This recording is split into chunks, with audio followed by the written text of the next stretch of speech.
Your search for truth and deeper meaning has led you here. Everyone in the UFO community is faced with how do you navigate a course through material that encompasses ancient civilizations, extraterrestrials, secret societies, and what is the relationship between those and the governance of our modern world? There is more to this reality than you are being told. A good starting point is to rethink everything that we thought we knew about history. We don't even know our own potential as human beings. I'm a researcher. I was an FBI special agent. I'm a secret space program whistleblower. Because of my unprecedented access in the programs, I was able to learn about an ancient race that they refer to as the Elder race.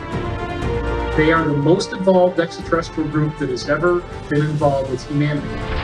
They take a genetic approach to help them manage this great experiment, humanity.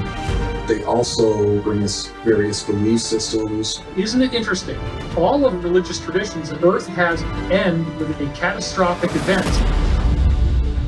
We have this evidence hidden out in the open, but we don't ask the deeper questions. The CIA declassified a document that describes a cataclysmic series of events. The main message from these ETs are for us to prepare ourselves for this coming event.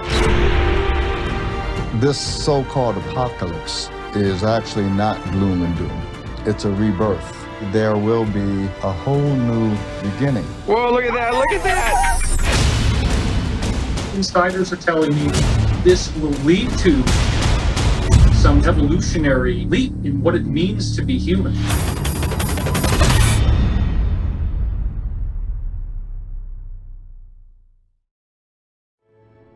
Korriban, ancient birthplace of the Sith. We believed ruins were all that remained of their evil empire. I swear, I had no idea what was in those crates. I'm innocent. You were smuggling Sith artifacts, Captain. Fine, keep the artifacts. Just give me back my ship. Eyes front. Just inspecting the troops, Corporal. Satele, what's wrong? I sense a great darkness.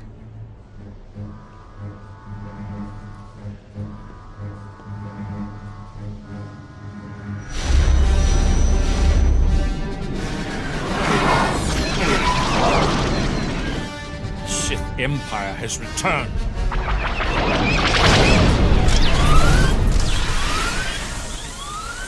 We must warn the Republic. Our shuttles can't outrun those fighters. Well, guess who's got the fastest ship in the sector? Station defenses breach. All hands evacuate.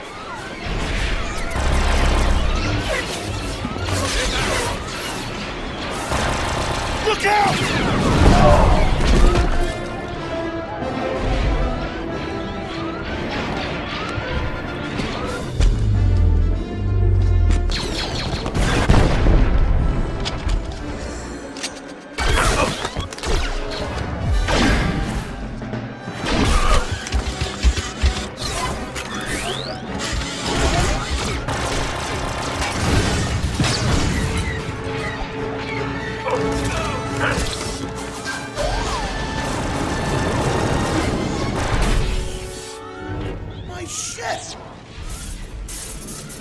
Will she fly?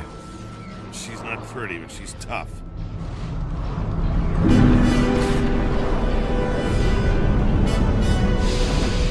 Captain, prep your ship. This is our fight.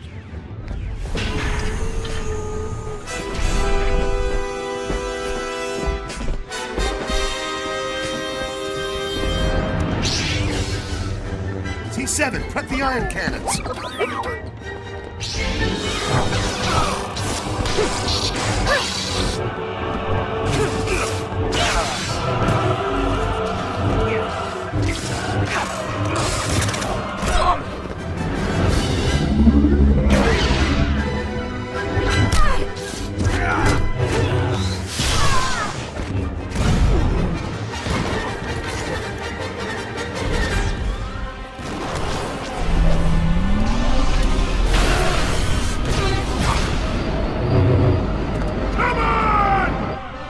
Versatile, you must walk a different path.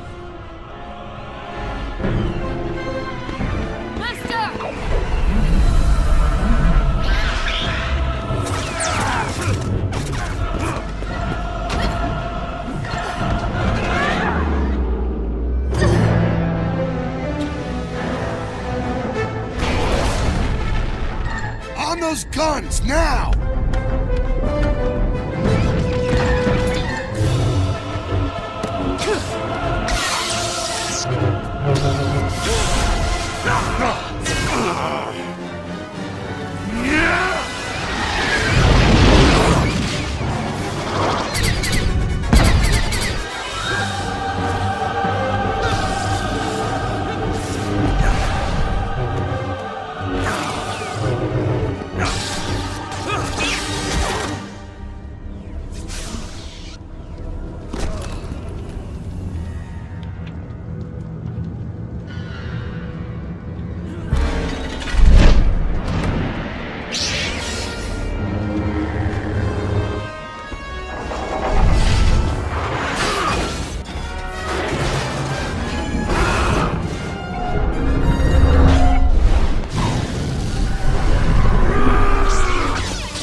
They've escaped, Master. You failed. No, Malgus. This is only the beginning. Yes. After 1,000 years, Korriban is ours again. Welcome home.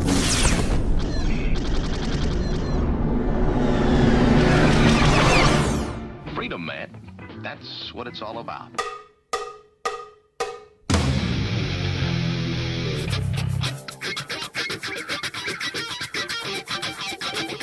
You've got to groove on freedom, like the good book says.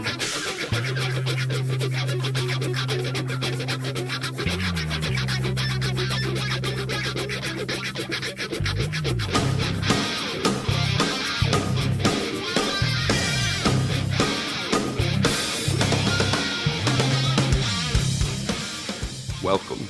You are listening to What on Earth is Happening.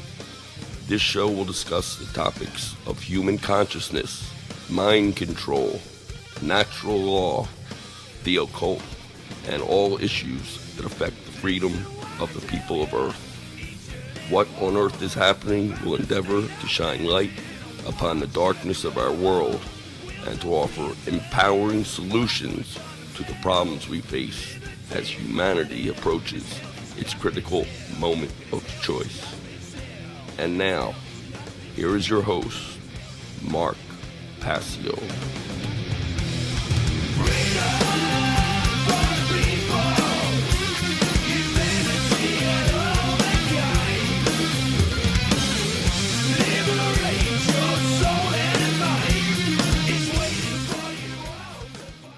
Welcome, one and all. You're watching What on Earth is Happening. I'm your host, Mark Passio. My website, whatonearthishappening.com. Thank you for tuning in today, ladies and gentlemen. Government is slavery. And here on What on Earth is Happening, we are ending slavery one mind at a time. Today is February 16th, 2020. This is episode number 224 of What on Earth is Happening. Thank you for tuning in. Today's show is going to be about, is it possible for humanity to become a Type 1 civilization? And we're going to be talking about what that means, talking about what it entails, and also explaining some of the barriers to crossing that evolutionary threshold of becoming a Type 1 civilization. Before we get into the show today, I do have a couple of quick event announcements. So if we switch over to my laptop, I'll get those taken care of. This is the episode art for the show today. It's great as always. Thank you to Brett for putting that together for us. And I will be speaking at the Seed 4 conference in Athens, Ohio. This will be taking place May 29th through 31st of 2020. I'm featured along with a lot of other great speakers, including Mark Devlin, Douglas Martin, Brandon Martin, Nate Kapp, Logan Hart, Sean McCann, and more. You want to check out skatopia.org and go to the conference section of the website for more information on the SEED conference. Really looking forward to participating there, and more likely than not, I'm going to make this as a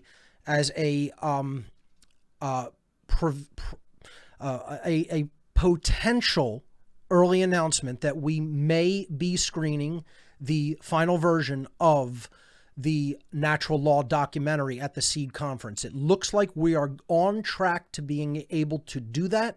So I've spoken with Brandon about that, and it looks like we are going to host the premiere of the documentary at the SEED conference, which won't be the rough cut. It will be the final cut, or at least something very, very, very close to the final cut, because we're making a lot of progress with the Mark Passio and the Science of Natural Law documentary, my first ever documentary film.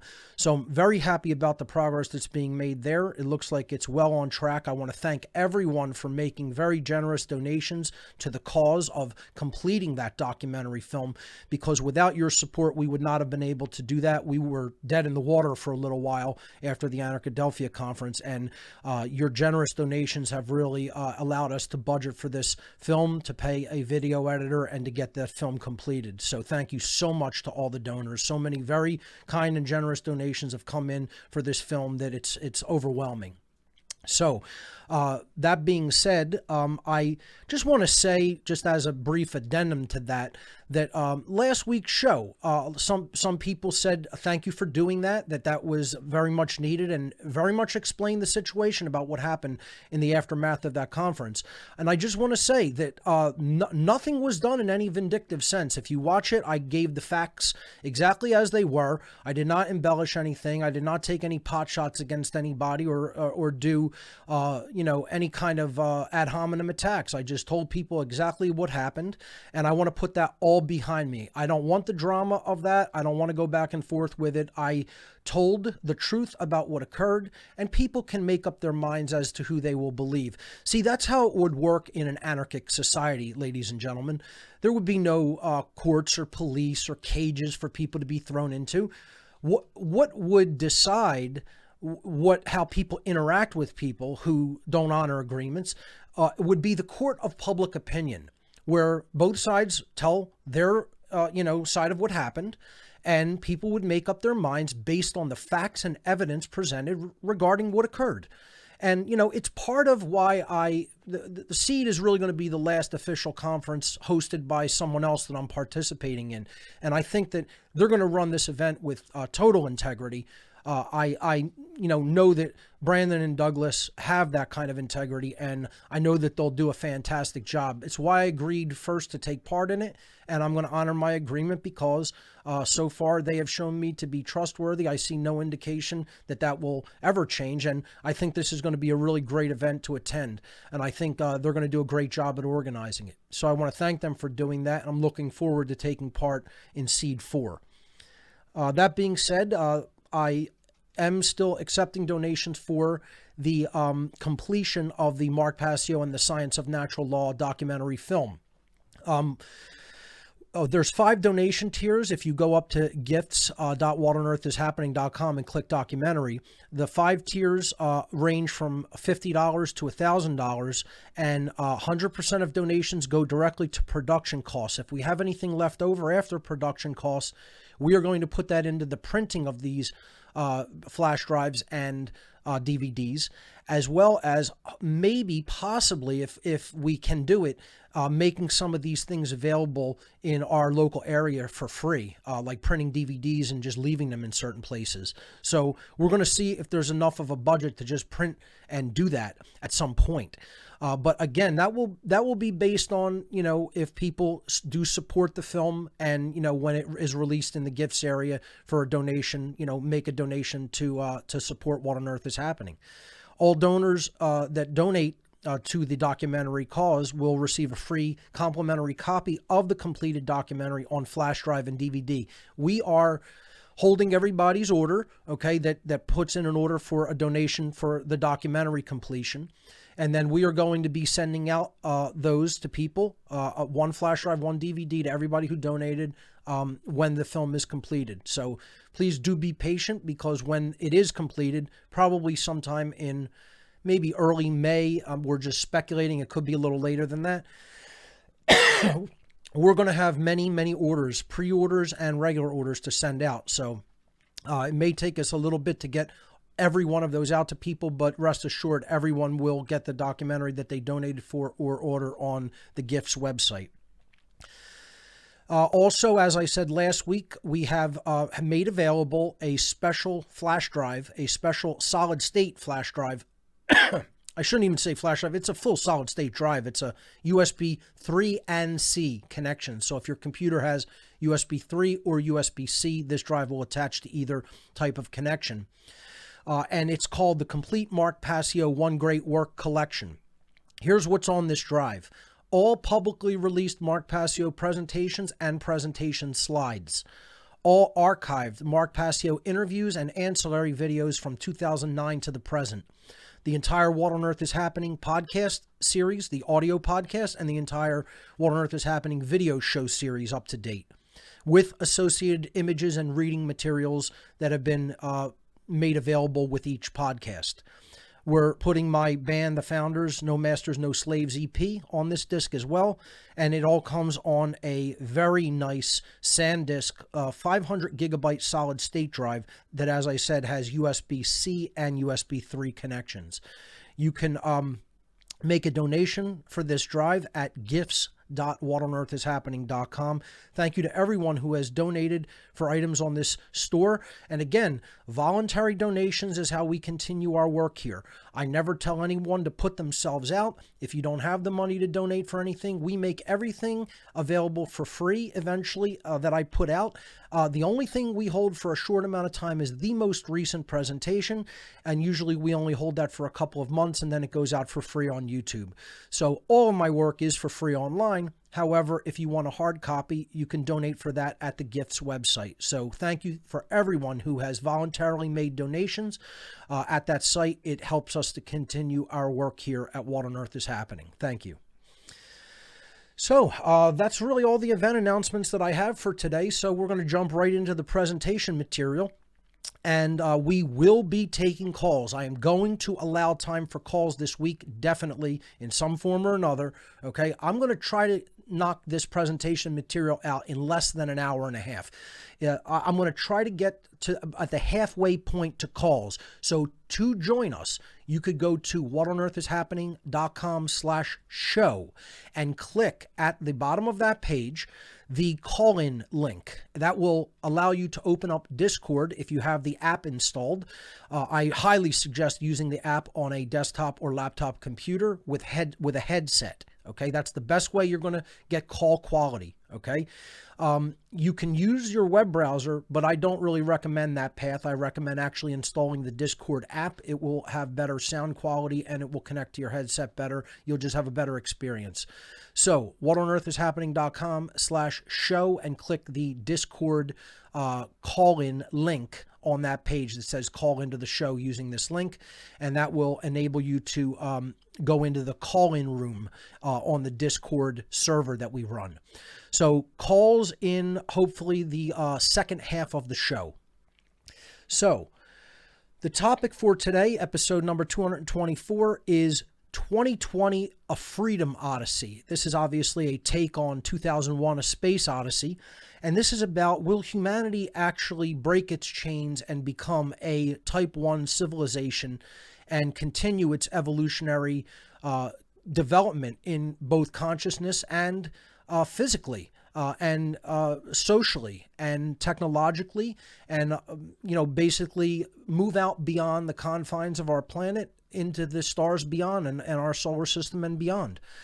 So there are many prerequisites for something like this taking place. It really does have to do with the true evolutionary development of a species. And I want to first explain what a Type 1 civilization means, because many people may not have heard about this term, a Type 1 civilization. So then are there other types? And yes, there are. So for those who may not be familiar with the types of civilizations that exist throughout the universe, or that are postulated to exist throughout the universe, this is known as the Kardashev scale of civilizations. It's a very interesting topic. I first heard about it many years ago, listening to talk radio, and the scientist who proposed this scale of the types of civilizations in our universe was named Nikolai Kardashev, where the term Kardashev scale comes from. He was a Soviet cosmologist, and he proposed this idea that there are different types of civilizations, of beings that have a higher order intelligence, and that it is essentially based on the type of energy that they sustain themselves upon, because all life in the universe requires energy. And he proposed a scale of civilizations that really had to do with what type of energy that they used and on what scale. So a Type 1, or a planetary civilization on the Kardashev scale, can use and store all energy that is available on that civilization's host planet. Okay, so in other words, if we were a Type 1 civilization, we would be able to use the energy coming to the Earth from the sun. We would be able to use geothermal energy, etc., or possibly even, energy that we tap into that is known as radiant energy or free energy from potential other sources. And we would not need to burn hydrocarbons for a source of fuel, what people laughingly call fossil fuels. These things are not from fossils that have decayed and become into oil. They're abiotic sources of fuel that come from our planet and are renewed just like we renew our blood in our body. If a pint of blood is taken out, it is then regenerated and renewed with the hemoglobin. Oil is the same way on the earth. It is like the lifeblood of the earth, and it is regenerated from the earth. The idea that there's a thing called peak oil, we're going to, quote, run out of oil, certain areas of the earth could be, drilled dry, yes, but it doesn't mean that it won't eventually be replenished. And, I've said many times, this is basically raping and pillaging the earth for its resources, because it's like tapping into the veins of a human being and pulling its blood out. It's like a vampiric system. Okay, so a true Type 1 civilization would not do this to its host planet, because it would realize you're in danger of actually killing your host planet, and they would be more intelligent than to, continue to extract hydrocarbon fuels like this and burn them in a polluting way and in an unsustainable way. So they would move on to solar and geothermal forms of energy and other forms of energy, like I said, free energy, radiant energy. So we are not even a Type 1 civilization. I'll talk about in a moment what Earth and human civilization constitutes on the Kardashev scale, the estimate by most scientists. But that's a Type 1 or planetary civilization. A Type 2 civilization is called a stellar or perhaps a solar civilization in some ways of explaining this. But in general, they call it a stellar civilization. And that means that that civilization can use and control energy at the scale of its entire solar system, meaning that it can harness the energy of its host star. Okay? So if we harness the energy of the sun truly, the full potential energy of the sun, we would be considered a Type 2 stellar civilization. Clearly, a stellar civilization would have begun the process of space travel and visiting other planetary systems in its local galactic neighborhood.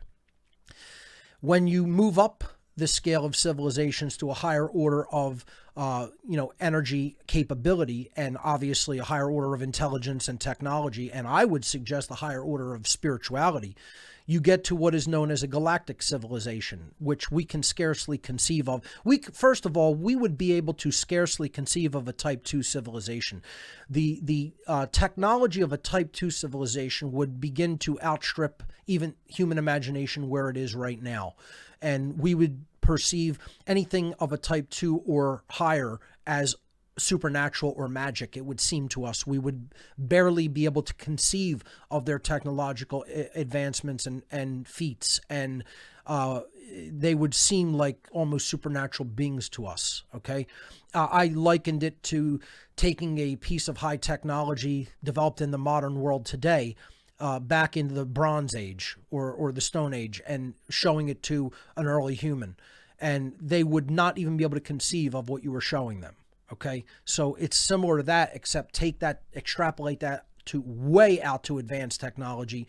We would not even be able to conceive of what their technology was doing in any form, okay, or what it even was. But a Type 3 would be well beyond even a Type 2, because they got to the point where not only can they harness the energy of stars individually, they can harness the energy of all the stars of a galaxy, or at least a local galactic neighborhood, okay? Some people say that this could be semi-galactic and or eventually becoming a full Type 3 would mean they can harness the energy of an entire galaxy. It's almost inconceivable to us as human beings, considering the scale that we're operating on here on Earth, and we have not moved beyond our planet. Most people can't even conceive of the scale of the Earth, first of all, okay? This is why you have so many misconceptions of the size, shape of the Earth, etc. People can't even conceive of the size of how large our planet is. It is almost unfathomably large to a human being. And people really can't even conceptualize things at a planetary scale, much less at a scale of a solar system, much less at a scale of interstellar distances between stars, or how large a galaxy is, or then how large the intergalactic space between galaxies is. It's almost inconceivable to most human beings. Their mind cannot even think in terms of distances like that or sizes like that. So a Type 3 or galactic civilization would be something akin to the Borg or beyond the Borg's capabilities of Star Trek lore, okay? They can use and control energy at the scale of its entire host galaxy. Now, there's also a postulated Type 4 civilization on the Kardashev scale. And a Type 4 civilization would truly be able to do things that we would consider supernatural. So we're talking about literally bending space-time, manipulating space-time, traveling in time, traveling between galaxies in almost instantaneously, incredible feats of thought, mental prowess, literally leaving this type of space-time continuum and inhabiting others, possible other membranes of space-time that are proposed, that exist. So we're talking about a universal civilization at that point, that they would be not only intergalactic, but universal, and they would theoretically harness the energy of the entire universe. Obviously, there probably is not a civilization anywhere in the universe that is that advanced, but there are probably some civilizations in the universe at this point that have evolved to the point of being at least semi-galactic or galactic civilizations. It's been proposed by many people that Earth may be being controlled or manipulated by a Type 2 civilization. If a civilization was so advanced to be a Type 2 or stellar civilization, again, their technology would be almost invisible or inconceivable to us. They would be so far technologically advanced, and if they were prone to use us as a resource or a farm of some type, it may theoretically be possible that is already occurring here on Earth. But we can speculate about that from now until the end of time. The solution is still the same. The solution is growing in consciousness and truly growing in spirituality so that we're not manipulable in certain ways. That being said, let's jump back to the slides and let's take a look at where Earth is at in this whole process. So what is Earth on the Kardashev scale? What is humanity on the Kardashev scale? Not just our planet, but like what are human beings? Our whole, civilization globally, what would it rate on the Kardashev scale of civilization types? Well, as I said, we are not even a type 1. We are considered in the type 0 civilization, which also wasn't on that chart. 4 wasn't on it, neither was 0. 0 means that you are below the type 1 civilization, and that's what humanity is right now. We are considered by most scientists who take a look at the Kardashev scale to be a 0.7, a 0.7 on the Kardashev scale of civilizations. And this means that we're making our way toward being a type 1, but it's still probably several hundred years away, at least a few hundred years away. And I would say that if we got rid of the barriers and problems and worked on the problems to attaining that status, that I've said many times that we would probably be able to do it. I think human beings have such ingenuity and creativity that I would speculate that it would take less than 200 years, maybe 100 years, maybe a little more than 100 years. But I think if we abolished the actual barriers that we're encountering to really advancing as a species, which we're going to talk about a lot here today, that we would break the type 1 barrier within 100 years, if I had to speculate. But that's a big if, okay? And as we're going to see, we're not really close to doing that because of so many beliefs that are contradictory to reality that humanity is still, insisting on clinging on to. So let's move on to the next slide, where I kind of took the idea of, 2020, a freedom odyssey. 2001: A Space Odyssey was really about human progress and evolution. It's a fantastic movie from the absolute alchemical producer Stanley Kubrick. And I think that people really need to check out this guy's films and even re-examine them and look at some of the messages that he was putting in these films. Because I want to talk about this for a little bit before we jump into more material. There's a scene in Kubrick's 2001: A Space Odyssey where early hominids that are, obviously postulated according to Darwinian theory as would eventually become human beings, whether we accept that theory or not. The whole idea is humanity's on an evolutionary development pathway, and at some point, a technological object from space comes to Earth, and it changes the thought processes of these early hominid creatures. And what it actually instills in them is the idea of a dominator ideology or a dominator culture.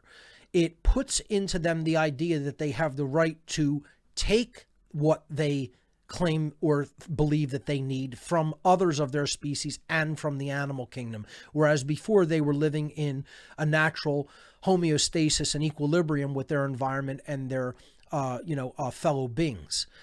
At this point, what happens is one of the leaders of the pack of hominids kills an animal and, teaches the rest of them how to eat the animal, strip it and eat it. And then he is beating the skeleton at one point, obviously to show his male dominator hierarchical mastery over this creature and, domination of his pack with a bone that he uses as a club, that he also learned how to murder his own species with, who were basically getting in the way of resources that he wanted in the form of a watering hole.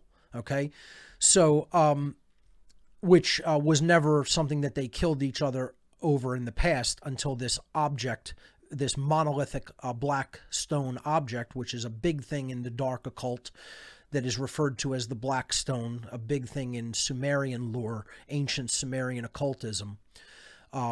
But getting back to the storyline, he's beating this perhaps a wild boar with a bone, and he tosses it up into the air at the end of this scene, and it's twirling. And as it twirls, Kubrick, the director of this film, decides to cut away to completely ignore over 2 million years of the development of human beings and all of their civilizations and societies, and cut to the point where human beings are now in space on space stations and have basically established two-way transport to Earth's moon. And a lot of people see this as very puzzling. Why would he do this? Okay, so what I'm going to tell you is my take on why this is done. This totally ignoring like 2 million years of a species development, of a human being's development, and cutting from the point where these beings have basically started to murder that not only themselves but other species, and then cutting away to the point where they're in space, okay, and have space stations and advanced technology. And he's doing this for a specific reason, okay? What that time period represents is the age of slavery, okay? He is actually putting the idea into people's minds in a form of what people considered hubris and daring, okay, to say nothing mattered in between that point and this point. Nothing mattered from the point human beings started acting like this and establishing systems of domination to the point where they finally begin to emerge to the point in consciousness where they are breaking free of that and becoming a true Type 1 civilization. Okay. Now, that's not to say that every being in this film is advanced spiritually. They're not, actually. They still have a lot of these tendencies. And he highlights that throughout the film. The film is about the protagonist, Dave, who needs to look at all of those shadow elements of the self to realize how he's being held back from his evolutionary development and how humanity is still being held back from theirs. Okay, so, but the whole idea of this cutaway, the 2 million year cut that they call it, or even more years, whatever it is, okay, this idea of this cutaway is basically saying that life and civilizations and whatever progress people think that they're making are meaningless. They're only meaningful in the fact that they could get you to the point, sustain life to the point where it finally breaks the mind control of believing that this is the way we must continue to live. Okay? So it's an idea that nothing is really worthwhile in the state of slavery. And this is an idea I share and have really tried to communicate with people in my work, that it doesn't make a difference whether you have all these wonderful things, wonderful technologies, wonderful relationships, okay? You know, you could have all the love in the world, and if you're enslaved, really, is it truly love? See, it's a simulacra of the real thing, because beings don't really express love when they're continued to be enslaved and others of their species are enslaved, or other species around them are enslaved. This is a false notion of love. This isn't higher love. This isn't agape, as it was called in the Greek mystery traditions, of love for all, love for truth, and ultimately love for what is right. This is a false version of, I want to have my little situation where it's tolerable and or pleasurable, but in the big situation, there is violence taking place, there is slavery taking place, there's coercion taking place, and ultimately we're not really doing anything to end that condition of slavery and duress and coercion. And Kubrick is basically saying at the beginning of this film that everything you think you have, everything you think you've done, everything you think you've accomplished is ultimately meaningless until human beings break the bondage of slavery. That it's nothing that we should even concern ourselves with. What we should concern ourselves with is actually accomplishing that goal and then moving past it where potential and possibility exist. That's what freedom is. And slavery is the destruction of possibility. It's the extinction of possibility. And where we're at now is in that extinction of possibility that constitutes the stagnation of human evolutionary development. That's where we are at as a species. We are stagnated.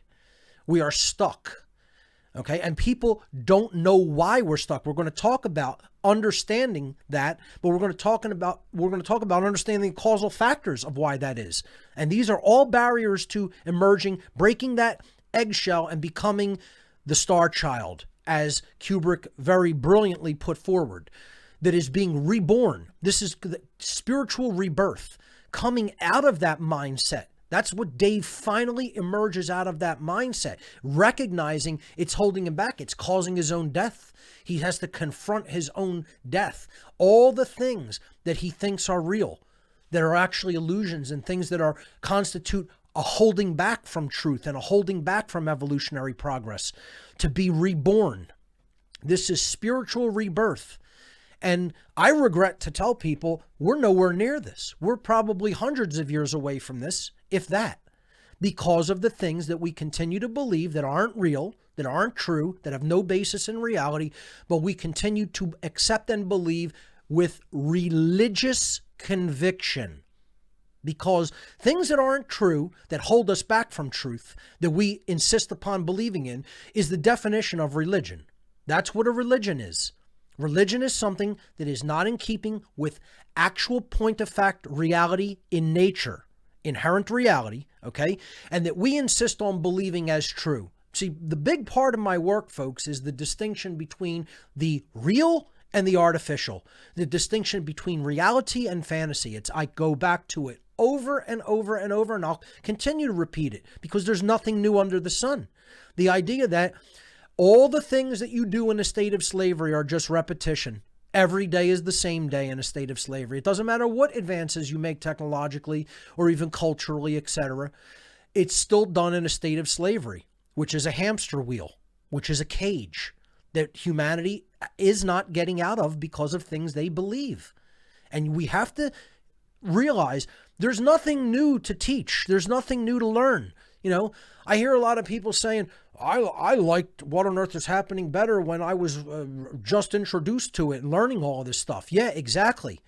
You want to know why a lot of people have that effect? Because it was new to them at the time. And when you eventually realize there's nothing new that's going to be added onto, like that's something that is a magical new thing that we didn't know before.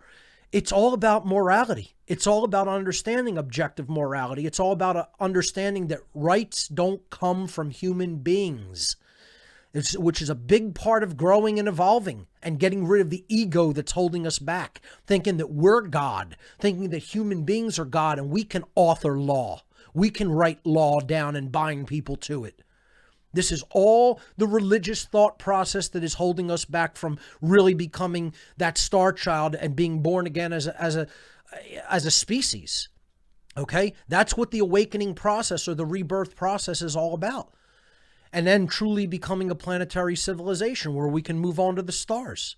But we're not anywhere near that because of the barriers to becoming a type 1 civilization, which is what I want to talk about, right? What on Earth is Happening has always championed the apophatic process. Apophasis means saying what something is by saying what it is not. And when you say all the things that it is not, then that which remains is that which it is. This is a big, big thing in the mystery tradition schools. To define something in the negative, you will know what it is by knowing that which it is certainly most not. Okay? And this is what we have to do. We have to say, becoming a type 1 civilization, becoming free, attaining true freedom as a species, and being then enabled to utilize human potential and possibility to then go beyond our host planet, is something that is not predicated upon what we must do. Let me say that again, so to really hammer it into people. Truly becoming a type 1 civilization and moving on beyond our host planetary system to any other place in the universe is not predicated upon what we must do. It is predicated upon what we must stop doing. Okay? And people don't like to hear that. The ego is in the way of hearing that. See, even the New Age movement has so much ego in their residual systems, in their shadow selves, that they want to insist, don't talk about the negative. This is the first tenet of New Age bullshit, as I call it. Okay? No, we have to point out the negatives. We have to point out that which is holding us back. Otherwise, we're never going to understand what we have to stop doing collectively as a species. You know, progress is more about what you stop doing than what you undertake and do as a project. Those things can take on infinite possibilities and infinite pathways and, methods. Okay. But stopping doing that which we are addicted to doing that is harmful, that's one of the things most people don't want to hear. Because what does that directly involve? That directly involves them changing their own behavior, not pointing fingers at others. Okay? And I'm going to talk about a lot of people aren't willing to do that work still, and especially in the freedom movement. You know, again, this is kind of more of an addendum to last week's show about the lack of integrity that often presents itself in the freedom movement. This is really hurting the movement very badly. And people who have very erroneous ideas about what constitutes integrity in the freedom movement. Okay? Both not holding people's feet to the fire where it should be, and then being way too hard on people who are actually doing something and trying. Okay? So it cuts both ways, that sword. So let's move on to the next slide. This is the state of Earth right now. Earth is a prison planet. Okay, Earth is a spiritual prison right now as it exists right now. Now, that's not what Earth is inherently. It has become this through what we have done, mostly through what we have believed, what we have accepted as true, and what we refuse to accept that is true. Both ways. The old saying from the philosopher Schopenhauer, there are two ways for human beings to be fooled. The first is to accept that which is true, and the second is to refuse to accept. The first is to accept that which is not true, and the second is to refuse to accept that which is true. And ultimately, these are the only two ways that we fall prey to manipulation and deceit by the controlling class, the controlling ruling class. Earth is a prison because of our inability to recognize truth from falsehood. And our ego is in the way of that development. And people don't know how to do the work to break the ego down. Most people haven't done that work. Okay? And the reason that I will butt heads with some people like that is because they believe they can make progress to removing this cage from humanity, getting us out of the prison that we're in, still being in the mental state of mind that they are in. Not understanding that they have to do more shadow work upon themselves. And we could talk about what that entails. Because a lot of people are confused about that. They ask me, what is the actual process? And when you tell them, they're like, it can't be that simple, and they don't want to do that because it horrifies them. One of the things, I can't remember the philosopher, but he said, the thing that is holding humanity back more than anything else is their inability to sit quietly with themselves in an empty room. That's one of the things that people are loath to do, they're the most afraid of doing that because they're alone with themselves. And if they really, really go deep within and think about it, they don't like who they are. That's what it really comes down to. That's why we see so much outward projection psychologically of constantly putting it on the other person instead of focusing on the self. See, this is the work that I had to do for years to come out of the satanic mindset. And to come to an understanding of all of these principles and an understanding of what really we must do as a species and what we must stop doing as a species. And people don't want to hear it because nobody wants to hear your mind's messed up, you're psychologically messed up, you really do need to work on and change yourself. I didn't want to hear that when people told that to me when I was a Satanist. Okay? I was like, you don't know what you're talking about. No, I didn't know what I was talking about. I was wrong. My ego was in the way. Hardcore in the way. Okay? And most people are still in that state where their ego is in the way and they can't recognize it. Because the spiritually ill, the emotionally ill, the mentally ill don't know that they're spiritually, emotionally, and mentally ill. They think they're okay.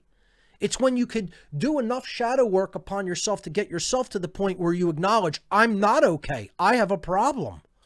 There are problems that I need to work out internally in my own self before I could point the finger at anyone else.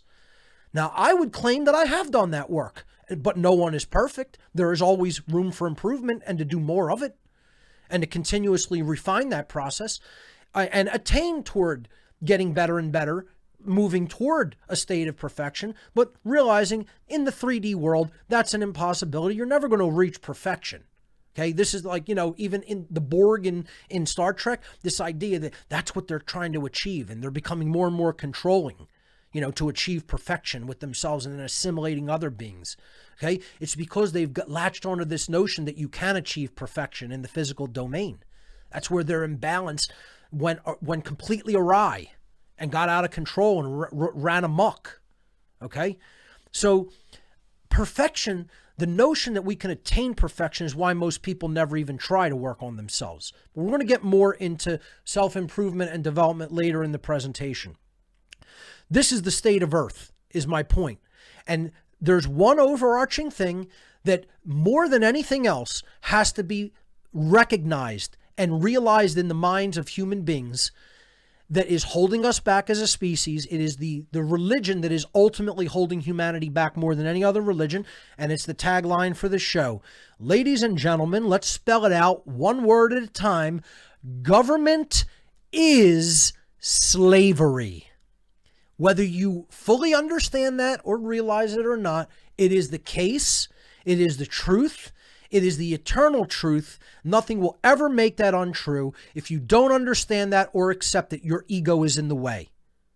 Your ego is in the way if you do not understand that eternal truth. There is no authority vested in 3D physical beings on any planet, in any solar system, in any galaxy, in the entire universe, or any other potential universe that may or may not exist. There is no other authority except the laws of nature, which many people will call God. I have no problem with that term. Some people have a problem with it because they have an atheistic mindset and have a problem with the term God because of what religion has twisted and morphed that term into, which is also a big crock of crap. Okay, I'm as anti-religious as any atheist, but I'm also going to talk about how atheism is another religion that is completely destroying the freedom movement and is destroying the understanding of what is true in the universe, particularly when it comes to natural law. So this is the principle that people have to understand fully. Government has no moral legitimacy to exist. It is slavery based on coercion and violence. It always was slavery based on coercion and violence, and it always will be slavery based on coercion and violence. The end for all eternity. Okay? And the people who cannot understand or accept that have a calcification of the ego problem because they have latched on to an erroneous axiom of belief, which is a foundational core belief mind virus, okay? And their ego has refused to allow them to acknowledge this isn't true. This isn't in keeping with reality. This is stunting spiritual, mental, and emotional development on this planet, and it's keeping us a type 0 civilization. Okay? So that's number one. Now, let's look at why this is the case. Okay? The people believe that government somehow is necessary because they believe for some strange, not for strange reasons, for known reasons, because they're self-loathing. They don't want to take personal responsibility unto themselves for their own lives and things that they truly need to be self-responsible for. And they erroneously believe that government can solve any problem. The first thing that people have to understand is government cannot solve any problem. It is incapable of solving problems. So if I said to you, ladies and gentlemen, problems of humanity can be solved with violence, coercion, and slavery, you would tell me I'm out of my goddamn mind. That's what most people would tell me, and rightly so. If I said to you, all of the problems of humanity can be solved with slavery, okay? You would tell me, go check yourself into a mental asylum, you lunatic nutcase. And I would almost expect worse things to happen or be done to me if I started advocating for that. The slavery of human beings is really what we need to solve our problems. Imagine if a human being said that and actually believed it. Yet, this is what 99% of the human species says and believes is necessary to solve any human problem. This is how crazy we are. This is how mentally ill most of humanity is because of their belief in religion, of religious systems of thought like government and authority. And they don't even consider that religion. When I tell people religion's the only problem, I'm not just talking about the cultural world religions of, traditional organized religious belief systems. I'm talking about the belief in authority and government. Those are religions that are holding us back from attaining the states of consciousness and the evolutionary advancement that we say we want to. There are only two things in all of creation that solve problems. I'm going to say this again, and everybody needs to really listen up to this fundamental principle and axiom that is true. This is a true axiomatic understanding or principle. Okay? There are only two things in all of creation that can solve any problems for beings that are incarnated into the 3D physical realm. Only two things ever solve problems: philosophy and technology. That's it. Does government participate in the creation and or advancement and or dissemination of philosophy? No, it doesn't. Government is violence. Government is decrees backed by force. They're commands backed by force. That's what human-made laws are. Okay? It's coercion. It's the initiation of force, which is violence. All right? And it's slavery. That's not philosophical.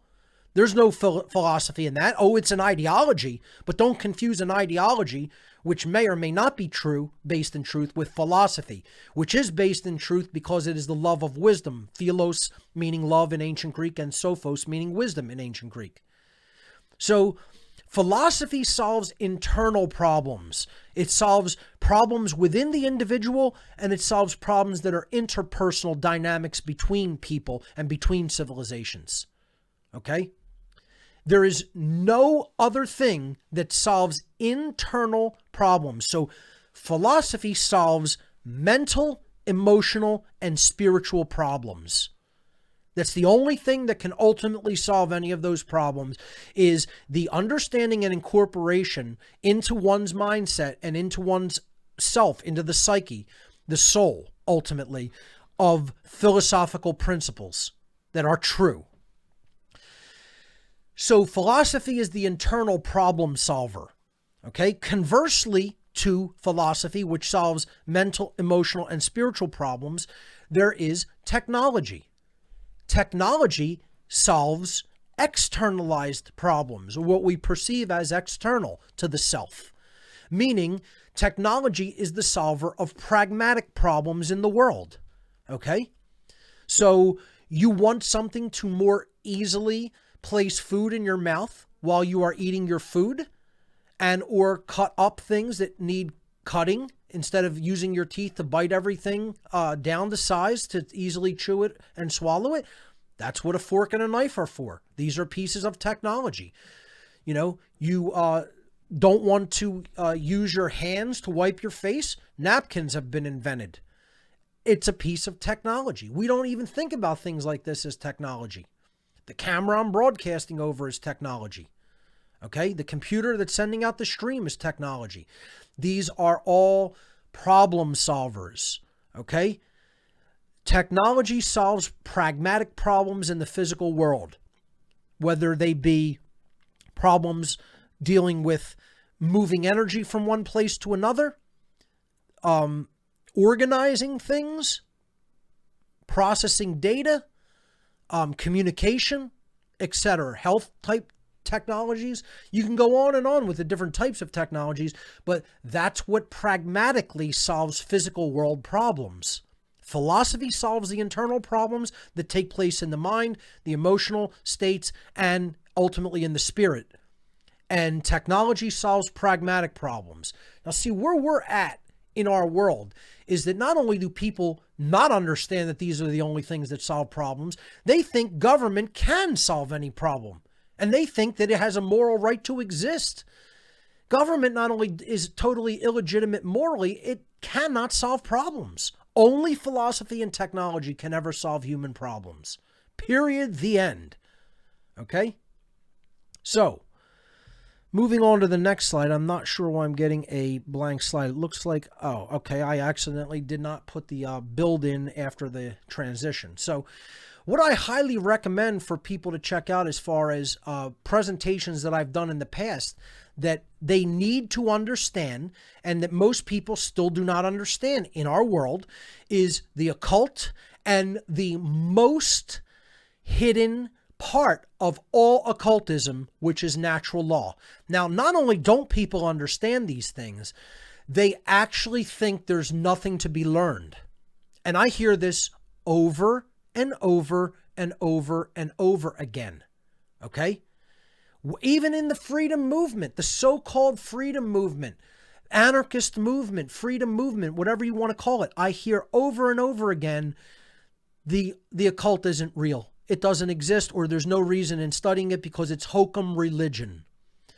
And that is because they have accepted the Hollywoodized and the social engineering propagated version of what occultism is.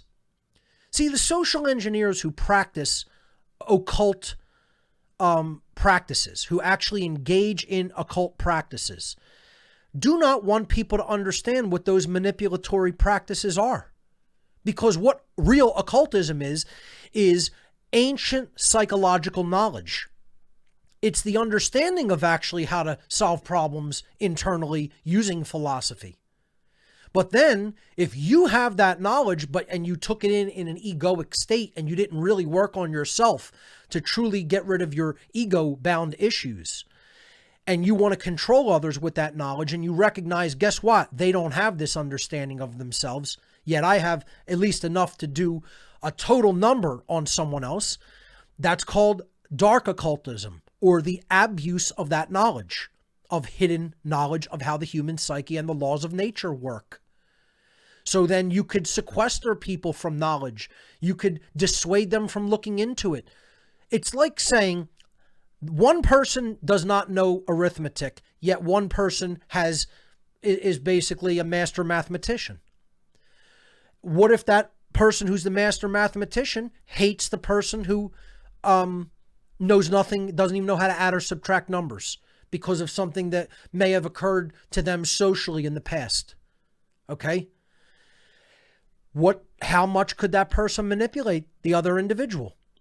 You know, let's say they walked into a store, this person's the clerk in the store, and they say, hey, they don't even know how to add money. Is $20 enough? Is 50 enough? Is 100? You know? Oh yeah, there's no change, even though the thing was $1 that they wanted to buy. See, it would be like literally taking candy from a baby. It would literally be like manipulating someone that can't add or subtract numbers. And yet you do know that, how to do that. Well, these people know everything there is to know psychologically about how the human mind works. And yet I still hear people in the freedom movement, even when it's explained like that, oh no, there's nothing to that, because they don't want to acknowledge that master psychologists have formed a cult and taken over the world. They refuse to acknowledge that even possibility. And it's total hubris and ego. I'm going to keep returning to the idea that this is all, we need the breakdown of the calcified ego. Because what the ego is the force that cannot acknowledge that one is wrong, ultimately. You could make all different definitions for the ego, but I'm talking about ego with a capital E, not just like my sense of self, and I know that, you know, my body ends here, and I'm not going to try to put food into someone else's mouth to feed myself. Obviously, we have to have that small e ego self. Okay, I'm talking about like problematic ego of selfishness, of refusal to admit when one is believing in things that aren't real or true, or refusing to acknowledge that you've done something that's wrong. Okay? Again, people in this, even in the freedom movement, they do things that are clearly wrong, that are clearly based in some form of theft, and they won't even acknowledge it. They won't even apologize and say they're sorry for it because the ego is in the way. They haven't done the shadow work to eliminate the calcified runaway ego. So the next part that people have to understand, the next key to understanding is natural law. These are the laws of creation that ultimately govern behavioral choices, that basically put consequences into effect for our behavioral choices. So if we go back to the slide, my two presentations on here, Demystifying the Occult and Natural Law, if we could bring those back up. Yep. That people really have to understand these presentations that I've done and study them further. These are just cursory beginnings to the understanding of these things, really. You can make a lifetime study of them, okay? So Demystifying the Occult is a primer on what occultism is and why it's important to understand it. And natural law is the most occulted knowledge coming out of these old occult traditions about how our behavior is ultimately bound by laws that exist in nature that bring to us the consequences of the behaviors we've chosen to enact. And I hear over and over again from people in the freedom movement, this is religious thought. This is believing in something that isn't real and doesn't exist. Okay? And they cannot ever achieve freedom with that mindset. Because as long as you refuse to accept that natural law is put in place by something higher than human beings, you refuse to accept that rights are put into place by something higher than human beings, and therefore if human beings are the all-powerful entity in the universe, well, they can make up what rights are, and they could take rights away from people. So people in the freedom movement are really saying this, folks, in their moral relativistic state. They are saying, since human beings are the epitome of creation, and there's no power that can supersede a human being, okay, therefore, rights ultimately come from human beings themselves. So we did this experiment in Philadelphia. We asked people, do human beings have rights? Self-existing rights? And they say, yes, they do. And then we said, well, where do they come from? And 95% of human beings said that they come from human beings in some form or another. As soon as you accept the axiomatic premise that rights come from human beings, you must, by definition, accept that rights can be abolished by human beings. The end. Period. It's an inescapable logical conclusion. Just from the rules of logic. If we brought something into existence, we can remove it from existence. Rights do not come into existence through human beings. We are not the creator of rights. We are not the bestower of rights in any form, whether it's from an individual or a society or a government. And when we asked people where rights come from, only a handful of people actually really got the correct answer and said rights come from creation, nature, God, whatever you want to call it, the laws of nature. Doesn't matter how you verbalize it. The word or label is meaningless. It comes from a higher power than man. The end. That's it. Okay? That's not religious thought. That's actually thought that is actually born out by an understanding of how natural law works in society through observation and testing, which constitutes a science. And it is a scientific principle. It's not a belief or a religion. I am for the destruction of religion in all forms. Natural law is not a religion. Moral law is not a religion. There are laws in effect in the universe that bring negative consequence to bad behavior, period, to immoral behavior. Behavior which initiates violence, initiates coercion, initiates harm against other sentient beings. And if you don't believe that exists, you have not done enough study, observation, and testing of what has happened throughout all of human history. See, because what I'm going to talk about is the development in evolutionary progress in consciousness of the sixth sense. We're going to be getting to that in this lecture here today. And people think of the sixth sense as ESP. Some extrasensory perception, something that goes beyond the normal human mental capacities. That's not what the sixth sense is, ladies and gentlemen. You could look at that as the seventh or eighth or ninth sense or whatever you want to call it, or something that just beyond the senses, period, entirely. But there is a sixth sense, and it's not even intuition. It's something that is not local. It can't be found in our physiology. And scientists have tried to find it in the physiology. But this is a capacity that constitutes a sixth sense in humanity. And we're going to get to what that is, because that is how you corroborate and quantify how natural law functions. And most people don't have it. They don't have this sixth sense developed. It is stunted in them. All right, so we're going to get to that in a moment. I want to just talk about a technological advancement in a civilization first. Technological advancement would not necessarily drive advancement in consciousness, but we are also nowhere near the technological savvy and advancement that we would need to become, get to become a type 1 civilization. Meaning we would have to implement technologies that don't burn hydrocarbon fuels and pollute our environment the way that we do now, thinking that that's something that we must do. So people even use technology in some cases as a religion. And I call, when they have too much faith in established science, established scientific institutions, I should say, as scientism. And this is also not a religious term. It means don't place too much faith in established scientific institutions that are ultimately run by government grant money. That's not real science. I'm all for real science. Real science has the trivium as its truth discovery methodology, which we're going to talk about the trivium. Okay? And it is not just believing what the scientific institutions tell you because, oh, they said it and they're the arbiters of truth. That's what I'm talking about as scientism. Real science is repeatable. It's testable. It's something that we can conduct experiments to corroborate and verify.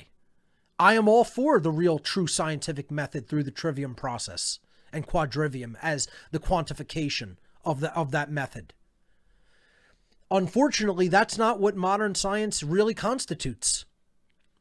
It has become dogmatic, religious in its thinking, hardened in its thinking, egoic in its thinking, and it has been largely based on money and what people will pay to fund and what people will pay to suppress. And if you don't think so, you're a naive person. You're just it's like childish, naive thinking to put your faith in scientific institutions as the arbiters of all truth. Now, people who do that are religious. They have a religious mindset.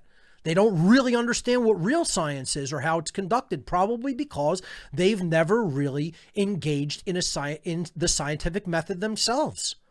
I keep telling people in my personal life, and I'll just say it here on the air, all these people who believe the earth is flat, religious believers, all total religious believers.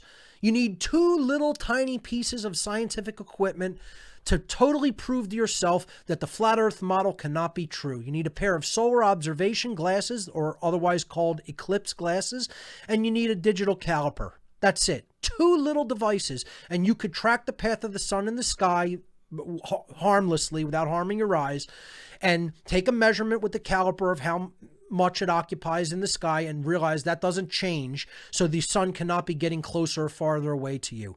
That simple. And guess how much that costs? It'll take you basically from sunup to sundown in time to do it, okay? And it will cost you $20 on Amazon or eBay to get a cheap digital caliper that's at least a decent one, and to get a decent pair of solar observation or eclipse glasses. And that's it. $20 and a better part of the day. That's it. And people will not do that scientific experiment, or will insist that that's not a refutation of the model that has been suggested as truth by this ridiculous community of religious believers.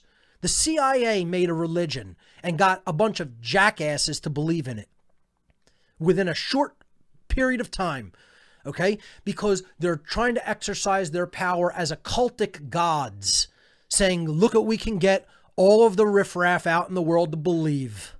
And they're laughing their asses off at people like that have no scientific understanding whatsoever and can't even conduct a simple experiment with simple equipment that they could buy for $20 on eBay. Okay? That's how much these occult masters are laughing in humanity's face at how dumb they are. So let's move to the next slide. I am for the destruction of all forms of religion. Let me make no bones about that or no mistake about it in anybody's mind. I have been anti-religious from day one. And here's the problem, folks.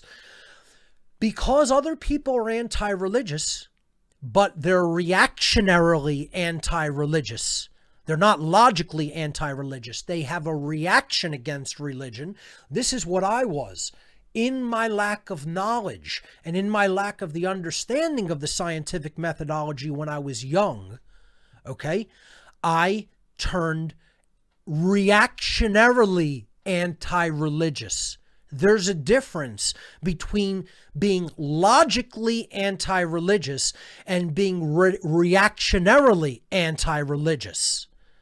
So my reactionary state of rejection of religious dogma led me into a mindset of hatred and a mindset of incorrect form of rebellion to move into the belief in the dark occult and Satanism.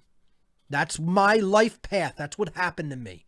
And I didn't wake up until I realized that this was a system of slavery being directed by social engineers and the most powerful people in human civilization, as far as what resources they had at their command and how much they actually held sway and thrall over the human mind. Culturally, they were the culture creators, they were the social engineers, and ultimately they were the master psychologists that had dark occult knowledge. They had the knowledge of the occult and they were using it for totally abusive, dark purposes, namely to enslave. And ultimately, really to cull, which is one of their agendas. So, when you are reactionarily anti-religious, you will be led away from the truth. It won't get you to the truth because you're just reacting against one thing that's not true. The social engineers always have prepared something ready, and they're able to go with it. You're reacting towards something that isn't true, and they have this other dialectic prepared. This is the dialectical manipulation that they practice. It's called the Hegelian dialectic. Okay, I call it polarization dialectics. Okay, you have one false extreme that isn't true, and when people recognize it isn't true and react against it, instead of logically coming to the conclusion of how and why it isn't true through scientific process, through truth discovery process, you could easily sway them into a totally polar opposite, also untrue dialectic. And that is the difference between all religions and atheism, all cultural religions and atheism. Now, here, when I say I'm against all forms of religion, I'm not just talking about the world/cultural organized religious traditions like Christianity, Judaism, Hinduism, Islam, etc. Those are what I call the world and cultural organized traditions. Whether they're world religions or just locally cultural organized religious traditions, it's irrelevant. Those are the known religious traditions that have names. Then we have religions like government, politics, money, the belief in authority. These are also religious belief systems. I'd put carnism up there as a religious belief system. Okay? I would put the belief that we can be free without accepting the existence of natural law and understanding how it works. How about that as a religion? What's your religion? Well, my religion is I think that humanity can be free, yet natural law is hokum and it's bunk, and we don't need to know anything about it or how it works, and yet we can be free. That's religion. That's religious thought. How about this one? I believe that we can be free, but we don't need to actually develop any kind of sustainable technology. We could just continue to burn hydrocarbons, which we're totally controlled by, and pollute our environment and create an unsustainable planet, and yet we could just be free. We could somehow attain freedom in that mindset. That's a religion, What about atheism, which we're going to talk about? That's not a religious belief. That's a religious belief holding us back from the truth, because not to acknowledge the existence of some form of ordering force or intelligence in the universe that sets laws into being, whether it sets them into being or sustains laws that are self-existing. Any way you want to look at that, that is a higher order force, a higher order intelligence, a higher order power in creation. Again, you don't need to believe in a personal deity that like interferes in human affairs. I don't accept a personal God. I believe God is law in creation. And it allows total free will, because to interfere in free will would be to enslave. And the creator/creation does not do that. It allows choice. It allows free will. But it sets laws. It has laws that are in effect, that it put into effect or sustains, that it allows one to make decisions and learn how those decisions interoperate with the law that is in effect in creation, to learn and to grow and to understand how things really work. And those laws do not constitute a prison. This is what the dark occultists think. They think because there are laws binding behavior and we can't do whatever we want without consequence, that that's a prison. That's their mindset. That's their mentality. That's their worldview. So again, I'm for the destruction of all religion. I think religion is the one and only problem that humanity ultimately faces. You can look at all of the things I'm saying in this presentation, and it all comes back to religious belief, which is believing something that isn't true, that holds back our progress in consciousness. From the Latin relegare, meaning to hold back, to tie by binding, and to thwart from forward progress in consciousness. That's literally what the word religion means, where it comes from. So, I don't know how I can make it any more clearer. I've said before, maybe I just need to make a whole presentation about why I think religion is the whole problem, because people still don't understand what I mean by the word religion. They hear religion and you think your definition. You hear the term natural law, you think your definition. You hear the word evolution, you think your definition. I am not using the definition of words in the same way that people traditionally think of the definition of words. It's unfortunate, but we have limited language, and inventing words usually doesn't go a long way toward really helping people to understand a new meaning, like voluntarism. Okay, more people are trying to use that word, but it's like pushing an invented word onto people, and it does make sense.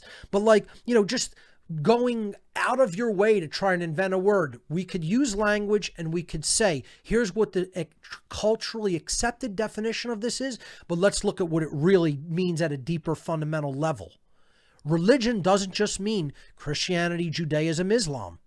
It means that which holds us back from an understanding of truth, because we are accepting dogma and belief instead of actual facts and knowledge.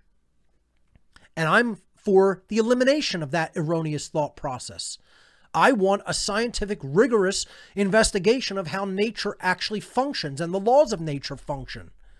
And if we really did that as a species, we would discover natural law is real. It is operating at all times and places, and there are consequences for our chosen behaviors regarding whether they are moral or immoral, meaning right or wrong, meaning whether they do not initiate harm to other sentient beings, or whether they do initiate harm to other sentient beings. And that dynamic exists naturally in the 3D world of nature. It's not invented by man. We don't govern that process, meaning we don't invent what is right and wrong. We are to discover what is right and wrong and align our behavior to it through an act of our will, which most people aren't doing, which is why we're not becoming a type 1 civilization. Instead, we have slaves fighting each other. That's what we have. This meme says it all perfectly. Slaves versus slaves coming to your street soon, coming to your city soon, because people have bought the polarization dialectics and they will not let go of their erroneous belief systems based on calcification of ego. This is where humanity is at. I don't say these things to put people in a totally depressed mood. I am pragmatic. I'm neither an optimist nor a pessimist. I am a pragmatic realist. I said this on the Vinnie Eastwood show a couple of weeks ago. I'm a pragmatic realist. I gauge dynamics based on actual observation of what is occurring in society, and then attempt to extrapolate based on the pattern, based on pattern recognition, what may occur. That's called trends forecasting, is what Gerald Celente calls it, which he does that in finance and politics, etc.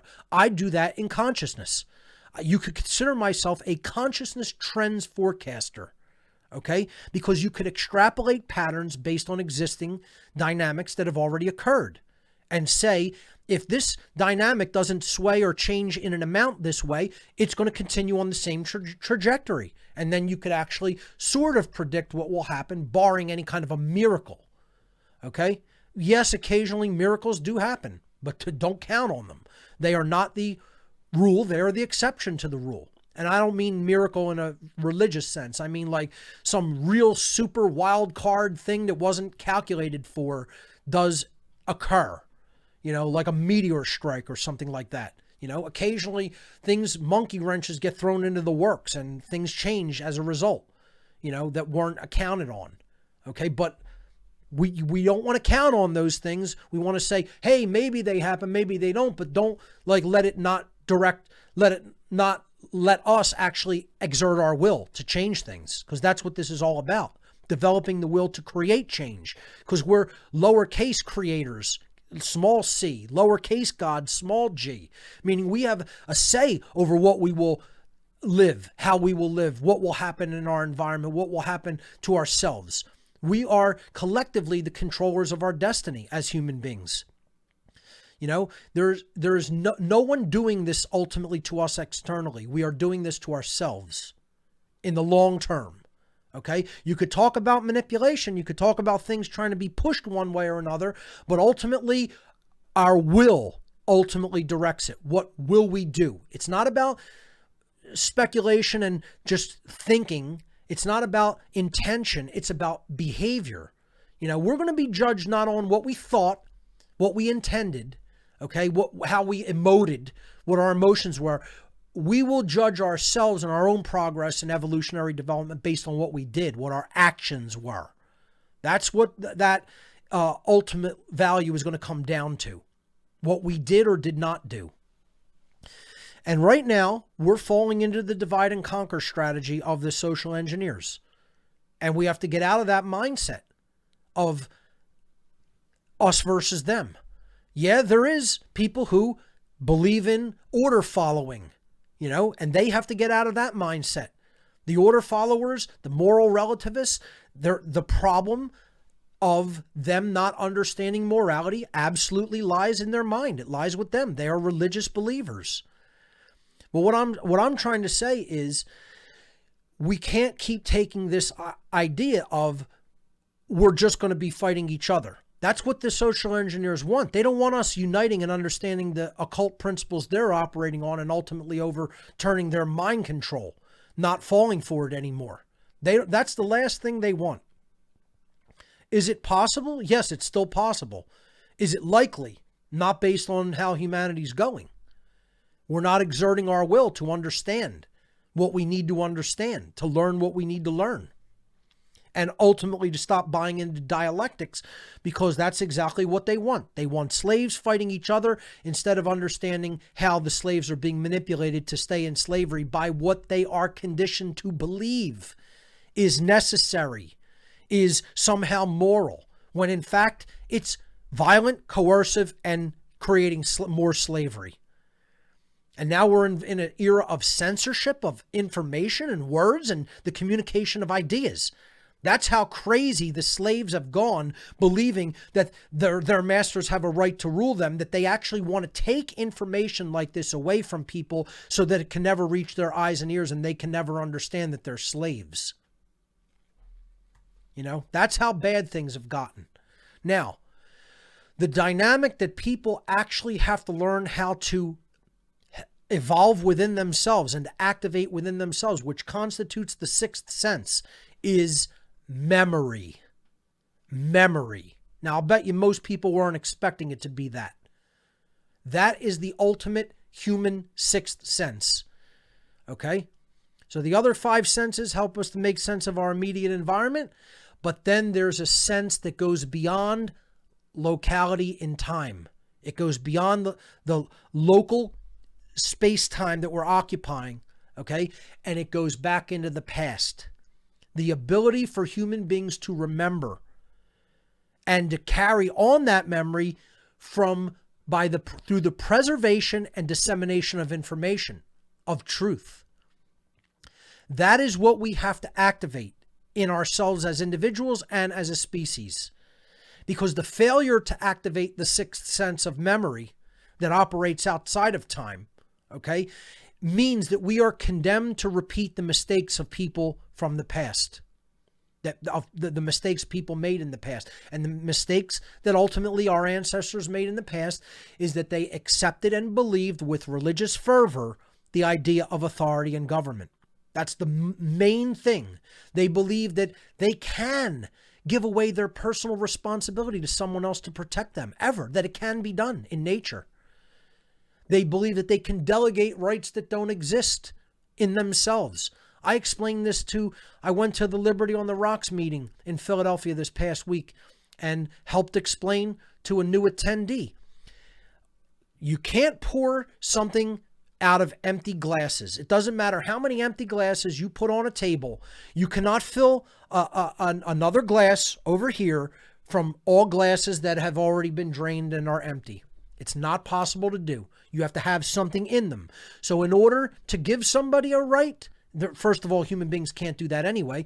But if we were saying, I'm going to allow you to take the responsibility of doing this, you first have to have the ability to do that morally. And then you could say, I'll delegate that responsibility to you.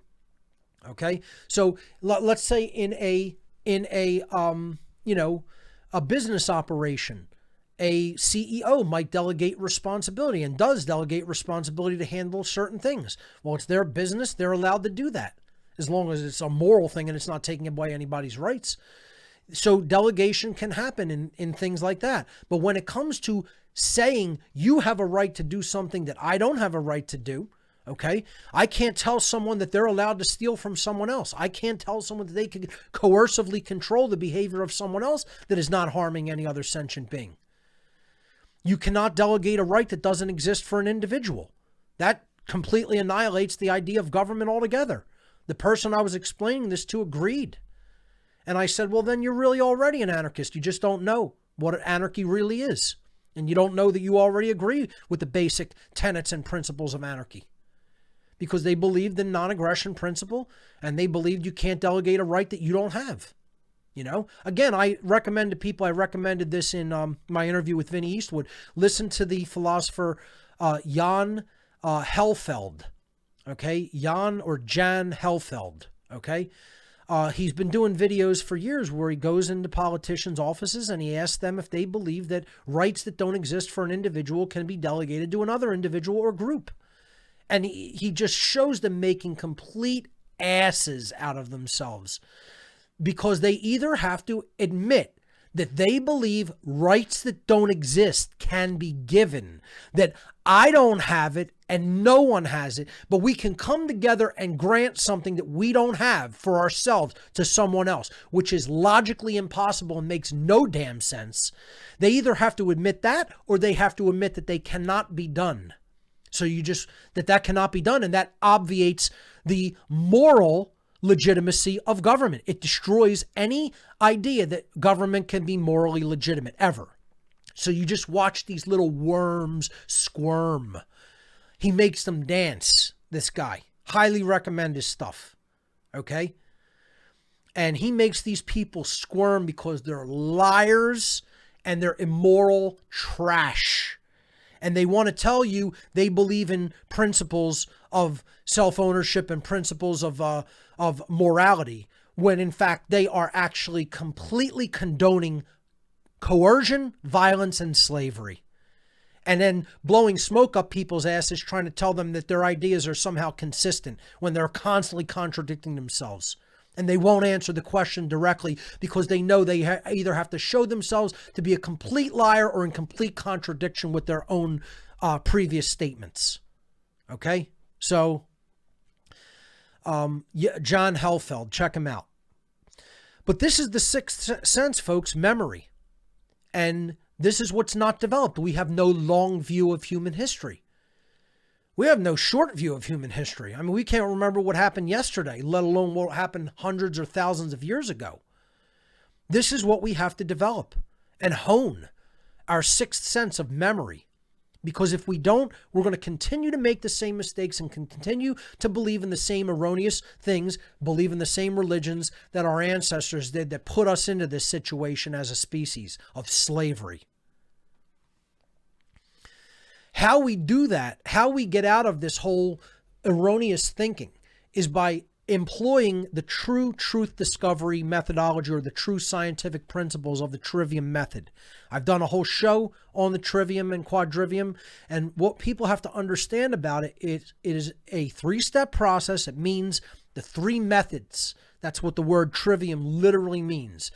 From tres, tria in Latin, which means three, and via, which means road or way, and then that also means by means of or by method of. So when we say I did that via this method, that's what it really means. It means that you've taken a certain method. So it's the threefold method for truth discovery. The first is input or grammar, assembling data from an eclectic array of resources without prejudging it.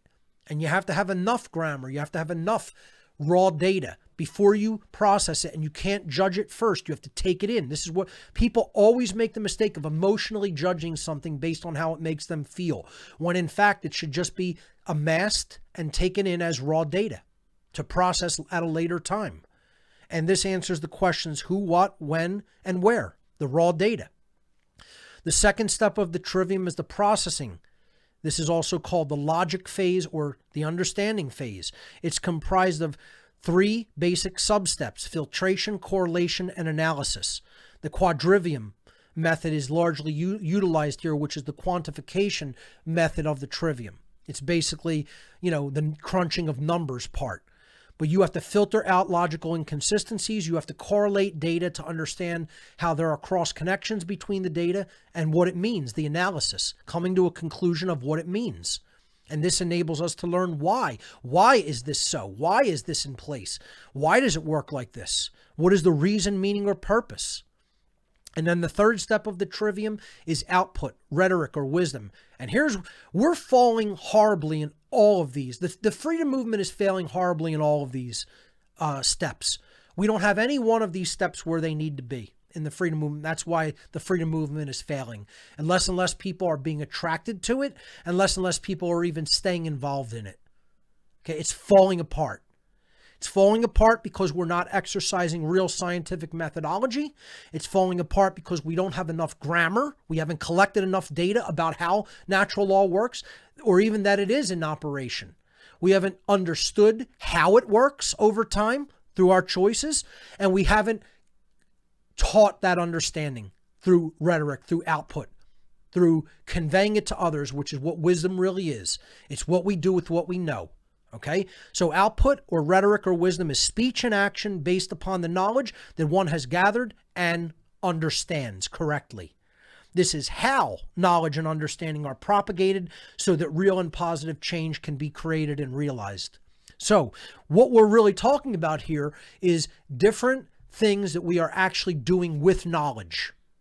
Okay, the trivium is actually how you structure knowledge, and ultimately, down the line, how you co-create reality as a species. All right? So the first step of the trivium, the input phase, it constitutes having knowledge. It's the assembly and actual putting together of all the data that you require to go into the next steps of processing, understanding, and then doing something with it. The second stage, processing, constitutes understanding the knowledge that you have gathered. That's phase 2 of the trivium. First is just getting the knowledge, taking it out of the realm of the occult and accessing it, having access to it, and putting it all in place together in one place, a data storage. Okay? This is what I call aggregation. I call myself an aggregator of knowledge. This is knowledge. The step 1 is knowledge aggregation. Okay. Step 2 is processing it so that you come to a correct understanding of what it all means.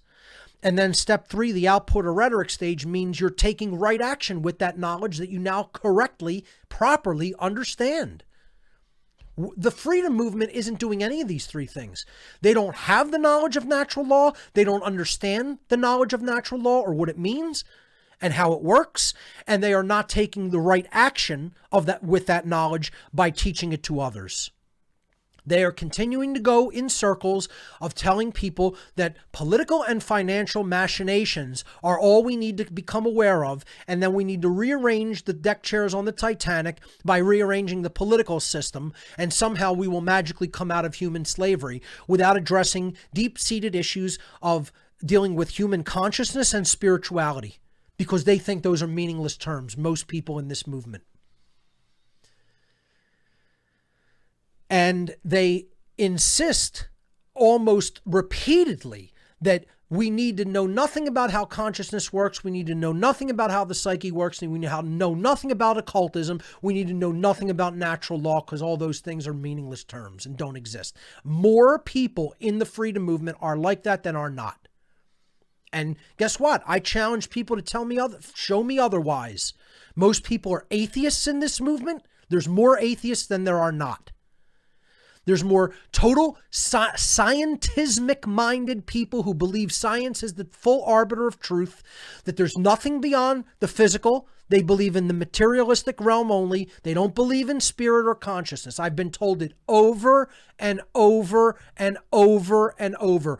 They completely lack any sense of spirituality, and that's why they're getting their asses handed to them on a platter by the social engineers of the world and the Satanists of the world. And it will never change until we come out of the ego holding us back, thinking that we're the highest power in creation, and there's nothing beyond human beings, and there's no law in creation that ultimately governs behavior. That's why the ancient occult traditions would not accept anybody into the teaching schools of the mystery traditions that were atheists and did not accept a higher power than man. And here's what we're not doing, folks. We're not becoming teachers of natural law as a whole, as people who say that they're activists, say that they're agents of change, say that they want the world to change, say that they want slavery to go away, say that they want true freedom to manifest. It's a big crock of lip service. That's all it is. That's all it is. Because here's my challenge to people. I'm going to give you 2 challenges as to either prove me wrong or to do things that you think that could be improved upon. Okay? And I'm going to talk about this in relation to something else. Maybe the second one I'll talk about in relation to another part of this lecture. But here's what I want you to do. You find people who are very effectively and on a good scale publicly teaching the principles of natural law to other people. I could maybe name 5 or 6 people, if that, in the world that are doing that publicly, not going out on at a party with some of your friends and saying, oh, do you know what natural law is? And then trying to explain it to them at a party. Okay. Or going to a dinner with a family member and going, oh, do you really understand the difference between right and wrong? As if they're going to sit there and listen to your whole spiel at a dinner that they want to go out and just have some food and enjoy themselves. That's not what I'm talking about. I'm talking about publicly and formally putting knowledge out there to other people in whatever form of public communication that is available unto you to do through technology. That means through the internet, through blogs, through websites, through audio, through music, through podcasting, through writing books, which is also a form of technology. Of course, books are technology. The communication of ideas on printed pages. Of course, the typesetting was a technology. The types of printing that we have today for the printing mass production of books is a technology.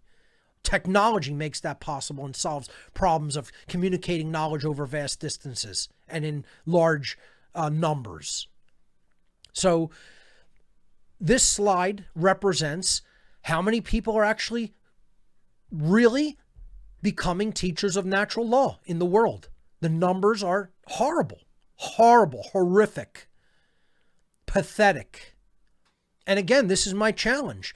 And people will say, oh, I'm not ready, or, oh, I'm afraid to speak publicly, or, oh, I don't know how to do it, or, oh, I don't know the technology how to do it. Well, guess what? Maybe you need to take the time and learn all of those things. I didn't know how to do it when I first started doing it either.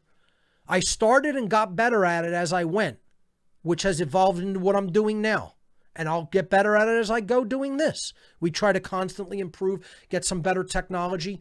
So we increase production value, learn from our mistakes, get faster at doing these things, get better at doing them, put them out to a wider audience. That's what it's all about, is learning and growing.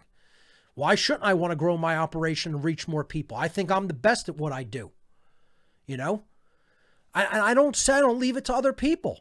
You know, I don't go, oh, well, they have that in hand. This is the whole stand down movement. You know, leave it to somebody else. Mark's got it. He does a great job of. No, I don't got it. No, I don't. Right now, I do it better than anybody else is doing it, as far as I'm concerned.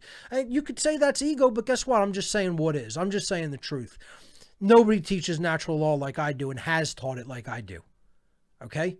It's just a fact. It's not done. There's several other people doing it now, and they're getting very good at it. Okay? But what I'm just saying is just true. Like, don't leave it up to somebody else. Say, I could do that even better, and then go do it. I didn't leave this up to Jordan Maxwell or Michael Tessarion or David Icke or Graham Hancock or anybody else that I had respect for. I say, okay, great. I have respect for people like that. They're out there. They're teaching some stuff to people. And that's wonderful that they're doing that. But guess what? I think I could do things even better than them. I said, I'm not going to leave it up to them. They don't got this. I have something to contribute. And I could probably knock it out of the park if I get good at communicating that. And I did. I didn't wait for somebody else to do it. I just started doing it. You know, most people, they want to leave it up to somebody else. It's the savior complex. I don't want to be anybody's leader. I don't want to be anybody's savior. I'm not your leader and I'm not your friend. Okay? Am I a teacher? Yeah, I'm a teacher. Okay? I want to set an example and let people learn by that as well. Have I set an example in what I am doing and how I'm communicating things? Yes. Okay, I want to try to tread a line between being hard on people for what they're not doing and encouraging them to actually get involved, because that's the principle. We're not going to become a type 1 civilization or go beyond where we're at now unless more people get involved in helping to progress humanity and consciousness. Not going to happen on its own. It's not a automatic process, folks. Biological evolution was an automatic progress to get us up to this point. Now it's up to our will. It's up to our mental capacity. It's up to our spiritual growth. And it's ultimately up to our will of what we will do and what we will force ourselves to stop doing by an act of our will. Stop believing in and stop doing the immoral things that we have to stop doing, like following orders and believing in slavery and coercion and violence toward our own species and others. But what do we have? What do we have largely in the movement? We don't have people who are true activists and doing the work themselves. We do have some people like that. Don't get me wrong. It's not a blanket statement. But if you compare the real agents of change to the people kicking back and saying, he could do this better. Oh, he made this call and I think that was a bad call, right? It's the same as the classic armchair quarterback. It's the same as the armchair quarterback sitting in the chair with his beer, his football gear on, but he ain't on the field. Okay, the ball's down at the side of the chair. He's got his remote control. He's watching the game, and he's complaining about what the other players who actually are on the field are doing. And it doesn't make a difference. Get as offended as you like. I'm talking about some of my actual viewing audience. At the risk of offending my own viewership, most of you aren't doing anything. You're armchair quarterbacks. I tell people, stop listening and watching me right now. Learn how natural law works and go and teach it to others yourself. You will bring something to the table that I won't. Some people will listen to you who won't listen to me. Invariably, inevitably. Here's my challenge to people who are these armchair quarterback types. One, get on the playing field and actually teach natural law. Instead of actually complaining about what other people do or don't do, actually teach natural law to people. How about that? Imagine me making my show, okay? How David Icke fails at teaching people what he teaches them through his books and lectures. Imagine if that's what my show was about. Focusing on another man. Okay? First of all, that's a little creepy and weird, right? Secondly, I shouldn't be the focus on anything. The laws of morality are the focus that we're talking about here, folks. And people not understanding them is why we're held back as a species. Do you think your time is well spent attacking anybody? You can go and attack people who are really doing evil in the world, but will I make my show all about how Henry Kissinger is an evil bastard? I'll let people know I think he's one of the globalist agents out there, of course, but I'm not going to make my whole show an attack on one individual. The show is not about attacking anybody. The show is about the understanding of principles. The show last week wasn't an attack. The show last week was an explanation of an experience I went through so that if other people say, I'm going to work with these individuals, be aware this may happen. That's called holding a court of public opinion, of saying what occurred and letting people make up their mind. So do you believe the people who did these things that I outlined, or are you going to believe me as to that this is how it happened? You make your own decision and then go and do what you're going to do. But I will also tell people not to expect me to work with people who necessarily trust people who I know are untrustworthy. You know, you could say that's guilt by extension, but it's like I have to also kind of cover my ass and play self-defensively sometimes. You know, I can't just open, things that I do to other people who I may not be able to fully trust because they may be working with people who aren't trustworthy. You have to be careful about that when you're doing things like this. Okay, so, my point is instead of just talking about what other people don't do right that you think they should be doing or how they're failing, actually get on the playing field and do it yourself. I didn't go, there were lots of people, I was like, oh, well, he's doing this right, but he completely misses this, I never saw anybody actually talk about natural law, even though I knew about it when I was watching a lot of these other teachers. And I didn't go, let me just totally rip into somebody like Michael Tessarion for not actually using the phrase natural law or teaching the morality of natural law and not teaching anarchy. He was doing his work. I'm doing mine. It's sort of, a little bit disappointing that someone like that has chosen to attack me. And I've never said an unkind word about someone like that. I don't go and attack other people for doing part of the work. I appreciate them doing part of the work.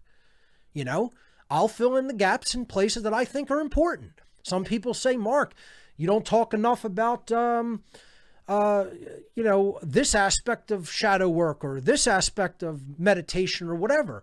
Hey, if you think you could do it better than me, wonderful. Maybe somebody else could teach how to move people along less harshly or a little bit more compassionately, or try to uncover their personal traumas. I'm not here to be a personal guru for anybody or work you through your issues. I could show you the tools for doing that, but I'm not somebody that says, go and sit down in the chair and I'll be your psychologist for the day. You got to put the big boy pants on and the big girl pants on like I did and solve your own issues, your own internal issues. That's not what I do.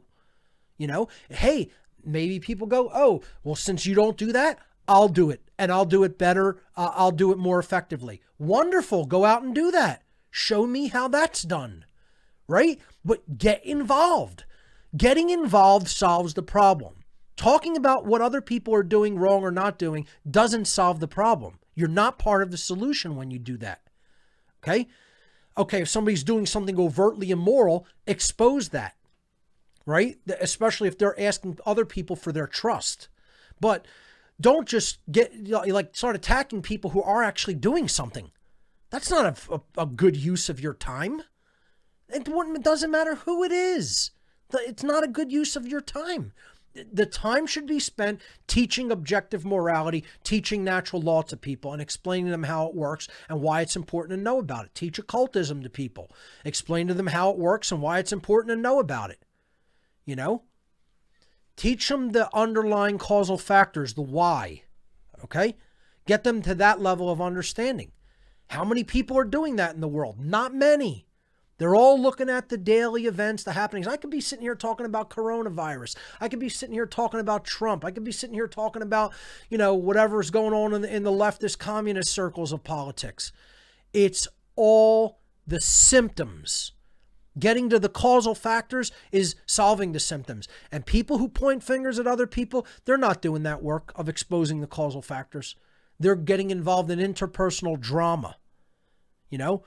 I'm trying to analyze what is the psychological factor that's making people behave that way. You know what it is? It's trauma in their life that is unresolved.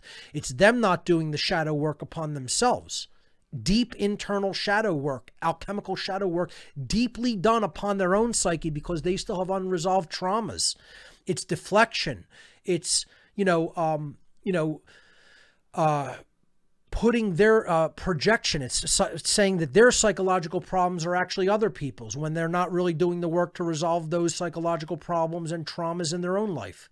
See, I only look at it from the perspective not to point fingers and obsess on anybody in particular. I'm talking about what is this psychological dynamic? A lot of people take the approach, never even mention it, right? And guess what, folks? I don't pay attention to anybody individually, personally. I don't have time for that. I'm not going to feed into that drama, right?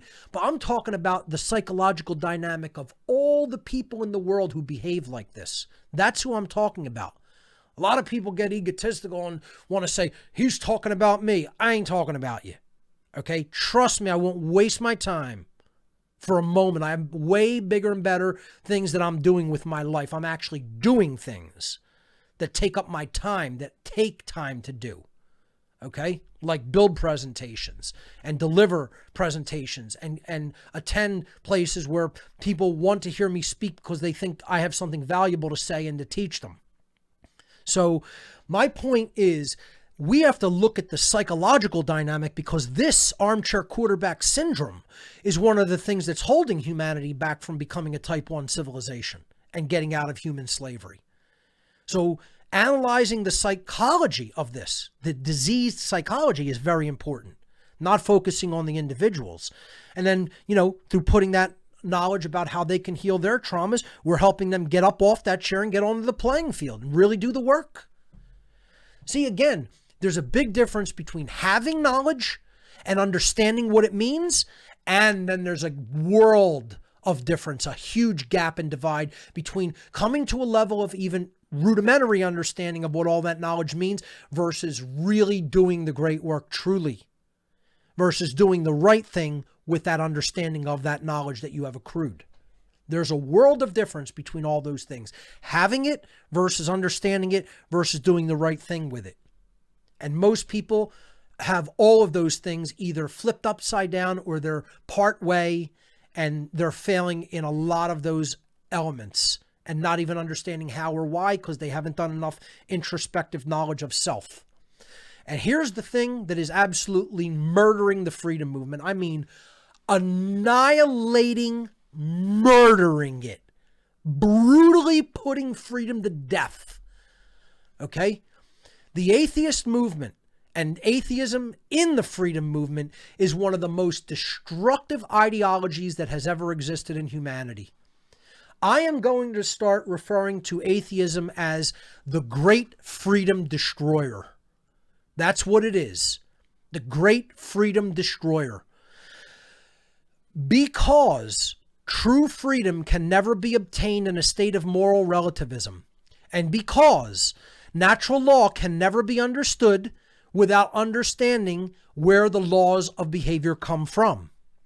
And because right and wrong can never be created by human beings or granted or taken away from human beings. Rights can never be granted or taken away. Human beings don't get to decide what right behavior and wrong behavior is. Human beings are charged with the task of learning and understanding and discovering of what right behavior and wrong behavior is. Because all of those things are hinged upon right and wrong being existing in nature, and the consequential laws that right and wrong have everything to do with and that govern human behavior are existing in nature and were put there by or sustained there by some form of intelligence or creator or nature itself, however you want to look at that. It's a higher power than man and is not done by man. Atheism, by definition, an atheist is incapable of truly understanding natural law. Therefore, an atheist almost always rejects the existence of natural law, okay, and says that it's a belief system when in fact it is not. It constitutes a science of morality, meaning a knowing definitively of the difference between right and wrong behavior and how the consequences of taking wrong action negatively impact society, where the consequence for actually living morally and taking moral behavior and right action enhances society as a whole in the aggregate and works toward greater levels of freedom, consciousness, expression of human beings' potential and a whole society's potential. Okay? Atheism, by definition, obviates all of that and makes it impossible. No atheist can ever truly understand real freedom or how it is created and sustained. They can only flail about wildly and possibly come to a rudimentary understanding accidentally of some of the principles of how freedom operates. But I've never met an atheist that didn't have a hardened ego and wasn't completely opposed to an actually looking at natural law and how it works and attempting to understand it. Because the first thing, as soon as they hear that natural law comes from a higher power than man, and that the laws of consequence are in effect due to a higher power than man, they're out. That's it. They're shut down. They shut off because their system of mentality is a religious belief system based on emotion, not based on rigorous investigation, based on observation and facts. They have a totally emotional, reactionary dynamic in their minds. I've seen it over and over and over and over and over and over again. Okay? You will ask them how certain complexity is arrived at, and they'll say accidentally, which means they believe in chance that is far beyond any conceivable probability and statistics. You know, some of them will even say, I've heard of atheists that say they believe in karma. And then when you say, where did it come from? They're like scratching their head. Because what is the answer? We invented karma? Because let's face it, folks, that's what natural law is, right? I could use the term karma and natural law practically interchangeably. Real karma is what natural law is, not the, cartoon variant of karma that you do something wrong and immediately an anvil falls on your head. It's separated by time, distance, circumstance, culture, aggregate behavior. The laws of real karma are very complex, and it doesn't always manifest just in the physical world while you're alive.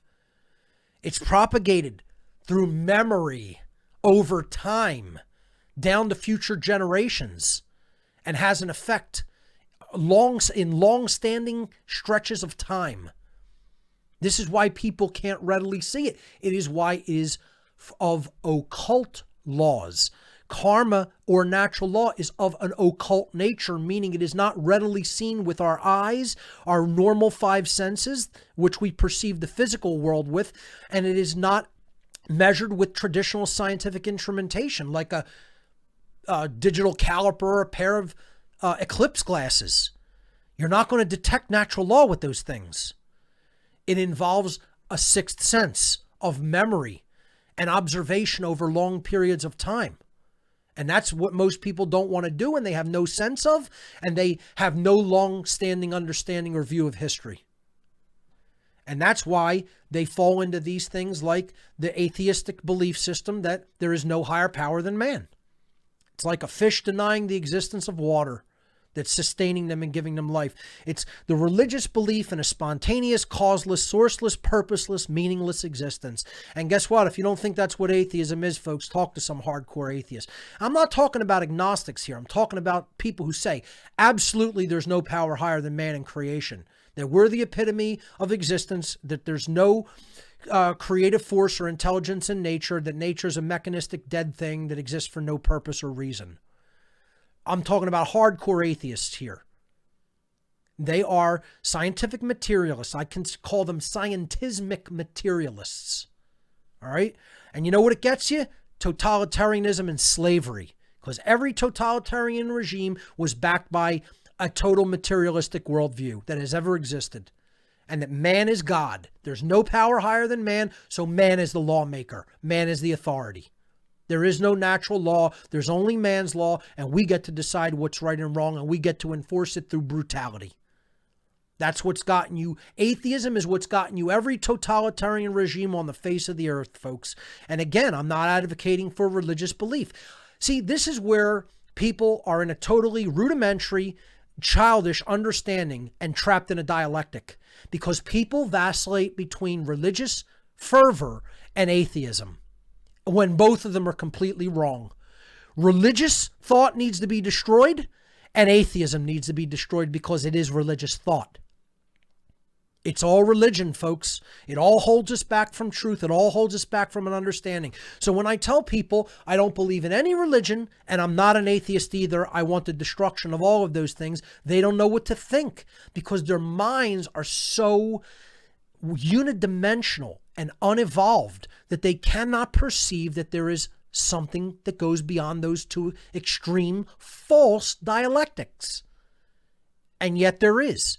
It is the position that a higher power exists, puts natural law into effect, but also gives sentient beings free will to choose their behaviors.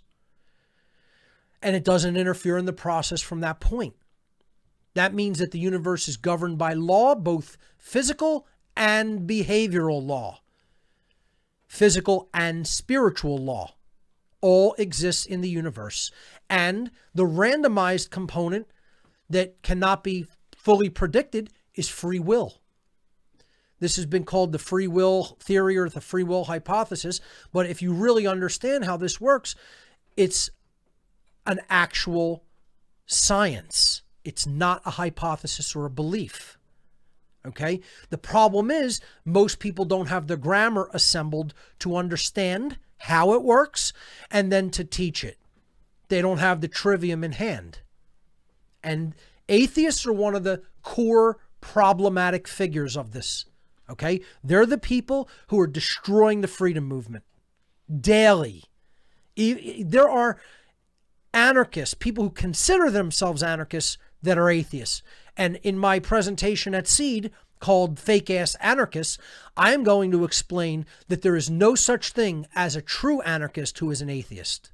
There is no such thing. You are only a atheist, you are only an anarchist in name only if you claim to be an atheist.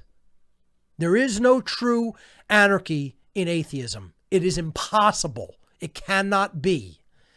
Anarchy can never exist in a society that embraces atheism any more than anarchy can exist in a society that embraces moral relativism. Freedom cannot exist in an atheistic society, and freedom cannot exist in a morally relativistic society. Impossible, according to cosmic law.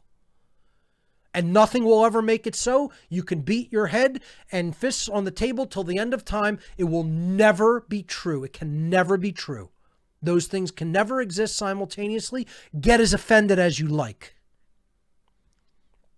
But yet, that's where most people are at in the freedom movement, and they believe that you're going to create freedom with the exact same underlying ideology that has created every totalitarian regime in the history of humanity. Yep. We're going to pour more gasoline and throw more matches on an existing home that's burned down, and it's going to magically rebuild itself. That's how it works, don't you know? Yeah. Jackasses. Jackasses. Okay? People who never learned how to think is really what it is. And I will blatantly offend every one of my listenership if you take that position. I don't really care. Get offended? Shut the show the fuck off. It doesn't matter to me. Because I'm not here to stroke your delicate sensibilities. I'm here to tell hardcore truth about how reality works and how the laws of reality work so that we can free ourselves from the tyranny we're under. And atheism ain't ever going to get it done because this is what it's rooted in. And then I'm going to show you what it eventually becomes. It's rooted in the hardcore ego that we cannot detach from, that is a weight dragging us down, that we cannot acknowledge, I am wrong. I am not God. I am not the highest power in creation. See, that's what I had to do from my former belief system of atheism and Satanism. Okay, to acknowledge my little puny human consciousness is not the arbiter of right and wrong. Nature is the arbiter of right and wrong. God is the arbiter of right and wrong. A higher power is the arbiter of right and wrong. And a higher power allows us to perform rights and then it exerts consequence when we perform wrongs. That isn't done by human beings. That's done by nature and or a higher power that people call God. I don't believe in the personal God that religious nutcases believe in, and I think all religions are utter nonsense.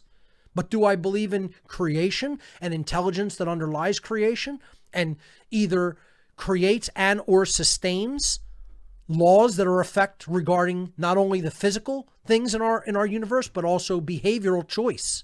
Yes, I don't think that exists or believe that it exists. I know that it does.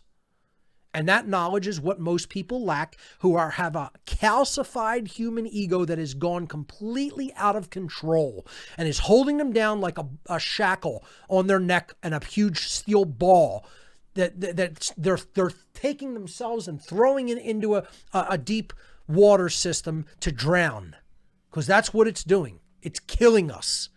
The attachment to ego and the refusal to admit that we are not the be-all and end-all of creation and nature, and we do not make laws, that nature makes laws only, and only natural law is the only set of laws that exist for physical laws that governs matter and behavioral laws that governs behavioral choice. Until we acknowledge that and we get out of that satanic ego, freedom is impossible. It cannot be achieved. And certainly a type 1 civilization cannot be achieved in that set of ego. Not a true type 1 civilization anyway, that is truly directing its own destiny, evolutionarily. Because this is where the out-of-control ego leads. The out-of-control ego leads to the me society that I am the master of everything, not true sovereignty. It leads to this false notion that I can command, or I am God, or I am the arbiter of truth, or I am the arbiter of right and wrong. That's what it meant to eat of the tree of Eden, of the tree of the knowledge of good and evil. See, it's a mistranslation. To eat of the tree of the knowledge of good and evil meant to claim that you are the arbiter of good and evil. It doesn't mean to physically consume like eating a piece of fruit or eating a piece of food. Okay? The term connotatively and spiritually translated in like, you can say all kinds of terms that like really have a deeper esoteric meaning that you don't translate literally. So the idea of to eat of the tree of the knowledge of good and evil meant to say human beings, we as human beings, or just I myself, in my runaway ego, I can arbitrate or decide for myself what good and evil are, what right and wrong are. That's what the Creator in this allegory was warning human beings never to do. Never make the claim through man's law, through the decrees of man's law, that human beings can decide and set what right and wrong are. Right and wrong are there for you to learn. They are there for you to discover what they are and then align your behavior to them so that you can perform right action and reap positive consequence collectively as a species, namely true freedom, and not perform wrong behavior, which will give you the consequence in the aggregate of enslaving you, of putting you deeper and deeper into bondage as a species. And what the out of control ego that doesn't want to acknowledge it's wrong, doesn't want to admit a higher power exists, and doesn't want to acknowledge natural law is a satanic mindset. From the Hebrew shaitan, which means the adversary or the opposer. Well, what is it? adversarial against? What is it opposing? It's adversarial against humanity progressing in consciousness and eventually becoming a type 1 civilization, because it's the force of entropy that wants to hold everything down, that wants to hold forward progress in consciousness and true evolution down and not allow it to expand and grow. It's the force that will not allow us to acknowledge that we are wrong. And eventually it turns into the satanic mindset of I am God. I will control everything. I will dictate what right and wrong are. And that's where we're at. We're, again, go back to the shows that I did called Our Society is One Big Satanic Ritual, talking about what real Satanism is and how our society fully embraces the tenets of Satanism. And all of our institutions embrace them and are geared toward the continuance of the satanic ego out of control mindset, because real Satanism should rightly be called out of control egoism. That's really all it is. The belief that human beings are God and we invent what is right and what is wrong for ourselves, not the right way of discovering what those things are and aligning our behaviors to them. Because ultimately, this is what we're doing when we take that mindset, folks. We're watering a tree that we have a noose tied around our neck to one of its branches. And you know how that ends up. That tree, we're continuing to feed that tree of evil, and it grows and grows and grows until it pulls us right up, off of our feet and hangs us. And that's where we're at. We're not toward becoming a type 1 civilization, anything but. We are far toward committing collective suicide, aggregate suicide as a species. Far closer to that than we are to emerging out of our chrysalis or a cocoon and becoming a type 1 civilization and going to the stars. Not on our current trajectory. Can it be done? So here's the thing, folks. I want to leave you with some semblance of the possibility for this to happen. Can and will are two different things. I've repeated this over and over again. Can it be done? Yes, absolutely it can be done. I wouldn't even bother to talk about it if it was impossible. It's like, can a human being with no technology whatsoever just step off the edge of a building right now and float in midair? Impossible. I'm not going to sit there and talk about the feasibility of doing that, because it doesn't matter who you are, you're not doing it. It's impossible in our current condition. So, is it possible for us to become a type 1 civilization? Well, not in our current condition. We would have to change and stop doing things. We'd have to stop believing in the religious nonsense we believe in, the belief in authority, the technologies that we're using that are totally controlling and polluting. We would have to reevaluate those and come up with something better. We would have to stop doing and condoning coercion, violence, and slavery. A society can never become a true type 1 civilization while continuing to do and condone those things. Order following would have to go away. A true development of conscience would have to be born. We'd have to become the true star child at a higher level of consciousness. Our understanding in the universe would have to be developed, and atheism would ultimately have to go away. Okay, and most of all, we need to get out of the satanic mindset and the out of control ego mindset. So what are we talking about here? We're talking about getting out of this self-loathing, suicidal way of life. And that is done by really understanding how wellness is manifested, or fitness, you could call it. Wellness, fitness, strength of the individual. Okay? And then strength of the whole society. Because this does extend beyond the individual and it goes to the aggregate of society. Because the individuals comprise the aggregate. There's so many different dimensions to wellness. We not need only mental wellness. We need emotional wellness, physical wellness, intellectual wellness, financial wellness, social wellness. Secureness in what we do, what we choose to do, occupationally, environmental wellness, and most of all, the thing that underlies them all, spiritual wellness. Why are we, I want to step back a slide. Why are we in this position, this suicidal, killing ourselves position by what we believe and what we are attached to and refuse to let go of, and we are watering that thing and making it grow and grow and grow instead of cutting it off and saying, no, I'm not going to do this anymore. Where does that come from? It comes from ultimately deep-seated self-loathing psychologically. But ultimately, where does that come from, folks? It comes from being cut off from true spirituality. And being cut off from true spirituality comes from a mindset that spirit either doesn't exist or is meaningless, or that we have no true connection to it or no method of connecting to it. And so many people have told me repeatedly, within the freedom movement, I'm not talking about your average schmuck on the street that is a know-nothing, just nonsense television watcher. God only knows how those people think. I'm not even talking about talking to them. I'm talking about talking to people who are active in the freedom community, claiming to be activists and or change agents, and people like showing up at meetings and meetups saying, I want to do something about this state of our loss of freedom. And then the next thing out of their mouth is, I'm a hardcore atheist, believer in only Newtonian mechanics, and the physical world is all there is. There's no such thing as spirit. There's no such thing as consciousness. And we just got to put new leadership in there. We just got to take down this political system and stop the financial dilution of our currency and stop, change the political system, and we'll be free. Yeah. Keep telling yourself that lie, buddy and missy. It's never going to happen that way. It cannot happen that way. And then I'm the bad guy.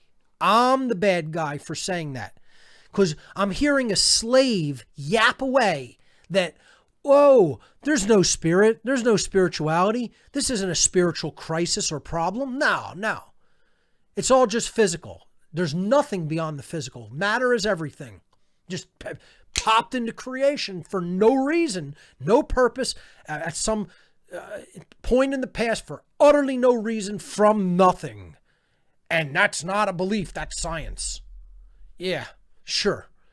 Like, first of all, we're going to understand the total processes of creation. I'm not talking about knowing the totality of the mind of God. I'm talking about the simple knowing of, if you behave like this in the aggregate as a species, you get this result. And if it's against the laws of right and wrong, you're getting slavery every time. And if it's according to the laws of right and wrong and you're doing the right thing, you're going to get freedom every time. But no, that's too complex for these jackasses to understand, because they want to cling to their religion of atheism and not understand there's a higher power, and then say there's no such thing as consciousness. It's a meaningless term. You're a fool, a true fool, if that's how you think. And guess what? I'm talking to most people in the freedom movement, and that's why you are killing it. It's dying. It's failing. It's not growing. The people who think it's growing are delusional. It's dying and failing. Censorship and totalitarianism are taking over. More people think that those are good ideas than don't. Just like they did in Nazi Germany and Soviet Russia and Maoist China. Okay? And it's because of atheism. It's one of the main reasons. It's because of lack of spirituality in one's life. Lack of understanding the self from a spiritual perspective, and then working to heal the past traumas of the self. That's not being done. We're not working toward holistic wellness that starts with a wellness in spirit. You don't start with wellness of the external environment without starting with wellness of the spirit internally in mankind, in humankind. Okay? It doesn't work like that. You're not going to get the external result until you get positive internal results. And that comes from doing the work on yourself. In any of these dynamics, you could forget any of the other dynamics happening first if you have spiritual imbalance. That's where you have to start the healing process of healing past traumas. That's what creates fitness in every other area of life. And most people have no connection to spirit because they've been told it doesn't exist, and they've bought that fucking lie. And they're Newtonian scientismic materialists. Scientismic materialist atheists with a total lack of spirituality in their lives. And guess what? I've been around them. I've worked with some of them. And I'm telling you, they're all over the freedom movement, and they're poison. They're fucking poison. They're murdering this movement, And in their calcified ego, they're destroying freedom while simultaneously claiming that they're going to be those who usher in freedom. And guess what? That's exactly what every totalitarian regime has done that embraced the principles of atheism. Because it eventually becomes Satanism. And guess what? You can call that by any other name. Communism is just a form of Satanism. Nazism is just a form of Satanism. Chinese communism / Maoism is just a form of Satanism. Every other totalitarian form, it's a form of Satanism. That's all it is. It's out of control ego, eventually turning into the belief that humans are God. We make up right and wrong, and therefore we'll control other people. That's it. That's all it is. Okay? So we have to learn the dimensions of wellness and then pathways to wellness. Now, I'm not going to cover pathways to wellness in this show. That'll be possibly for another show. Then there's many techniques. But the one thing that it has to start with is the self, folks.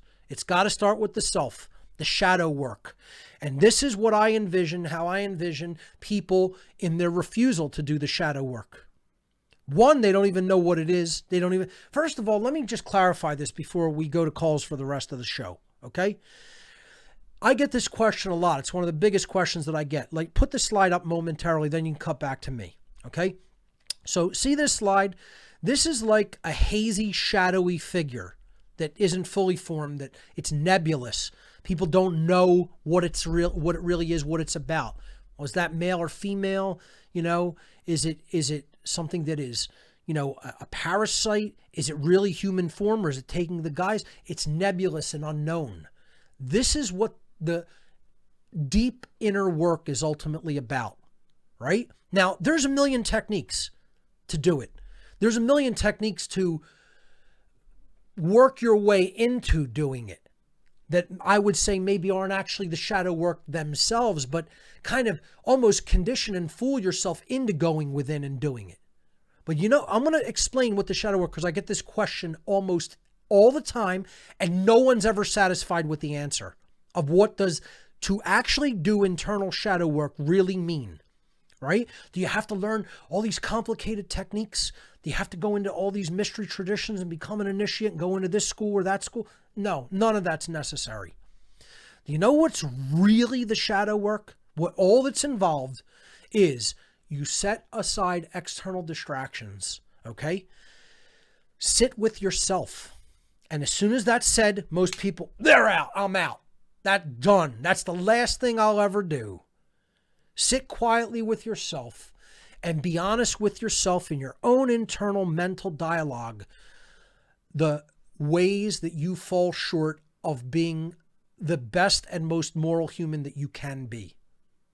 Right? Okay, I look at, say, I can be way super harsh on people because I have a very low tolerance for stupidity and willful ignorance. Do I recognize I'm like that? I don't lie to myself. I'm like that. That's part of doing the shadow work. I could start doing shadow work right here. Okay? I could just calm down, set out all other distractions.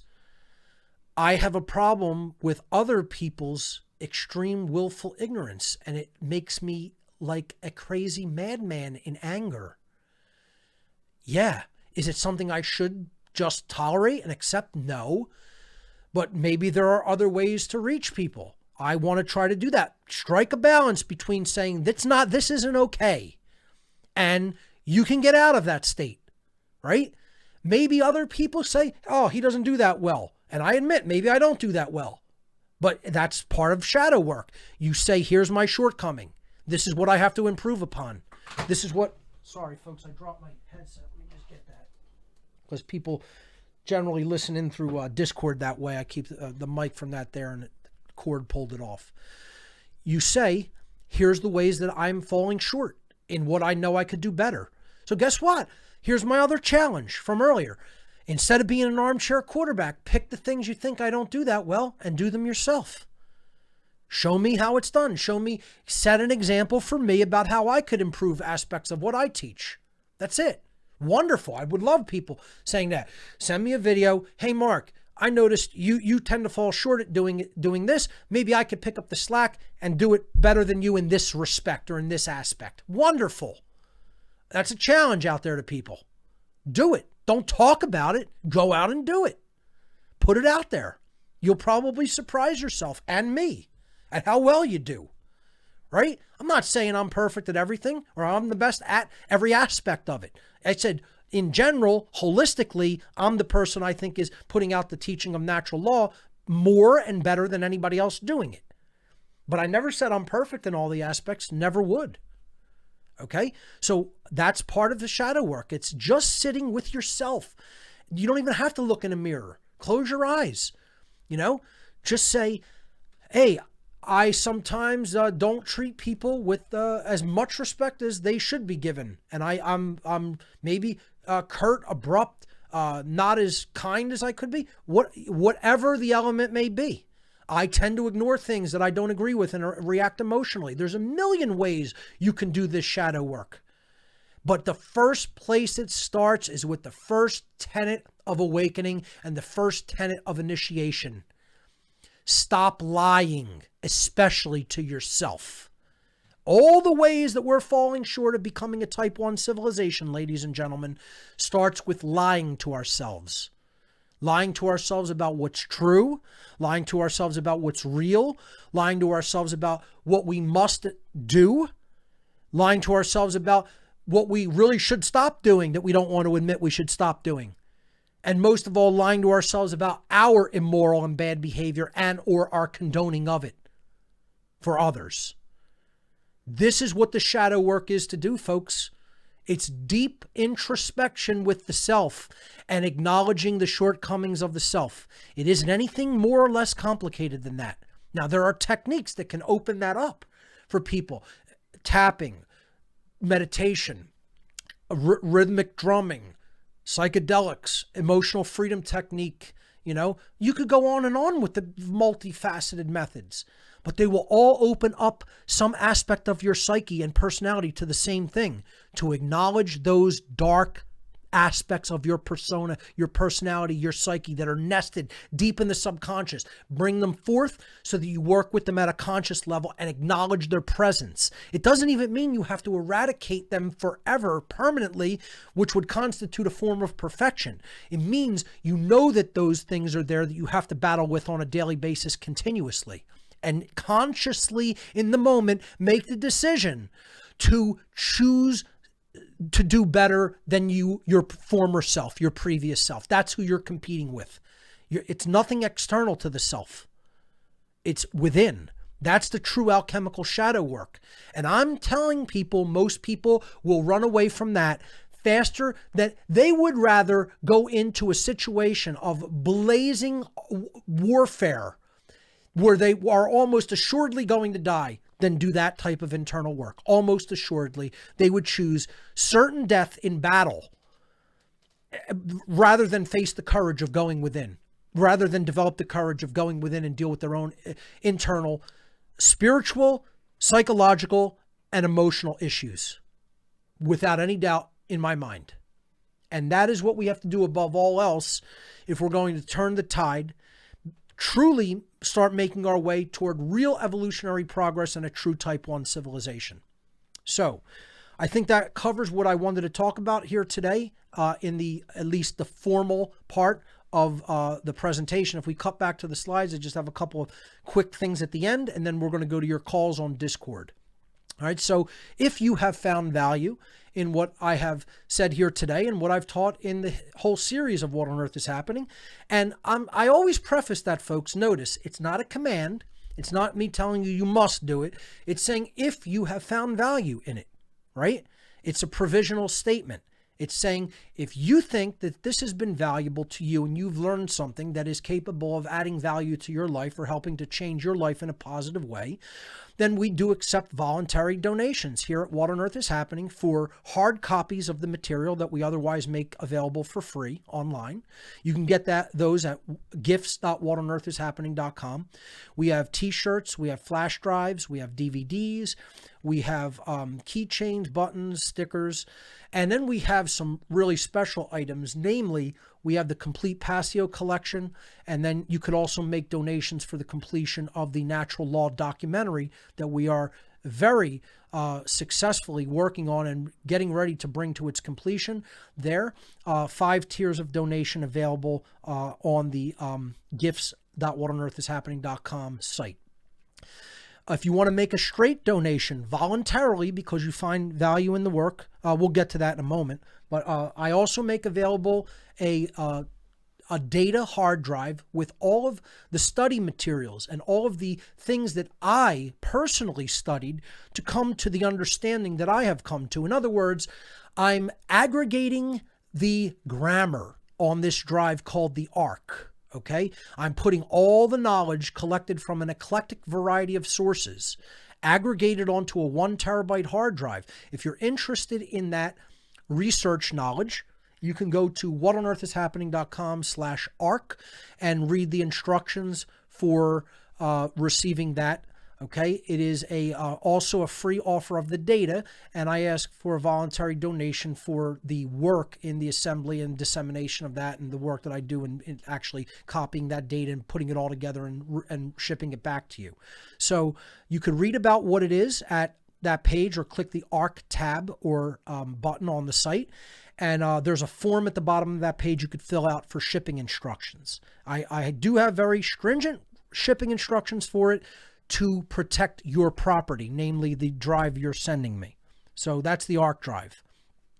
And finally, if you want to make a straight donation for nothing in return except appreciation. See, that's what a real anarchic society, folks, that's another thing very briefly, okay? A real anarchic society, you know what its currency would be? Its currency would be thankfulness.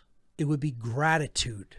Gratitude will be the currency in a true anarchic society, not based in coercion, control, and haves and have-nots. See, and it's okay to ask, you know? There's nothing wrong with asking. The whole idea of the law of allowing that's put forward in the New Testament and put forward in the true law of attraction actually is ask and you will receive. If I didn't ask people for donations for the documentary, which I didn't at first, that's why we were almost out of commission for 4 months, because monies that I was going to allot for documentary, budget had to be spent on something that the city hit me with, namely fixing some cosmetic cracks in a wall. And then they were saying it was structural damage. You know, they just don't want the property value going down by a house on the block having a couple cracks in the facade, in facade bricks that are, not even structural or foundational, supports. So, I got hit with that. I was going to use that money toward this documentary and I wasn't able to. Okay. And then the stuff with, the conference happened. I took another hit. So I just tell people it's a voluntary thing. If you can't afford it, if you don't want to do it, if you feel you haven't gotten value and you just don't want to, don't do it. It's purely voluntary. If you want to help me, continue to, produce the show on a daily basis, live, have food, pay my bills, I do this full time, and this is what funds it. And this is hard work, folks. This is continual work. I'm not asking for anything for free. I'm saying if you find value in the work that I have produced and you want to see it continue, you can make a voluntary donation at whatonearthishappening.com/donate. And anybody who's doing the great work, I say, you should ask and you should receive. As a matter of fact, it's a lot better than anybody else doing some of the nonsense that's done in society, like stupid sporting games and, all kinds of other fruitless endeavors. That, okay, yeah, they entertain and amuse people, but guess what? Are they really teaching people what they truly need to know to become truly free? No. And they're making millions. So I don't apologize for asking for donations. And I think anybody who is doing the true great work should receive abundance in their life. Okay. A lot of people have to move past that idea that, we can't use resources to grow our work and to help extend it to more people. Look at the production values of what we do here. My staff is doing great work and they're even operating on a volunteer basis. I still, unfortunately, can't really just pay them on a continual basis, but I would love to make enough resources to say, hey, you get this for what you do. I really want to try to start doing that sooner than later. I thank them all the time for being willing to help this operation, help the cause of what on earth is happening out of the kindness of their heart. But, equipment isn't free. Bills that have to be paid are not for free. There's living expenses and there's operational expenses. And anybody who's actually doing things knows that, and they will understand this is a voluntarily run operation. And if people find value in the work that's produced and what we're teaching here, if you want to make a donation, it's purely voluntary. There's how to do it. So thank you to everyone who has. You guys keep this going. Okay. You keep us continuously being able to teach this, put it out there to new people who are learning about it every day. It's a slow process, admittedly, but the whole old saying is it does have to start somewhere. I'd like to see it pick up a lot faster and reach a lot more people, but we got to go with where we're at and start somewhere. So thank you to everyone who's contributed in any form that they have contributed. It means a lot to us and it is appreciated from the bottom of our hearts. So thank you. Enough is enough. Republic is the galaxy's only hope for peace and justice. It must not fall. The Sith Empire exterminates everything in its path. The enemy has no remorse for the worlds it destroys. Everything we value will die unless we hold the line. This war isn't about politics or resources. We fight for survival, for freedom, for the Republic!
With every battle, there are fewer of us to keep up the fight.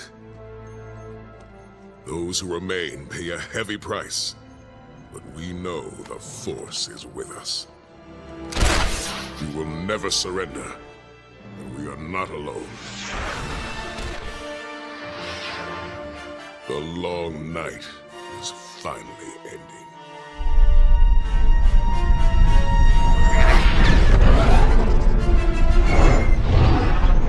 That concludes the whole presentation part. We have about a half an hour left for calls. I ran a little over time. I generally always do that. Maybe next week we'll do a whole call-in show or something on this topic.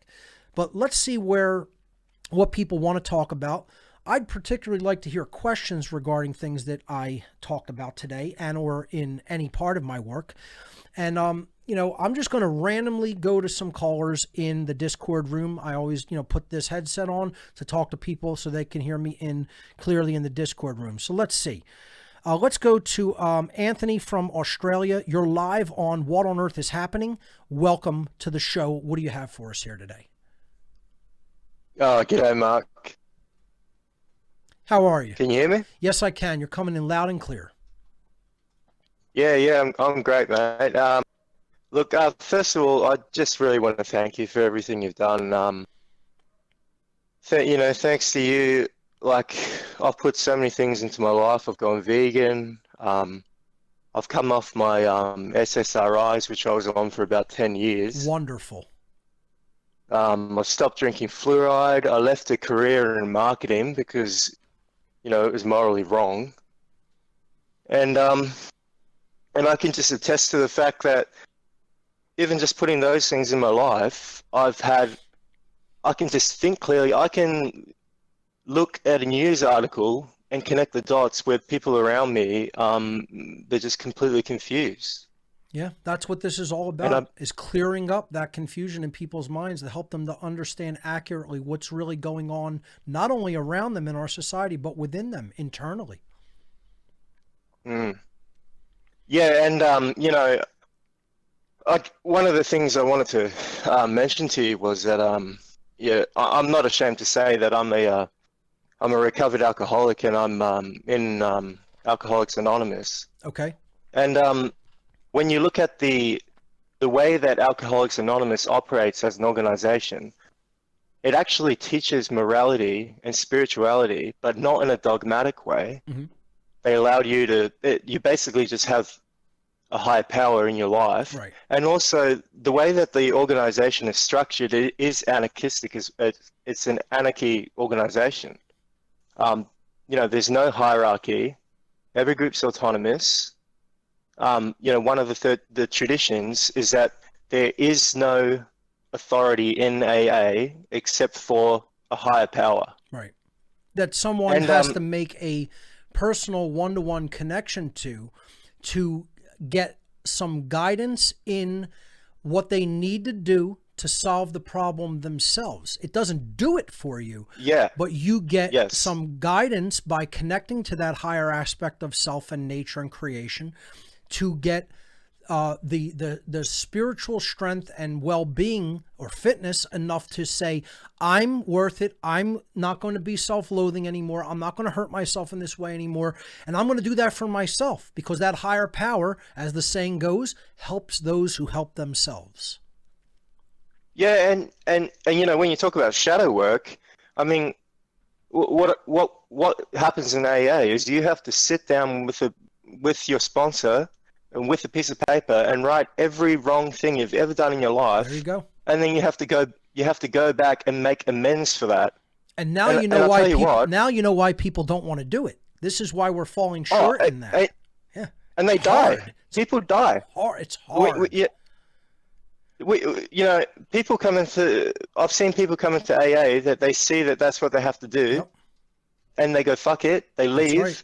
And they end up dying. That's right. They drink themselves to death. That's what we're doing as a society. Yeah. Yeah. And, see, I never said that the shadow work was easy. I said it was simple. When I tell people how simple it is to do, they don't want to accept that as the explanation. They think I'm going to give some extreme, all kinds of crazy procedures and rituals and, That's not what it is, folks. This is what it is. But I'll tell you what, though, that when you actually, when you shine a light on the darkness and you actually sit down and do it, it's not as bad as you think. And the rewards for doing it are just astronomical. Like, people's lives change. And it's just morality. Right. There's other way, As with any other task, right? The hardest part is beginning, because you're in a state of inertia. Objects at rest tend to stay at rest. Objects in motion tend to stay in motion, right? Unless a force is actively applied. So when you're at rest and you're not doing something, the hardest part is applying that force to say, I'm going to start. And most people don't want to start, okay? But once you start, what happens? Another dynamic of motion goes into effect called momentum. Meaning that you've applied a force. Yeah. Now, if you continuously apply that same amount of force, you reach acceleration. Things go faster. Okay? And that's what we're talking about. We're talking about just start the process. And then you will see it will become easier and easier as you do it. But if you don't do it, it's going to remain hard to do. And the same goes for doing the great work of teaching natural law and learning the technology. Look, I got people who told me I didn't even know what I didn't know. I attended your teaching natural law seminar. You gave me the unknowns that I was completely unaware of involved in doing this. And I had this knowledge. They were at the step where they had the knowledge of natural law and they understood it. But then they're like, well, how do I teach it? What do I do? I don't even know where to start. So they took the seminar. I'm having that problem myself. Right. They took the seminar. I showed them some software and they were like, I can do this. And then they went home and they started doing it. I'm going to teach people how to build presentations on the air one day. That's going to come soon, actually. Maybe, within a month or so. We're going to build a presentation from scratch on the air, and you're going to see actually what's involved. And people are going to be like, okay, that's fairly easy to do. It's nothing super complicated with technology, but there's involvement with it, and it takes time. You have to craft it, and it's not an instantaneous process. Like I said, the presentation gnomes don't come and visit me and say, here's your presentation for the week. I got to build it. And I got to try to make it look decent for people because I want good production values in my work. And see, the whole part of it is you start it, you get better at doing it as you go. That's all. It's just continuous effort and work and improvement. That's what all evolution is about. I've got a question for you. Sure. It seems, I'm not sure really, but it seems to me, from my experience, I've lived in New Zealand and Australia, and I feel like these societies, I mean, they're fucked. You try to talk about Australia is one of the most atheistic societies in the world. The whole world is becoming that way. And then the religious communities, I mean, they've got their head up their ass as well. I'm in full agreement with that. And see, that's why my work generally offends everybody. Nobody knows what to make of it because I tell people atheists have their head up their ass and religionists have their head up their ass. We need to understand there's simply a higher power. We don't need to fight each other over what the characteristics of that are, but it puts right and wrong into effect. It sustains that. Yeah. It gives us the consequences for what we choose to do behaviorally. And as long as we have agreement about what is right and what is wrong, it doesn't matter if it's Jesus, if it's Allah, whatever. As long as you're not doing wrong to other people, then you're living morally. And that's easy to agree on because there's only 7, quote, sins or transgressions against natural law: murder, assault, rape, theft, trespass, coercion, willfully lying. Every one of those things is a form of every wrong, and every one of those things is a form of theft. All rights are property rights. All wrongs are transgressions against some form of property, invariably, inevitably. And people just don't understand that general principle. And just one last thing, Mark, have you heard of the researcher? He talks a lot about false flags and crises and stuff. Ole Damagard? Yes, I actually met him last year at Acapulco. Well, he said in one of his presentations that he's able to predict where the next event is going to be because somebody, an insider, called him and said they leave clues, and the reason that they leave clues is because they're trying to escape karma, because they want to tell the public in a cryptic way what's going on, so that the karma comes back on us. It would not. And I don't think they will escape karma, but it is up to us to. I mean, if we're just gonna watch sport and drink beer and eat chips all day and not see these things, then the karma does come back on us, and it comes back on our children. I fully agree and couldn't agree more. And I do believe in a sick, perverted way, they believe they're somehow alleviating their karmic debt or burden and telling people in these cryptic, covert ways what they are actually doing.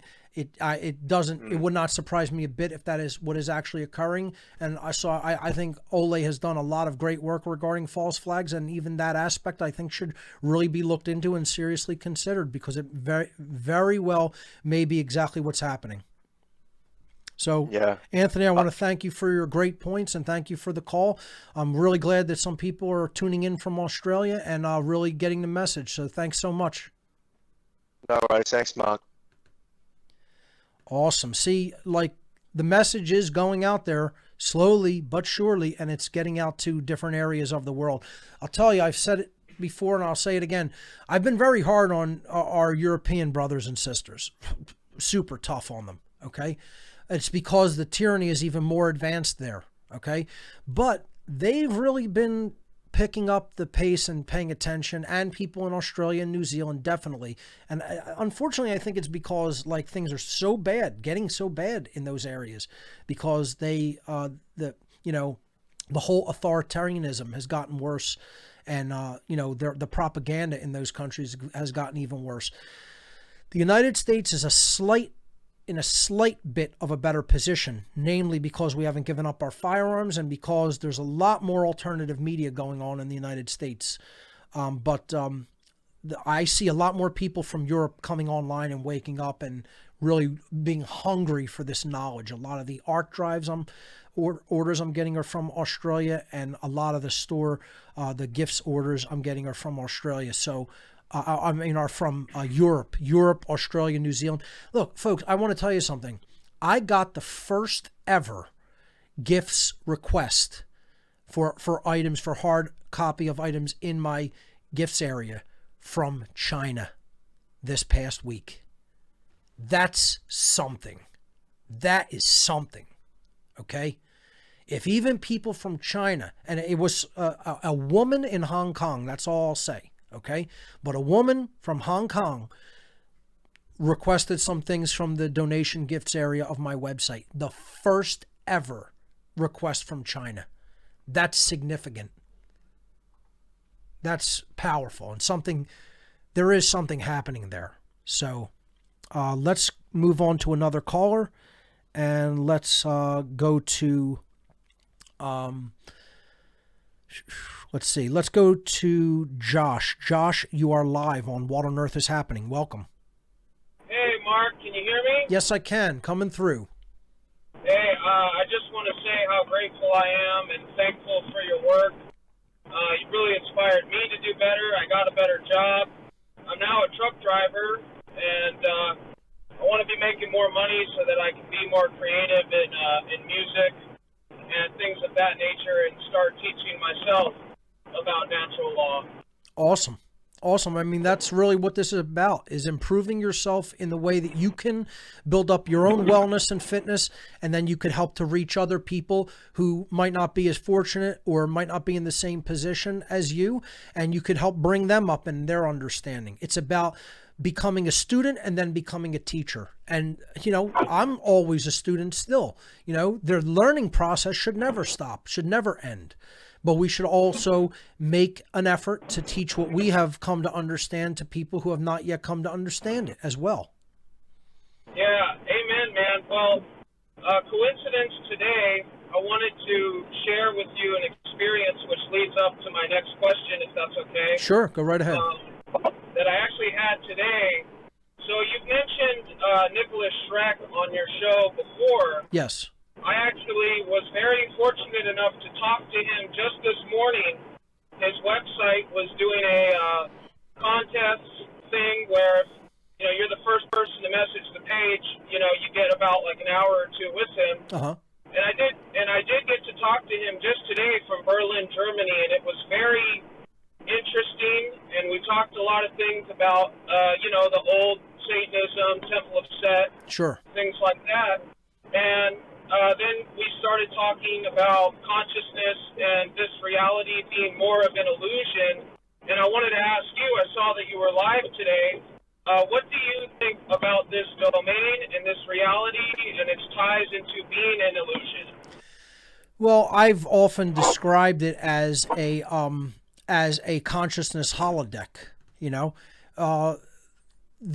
Ultimately everything comes from what is referred to as the all, nature, the all force. Doesn't matter what you call it, and it's having an expression for learning and growth. And I think there are expansions and contractions of that, like the ebb and flow of waves or tides. And ultimately it is a construct. It's a construct that exists in mind. That whole thing is mind. This is what the first principle of natural law in Hermeticism, they called it the first Hermetic principle, that the whole universe is a mental construct. Everything is ultimately comprised of mind. And then in an illusory sense, almost like a technological holographic way, it takes on realness because it's basically vibration. This is one of the other Hermetic or natural law principles, the principle of vibration, that everything is moving, nothing is ultimately at rest. And that motion creates the differentiation from the one thing, and it creates what we consider space and time and matter. And that allows that consciousness to have learning experiences that we call events that take place in the 3D world, in the physical domain. And, if you really look at what matter is, it's quantum fluctuations in the vacuum. That's really all it is. That's all atoms are. They're not really comprised of any solidity. And that's a difficult concept for most people to even conceptualize, that really there's no true matter of solid objects. If you went into a thing that you consider hard or solid, like let's say this table, you would go down to the level where you would look at individual atoms and then subatomic particles, and then ultimately you would look at those, and those are just vibratory,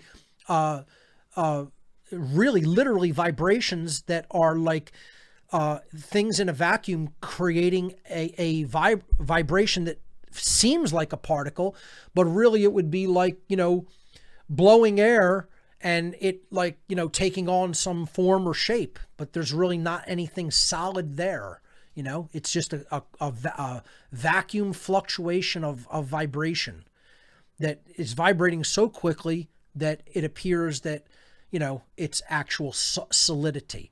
So, if I,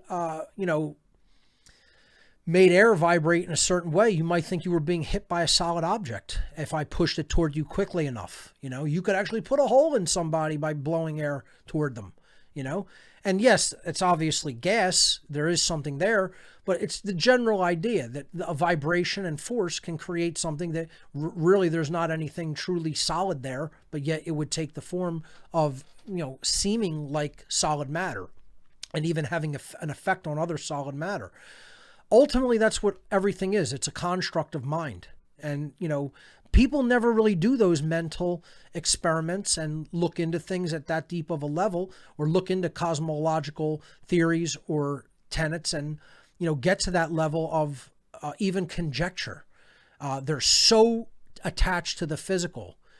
And then you think like, well, if consciousness is not physical and memory isn't local, what makes us think that it actually stops just because the physical body stops and disintegrates at some point? This is the whole idea that everybody is allowing themselves to be enslaved because they fear death. But slavery is worse than death. This is where the idea of freedom or death, liberty or death comes from. It's not a matter of, should we just survive? As I said, just physical survival without freedom is a prison. It's torture. It's worse than dying. It's worse than ceasing to physically exist, because the spirit is what's being killed and tortured. And that's where we're at as a species, where we're at a point where our species is at spiritual torture. because we're not free. Okay?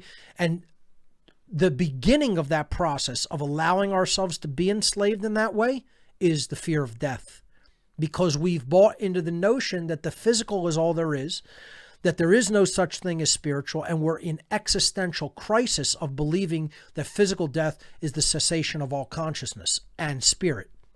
And it's just not true.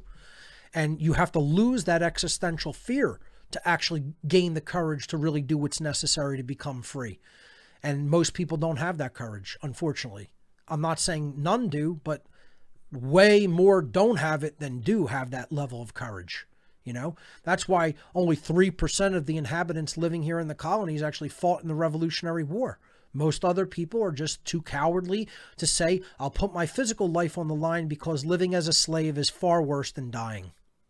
And that's how I feel about the whole construct that we're living in, the experience. You know, the whole idea is the experience is what is important. It's to be learned from, you know, not to be attached to. Most people have attachment to physical life instead of looking at the experience as something to learn and grow from. But in order to do that, we have to have the possibilities available unto us that freedom allows. And that's why I think it is more important to be free than it is to just maintain physical, continuation of life. Life being sustained could turn into ultra ugly things that are far worse than death.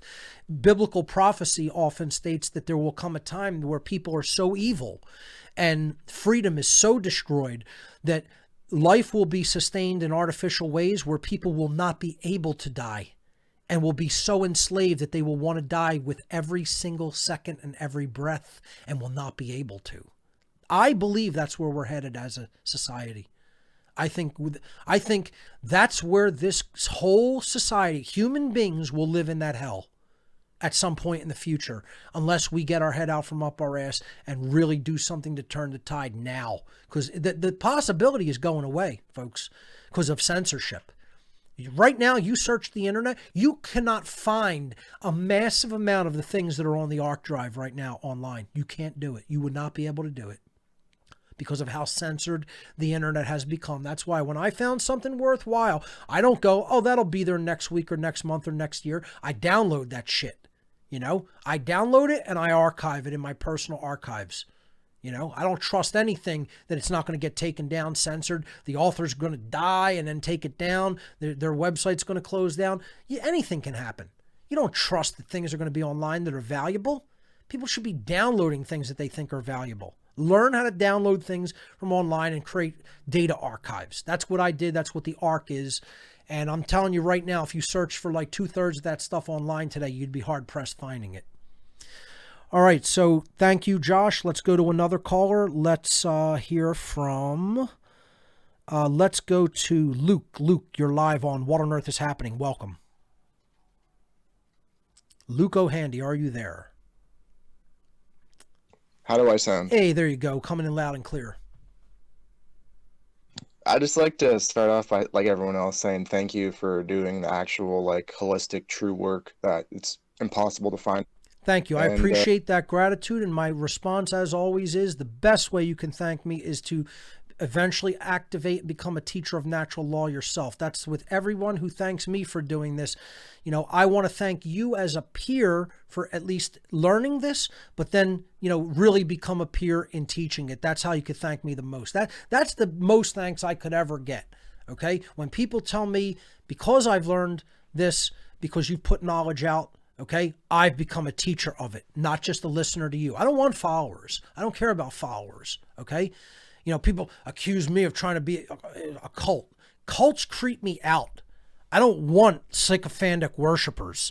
I never wanted that. I tell people I'm not your master, your leader, your guru. I don't want that. Okay. I want you to teach natural law to other people. That's all. You know, so I appreciate the gratitude, and I think that is like the real currency that we will operate on. But since we have limited time, I'll let you go ahead and get to what you wanted to ask or comment on.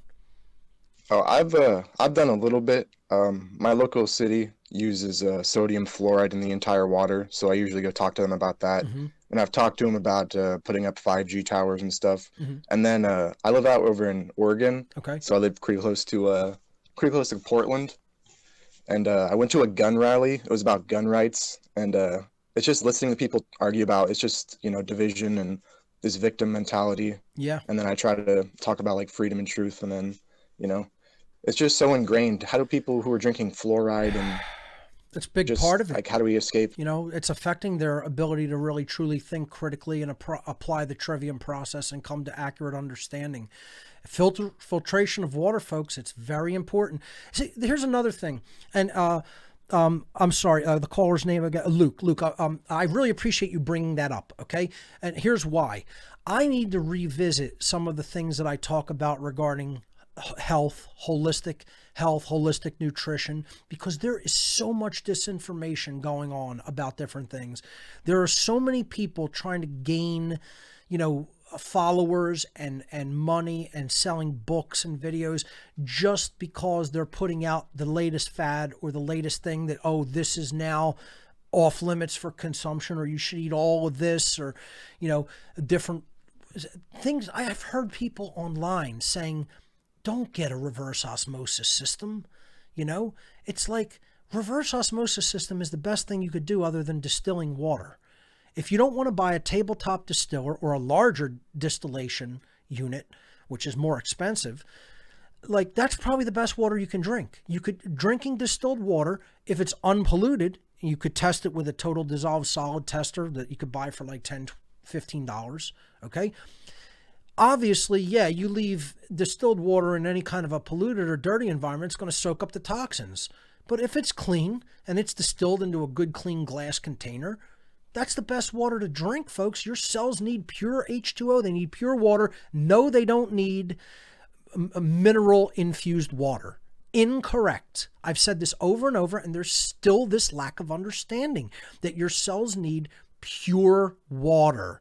Pure water is a carrier system for nutrition, okay? It's also a carrier away of toxins. It carries nutrition to your cells. It carries toxins away. Very simple concept, yet people still don't understand it and are saying, oh, I would go with a gravity-fed filter over RO system or a tabletop distiller. It's the exact reverse. The best thing to do is to distill water. The second best thing is reverse osmosis. The third best thing is gravity filtration or filtration through some type of an ion exchange resin. And then the last thing you want to do is just carbon filtration, which helps with taste, but not much else. Folks, guess what? That's all the time we have for this edition of What on Earth is Happening. Boy, did that go fast. Thank you for watching, everyone. We'll see you right here next week. Government is slavery.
Revenge.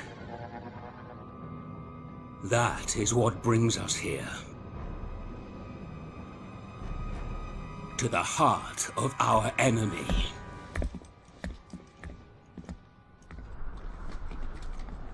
To the brink of war.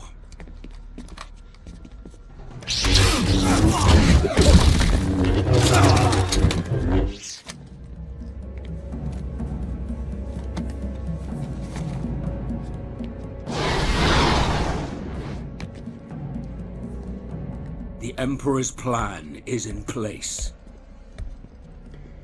Our allies are strong.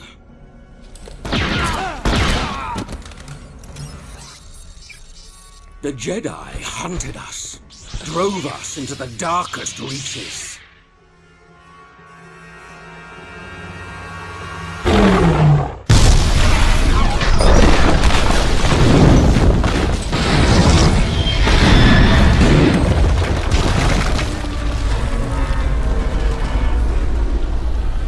They thought they had banished us forever. But now, finally, we have returned.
Rage gives us power.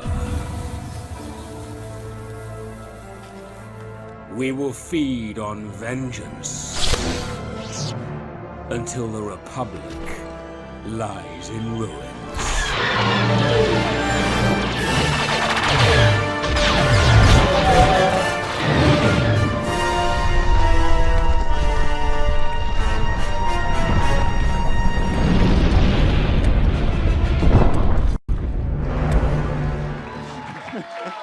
So this is going to be Corey's shirt. The first person to get one of these shirts, and the guy who's going to be presenting to you for the next couple of hours is Corey Good. Corey, come on up on stage.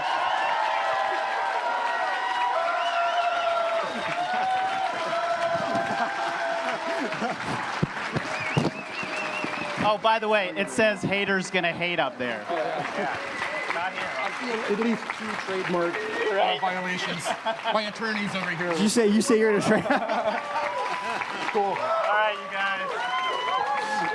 Thank you. Yeah, we love you, Corey. All right. Well, I was going to I need to get a camera. Okay, Corey's grabbing his camera real quick. Corey's getting his camera, everyone. Yeah, so this is awesome, you guys. Like, we're trying to make this really fun, right? I mean, this is really cool, right? I mean, we want to make this the best conference that you guys are going to have, like your experience and everything, and, you know, leave the other conferences kind of in the dark, which we're not going to name here. Since none of us were invited. Exactly. Yeah. Contact him, though. Yeah. So we weren't invited. Corey was invited. David or Mike Barra even wasn't invited either. So it's like, what's going on? You know. But you know, and that's what this is really about, right? The uncensored aspect of this. Hey, look at this. He's got a GoPro. 360. It's a 360, no you guys. Way. This is a 360 awesome. camera. Woo!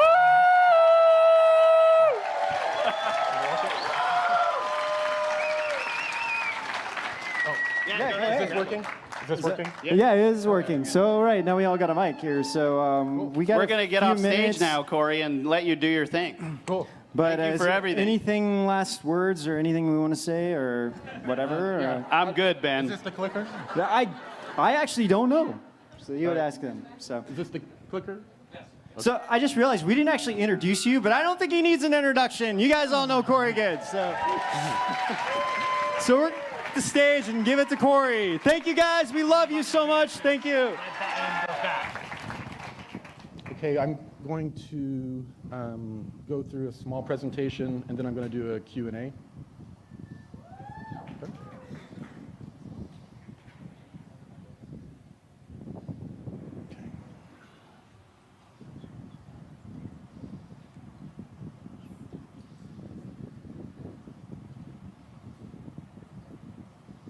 Nice slow effect.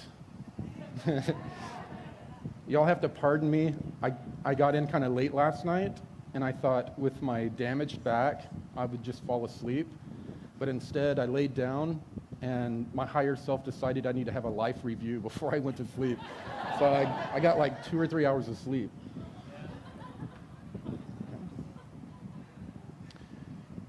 Okay. And this is going to closely go along with the theme of our new documentary, The Cosmic Secret. So this will give you a little bit of a preview. So Earth has had many advanced civilizations. We've had Atlantis, before that Lemuria, and before that the ancient builder race. So little is known about the ancient builder race because they found ancient structures but no writing and no type of history. It's like the timeline has been erased of all information related to the ancient builder race. Now, I think we've all heard of these out-of-place artifacts. I've talked to the Anshar about this, and some of these could very well be artifacts that came from their timeline when they traveled into our past millions of years and began to grow a civilization with very little technology. They had to, for the most part, start over again. So some of these artifacts, the ages that they found them in rock and sediment, 40 million years old, 2.8 billion years old. So what the Anshar, at some point in their timeline, in our future, we don't know when, they noticed some weird anomalies occurring. A Mandela effect phenomenon started occurring, and they were able to pinpoint it to 17 million years in their past. So they took a small group, sent them 17 million years into their past, and that small group became the Anshar that I met, that there are millions of them now. And they developed technology, and they've spent the entire last 17 million years or so manicuring the timeline, fighting against the reptilians who are fighting for a completely different timeline. And the Anshar also have a lot of, they observe humans and other humans that have come from other planets that were transplanted onto this planet for a time as refugees. They chronicled everything, and they chronicled all of these civilizations going back at least to the 17 million year mark. And there's evidence, I guess everyone who's seen Ancient Aliens, in just about every text we see some sort of mention of a technology of the gods that they just don't have the words to describe. Now, this is something interesting that the Anshar told me that I had heard while in the programs, but not in as much detail as I heard from the Anshar.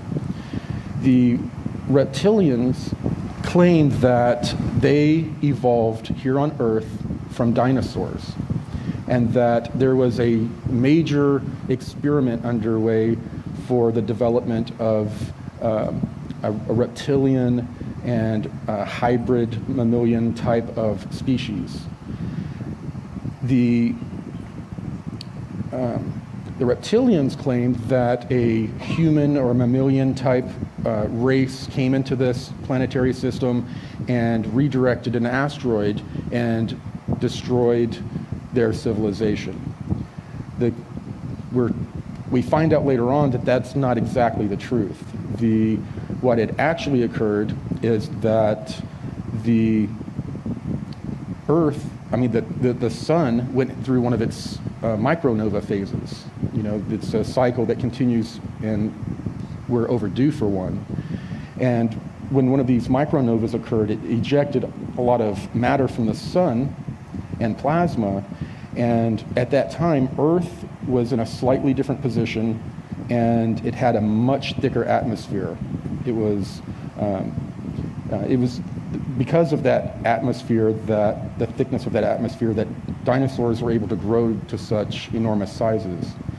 After the solar storms stripped away a large part of that atmosphere, it became unable to sustain such large life forms. And also the Earth changed positions, as did the other planets during that time period, during that solar event. So the Anshar claimed that the story that the reptilians have given the military-industrial complex about being destroyed by a meteor is not correct. They were actually destroyed by a solar event, and it had to do with the natural evolution of species, and the species didn't make the cut because of changes that happened to the atmosphere that would no longer sustain them. This is a really cool image. Steven Cefalo created this for our graphic novel. And this is basically what the reptilians were telling us. They evolved from a dinosaur-type being. And according to the Anshar and others, when they were this small dinosaur-type being, they had a similar ability to some of the insectoid beings. You know, some animals are able to mimic their prey to bring the prey in closer so they can attack them.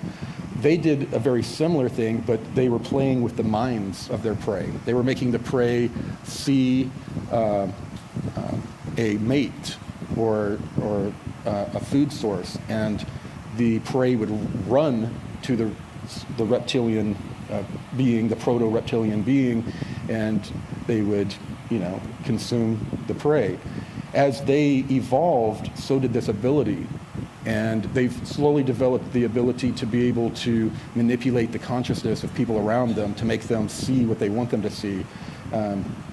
Very similar to when they were developing from a proto-species. And the insectoids developed very similar abilities, and they were just innate abilities that kept evolving along with them over time.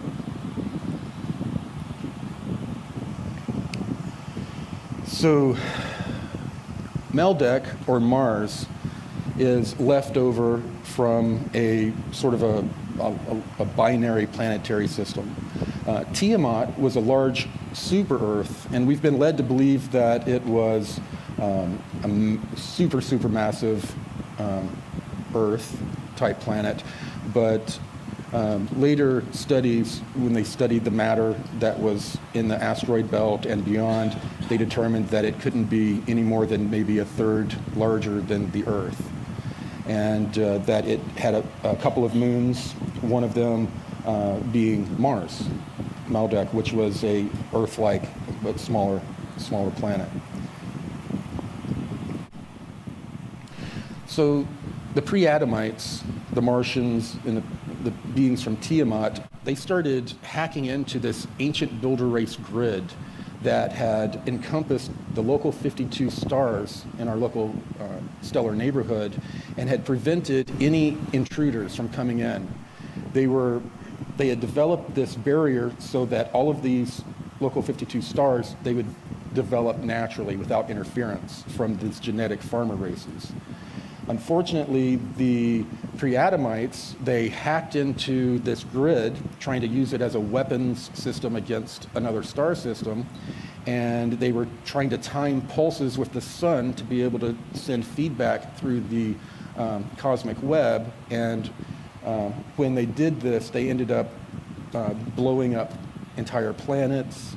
They brought down the entire grid that the ancient builder race had put up, and immediately all of these genetic farmer races started rushing into these star systems to begin these experiments.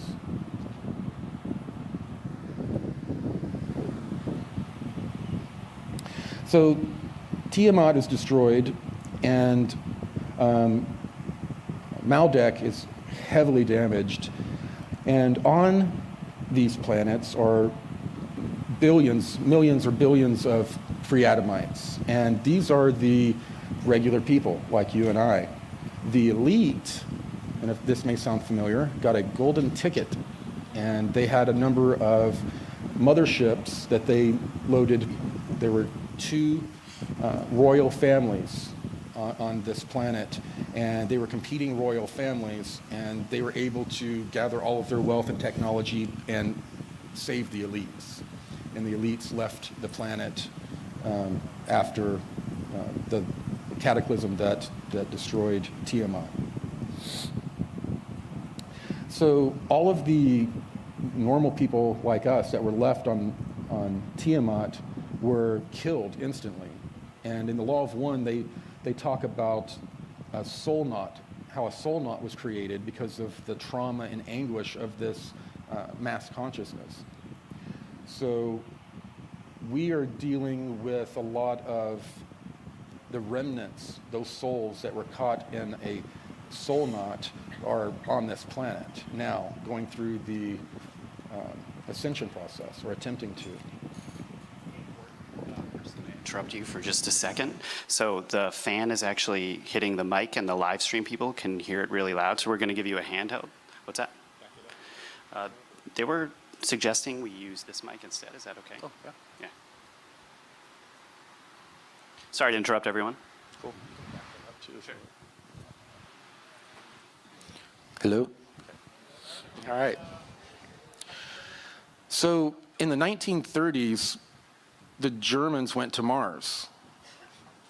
Sounds pretty crazy, right? Unless you watch a little bit of sci-fi, then of course that's where this all comes from, right? Maybe sci-fi comes from the real information. Germans had built electrogravitic craft and had flown them to the moon and had flown them to Mars. They had accidents on Mars, lost a large number of their astronauts, but they were looking for a place to build a base, and they were trying to figure out, what they were going to do for a staging area while they were building this base, and they found some old pre-Adamite structures that were heavily damaged.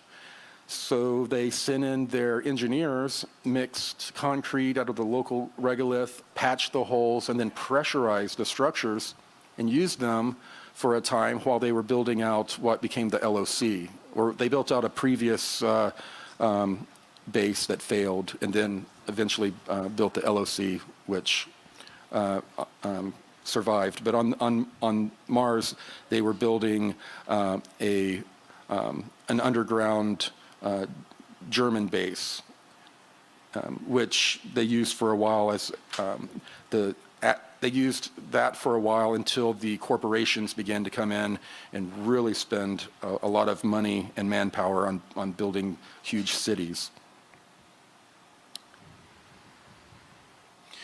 And of course, the Germans were the first to notice that there were pyramids on Mars, and that they matched very closely to the pyramids on Earth, and that to them confirmed that the gods that they worshipped did indeed come from Mars, as their ancient lore had described. Now, there was a program called Brilliant Pebbles that we read about that reconstructed the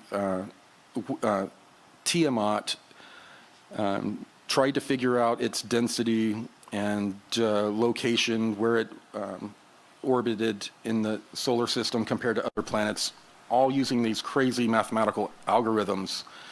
And Dr. Sala pointed out that there is a different project, Brilliant Pebbles, and that can cause confusion. Often, like Project Pegasus, there will be a Project Pegasus that they use at like Eglin Air Force Base for, kind of military industrial complex, lower level secret space program things. And then they'll have an additional Pegasus that deals with time travel. so that you have plausible deniability. If someone says, oh, Project Pegasus, no, that, I was in the military, I know what that is. It's satellites being tracked by radar or something like that, and they can just, kind of brush it off when they have another project by the exact same name.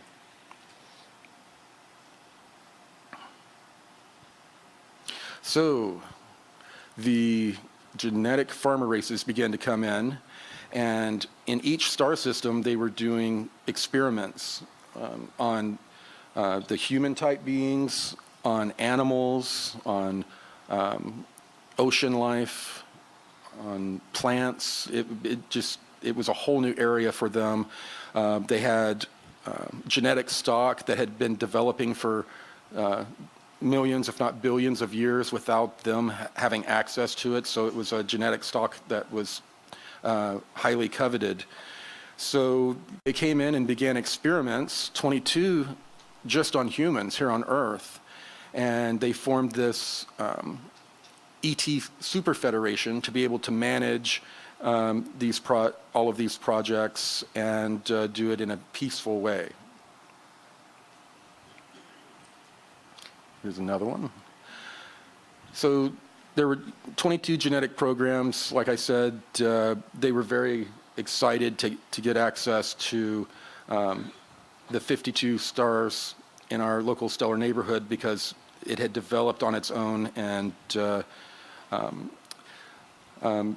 when they come into a new star system, they begin to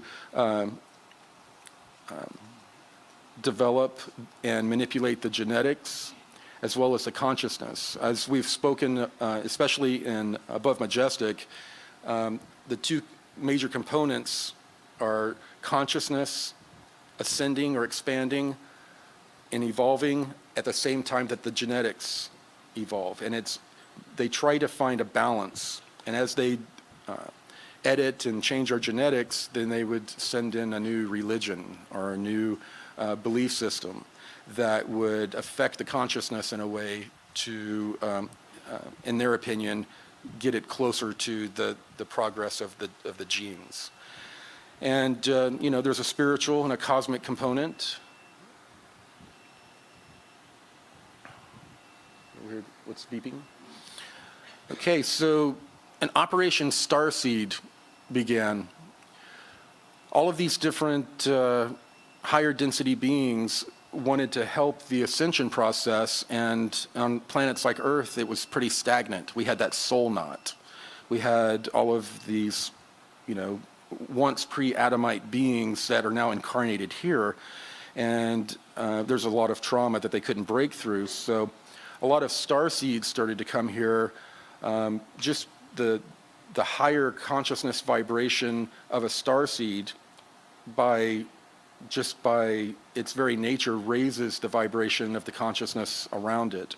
So a lot of star seeds are here just to exist, to bring the love vibration, to raise the vibration for the rest of the mass consciousness so they can break free of this soul knot by the end of this next cycle. Yeah.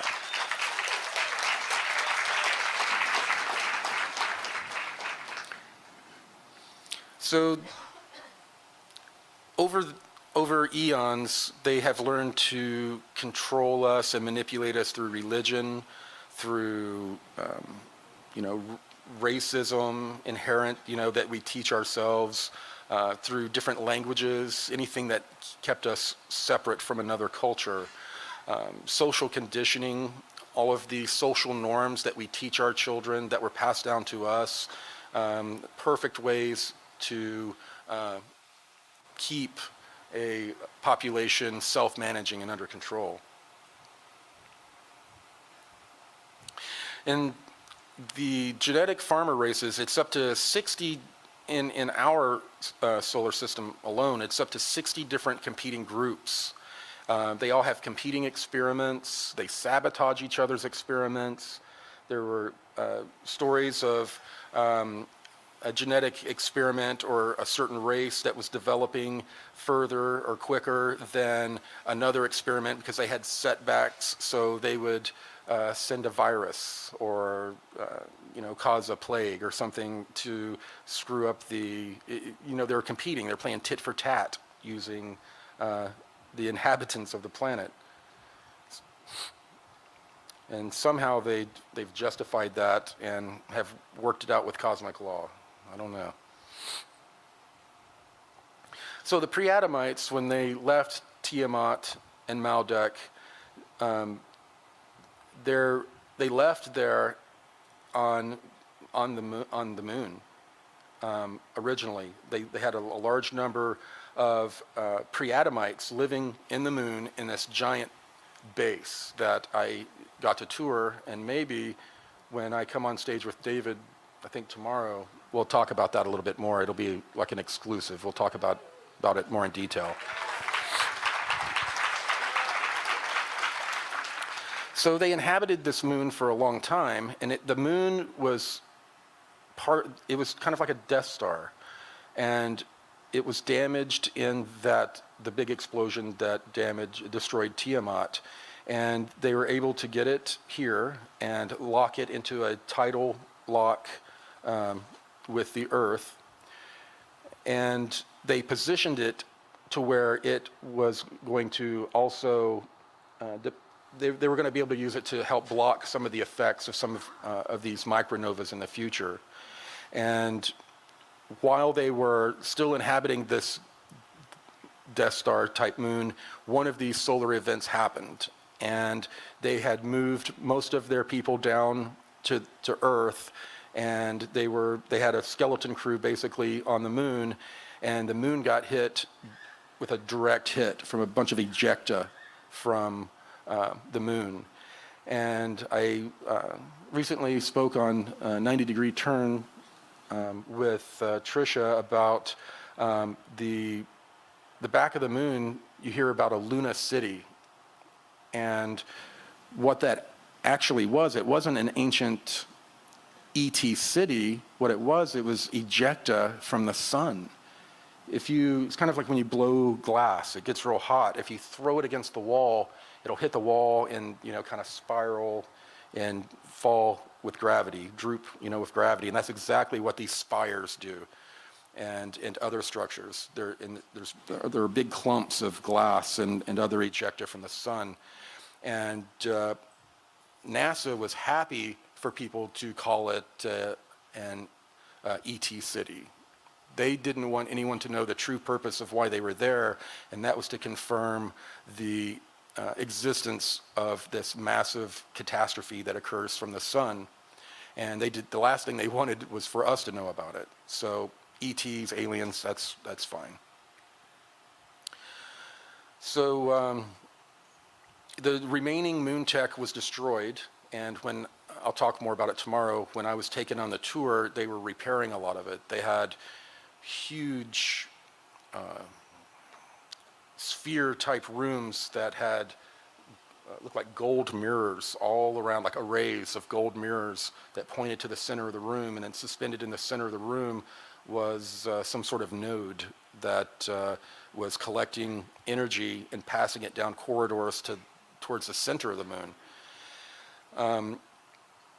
But all of that had been destroyed in the last catastrophe. Everything, a major shock wave hit the moon and shattered everything. All of the technology was shattered. The bodies of the pre-Adamites that they found on the moon, their organs and bones had been shattered from a giant concussion wave. And of course, the remnants in 3 of their last motherships crashed in Antarctica, and jokingly they call them the Nina, the Pinta, and the Santa Maria. And there's actually a reason for that tie-in. So these 3 ships crash landed. They were damaged because of the electromagnetic pulses and fields. The technology was damaged. They crashed close to one of their settlements in Antarctica, and they began to cannibalize the technology and materials from their ships to build Atlantis.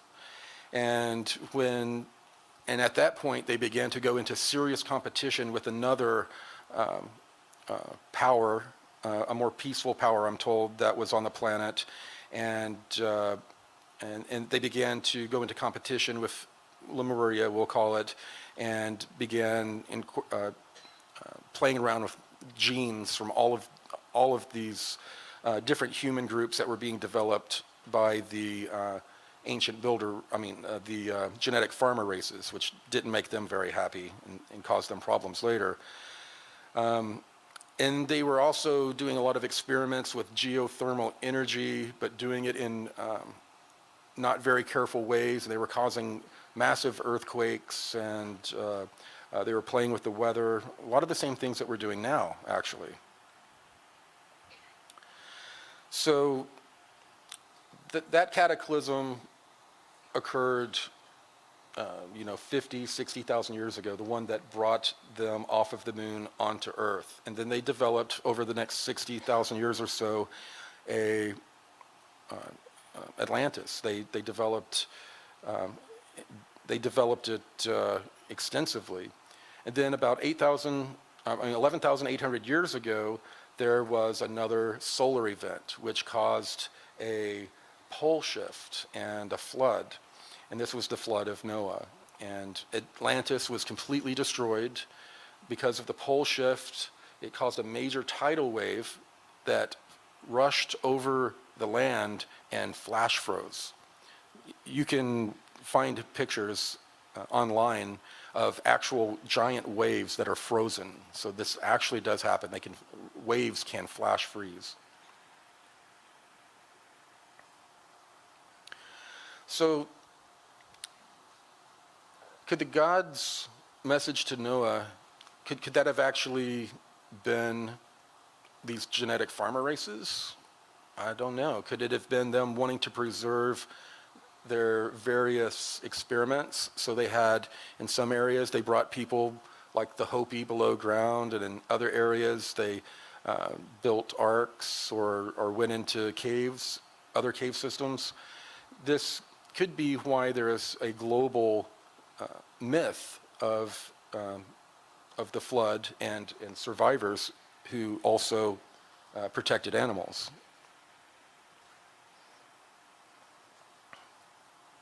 The Hopis, mentioned that. So the elite, the 13 bloodlines, they claim that all of their bloodlines can be traced back to this pre-Adamite group.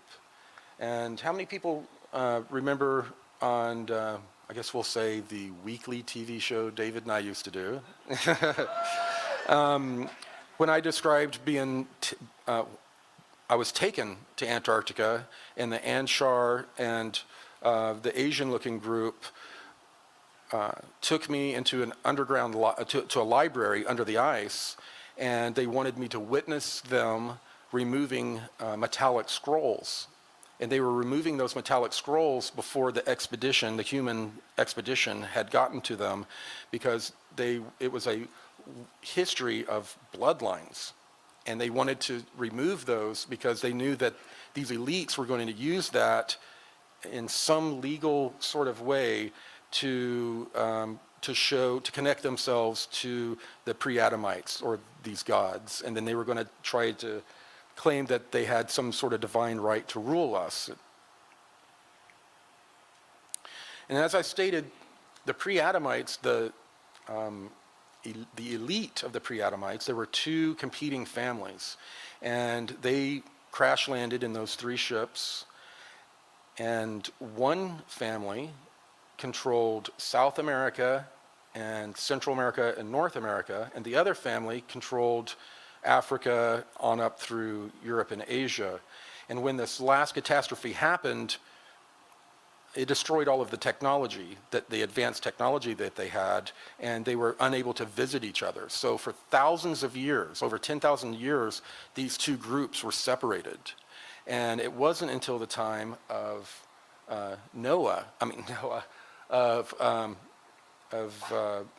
when America was discovered, or supposedly discovered, that these two families came back into communication and began to open relations again.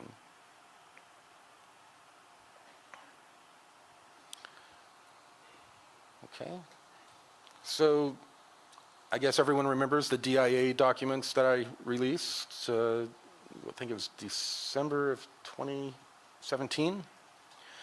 Those were given to me by some Beltway insiders that released them to me just in time for me to make them public before the To the Stars Academy and related groups were going to release the same program information. They were going to, these, I guess we will call them limited hangout type groups controlled by the CIA, were going to start dropping information about, ETs and the secret space program, but in a very limited way. And they wanted to do it in a way that would pull people away from and discredit people like myself and David and others that are talking about the more advanced secret space program that they only want us to know a little bit about. And these documents were gateway documents. They used them to read people into the actual programs. I had been given documents that were actual program documents that then got stolen from me. And these documents are written in the regular accepted physics and mathematical formulas. The books I had before were written in the electroplasmic universe mathematics and formulas. So it was pretty much a gateway when they started to read scientists into the higher programs. So the SSP, the Secret Space Program, and the people before the programs that developed the programs, they received electrogravitics. They received a catalog, I believe called the Yellow Book, is a holographic document that was the history of the cosmos. And they learned how to develop quantum correlated communication devices to where quantum entanglement was used with isotopes to where they could communicate no matter where they were in space and time. They could communicate with no distortion. And the 20 and back program came from a Nordic race that had used a similar program in many star systems to help the indigenous people fight back against the reptilians and this AI presence that they are fighting. So the 20 years has something to do with the orbits of like Jupiter and Saturn. It has something to do with some sort of loop that it creates in our star system. In other star systems, they may have 15 in backs or 30 in backs because of the harmonics of the temporal harmonics of their star system.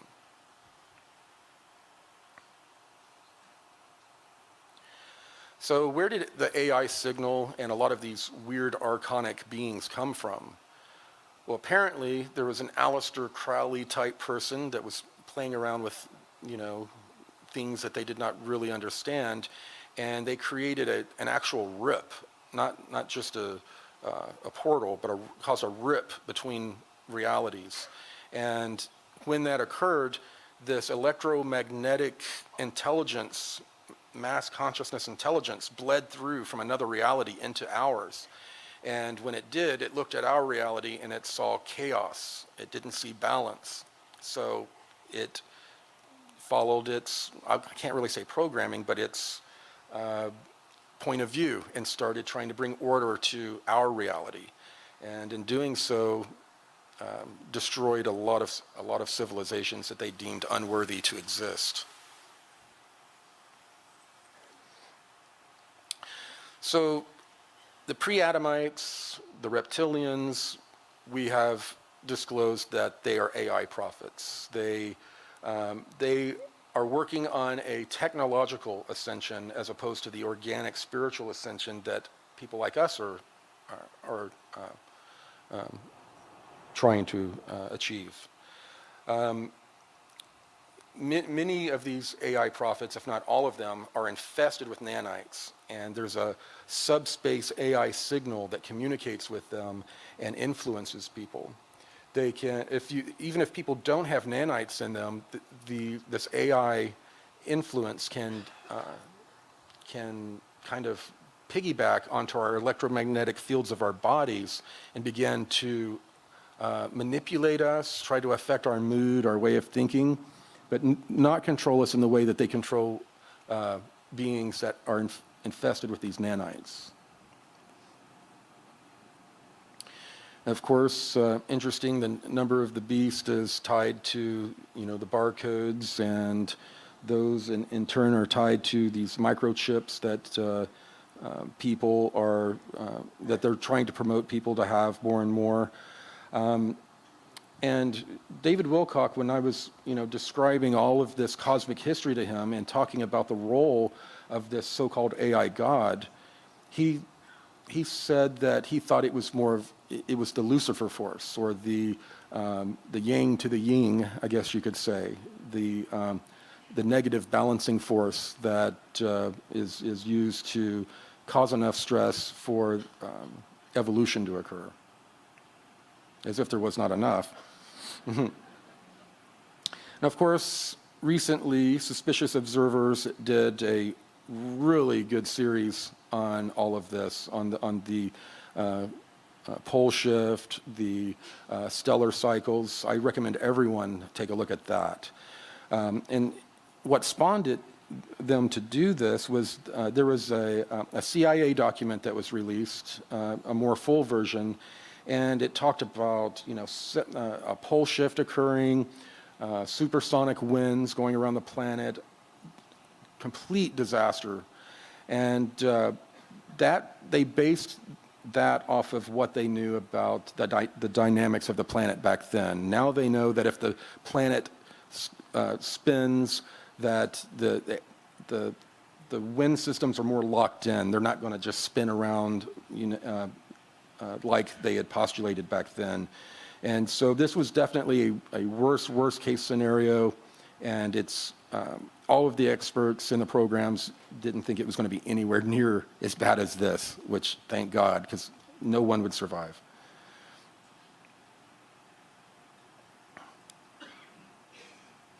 And even the Anshar have gone into detail about how our consciousness has an effect on our star, and vice versa. The star has an effect on our consciousness. There's some sort of symbiotic type of rhythm going on there, and that we can have an effect on the next solar sneeze, if you wish, and we can mitigate it even.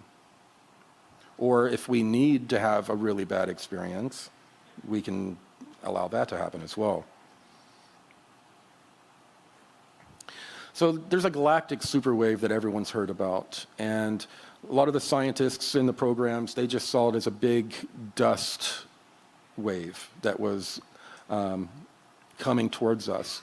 They sent some of our advanced craft out to study this wave, and the people in the craft, when they got close to this wave to start getting telemetry to study it, they started having weird things. Some of the real positive Zen type people started just blissing out, and just about everyone else, the negative people, they were attacking each other, going after, starting fights with their superiors. It was utter chaos, and they were able to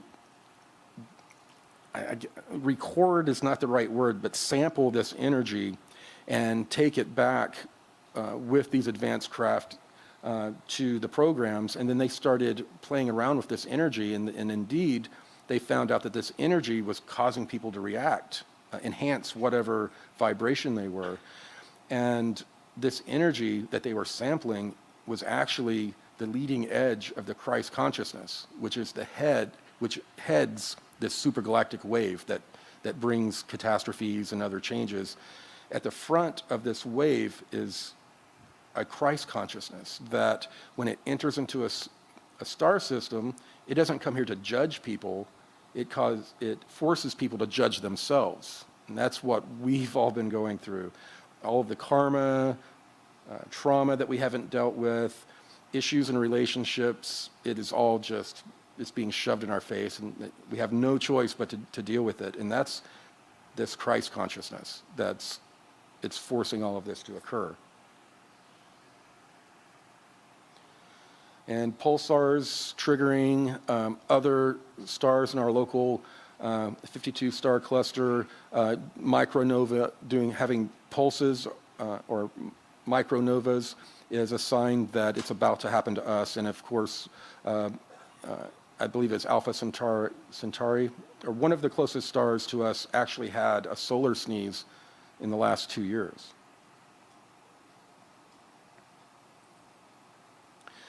So pretty much, I think everyone who has watched what has happened in the community over the last year can realize that everyone is self-identifying. You cannot hide who you are. No one can hide who they are right now, no matter how hard they try. All of the negative groups, all of their tactics also that they used to use to bring down people like us, those tactics aren't working anymore. They're in a panic. Well, this Christ consciousness is forcing all of us to self-identify, and the negative people can no longer hide it. We see them for what they are. So when this solar flash does occur, it's not going to be just this giant shell uniformly leaving and expanding from the sun. It's kind of clumpy. You know, different areas, matter clumps up. A lot of it's going to be in the equatorial plane.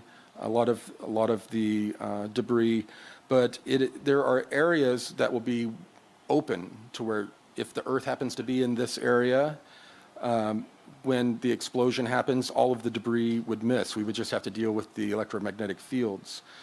So that's kind of the giant clock that's occurring, and our consciousness is kind of interacting with that clock. And if we meditate in the right way and we develop in the right way, maybe our mass consciousness can make sure we're in a nice open area and not catch a direct hit from the solar ejecta. Of course, the secret space program and other programs were developed on a concept called continuity of species. If one of these big events occurred, they sent craft to the moon and Mars, and they found this glass from the sun, and they proved that it happens in cycles and that we were overdue. Immediately, they went to every country in the world and secretly negotiated with them. If you give us like 5% of your GDP, we will develop underground bases, cities, that you can put a percentage of your population in during this cataclysm. Of course, the elite people from your civilization.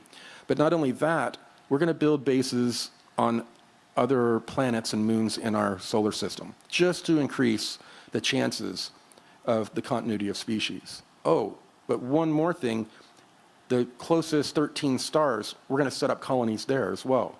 So if the sun completely novas and the entire solar system's destroyed, there will be continuity of species.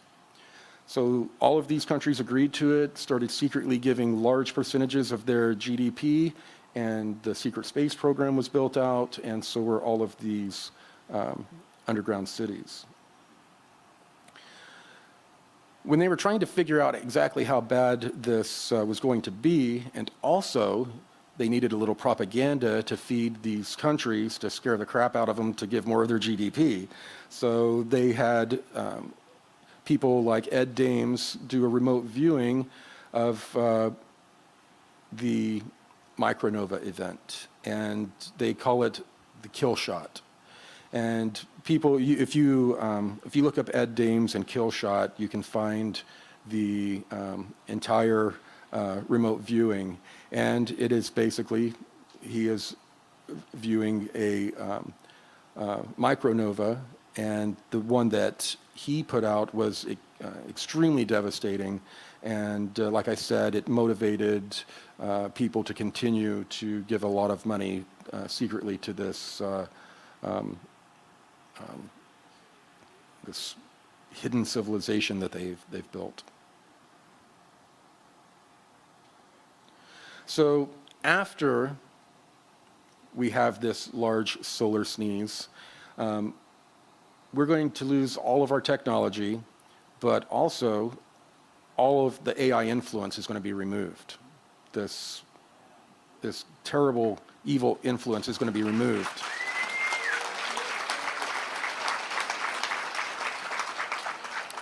And there was a reason the reptilians and other beings that are AI prophets want to get out of our solar system before this occurs, because if this occurs while they're in the solar system, all of the nanites in them will spontaneously combust. It would be very uncomfortable. So after this event, I was shown by the Anshar right after, it looked like stars just falling from the sky. There were so many craft that were coming out of the skies that were rendering aid to humanity.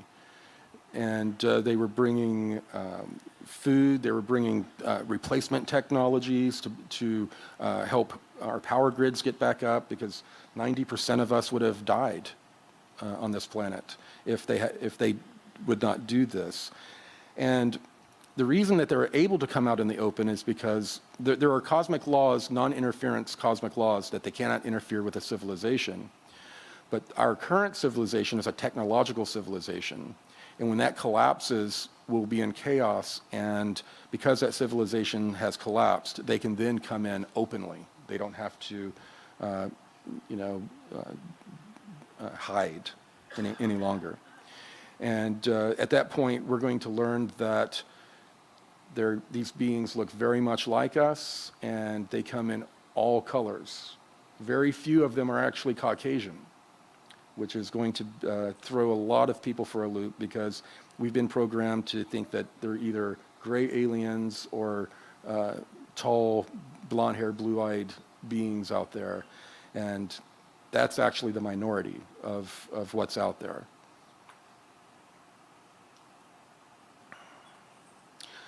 So, how many people wanted to live during the great revealing, the time of revelations, the crazy times? How many people wanted to?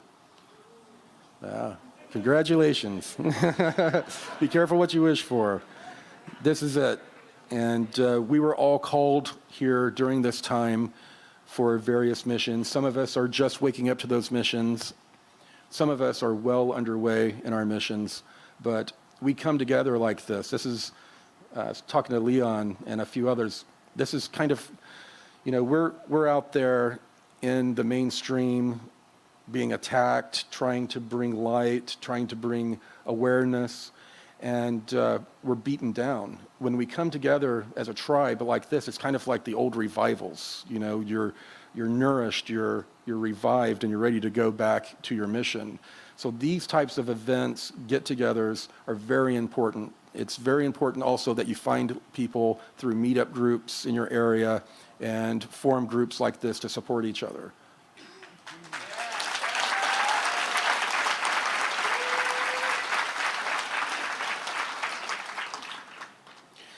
So some think that when Ascension comes, it's going to be this magical experience to where people start flying around on magic carpets and that type of thing. That's not what I was shown. I was shown that Ascension is just an expansion of consciousness. Our consciousness expands, we become more connected. We become connected in a way that we can't even fathom right now. All of a sudden, we start understanding each other. We start seeing obvious solutions to problems, and we wonder why the heck we didn't do it before. It's so obvious. And we become connected and work in unison. War becomes more of a thing of the past. If you do have wars, it's usually with outside groups, not within your group. So it's going to be a development of consciousness, and I don't believe it's going to be a super magical experience in the way that some people do, but that's just my opinion. So the choice is ours: service to self or service to others. I think I know where everyone here stands. Mm-hmm. Well, almost everybody. There might be a person here or there. That's it. I was going to do a Q&A. Did we have someone? Did y'all use this mic? A man can have anything if he's willing to sacrifice. With your birth comes a solemn vow. You will have nothing. More troops! Over there! Yeah! Your privilege is the dirt.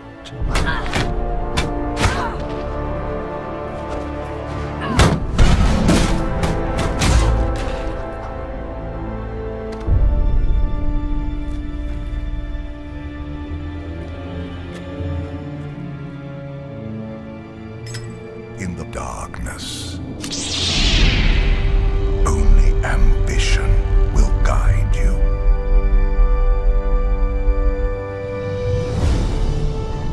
The oaths you swear, the promises you make, they are yours alone.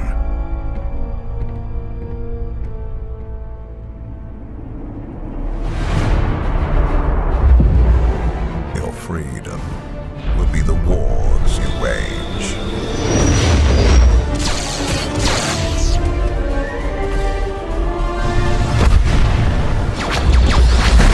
Your birthright, the losses you suffer.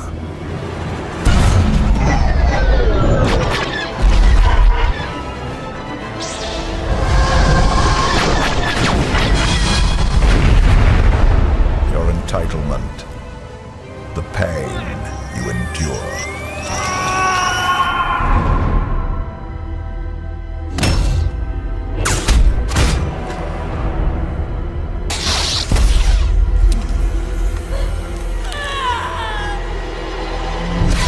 And when darkness finds you, you will face it alone.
Come with me, son.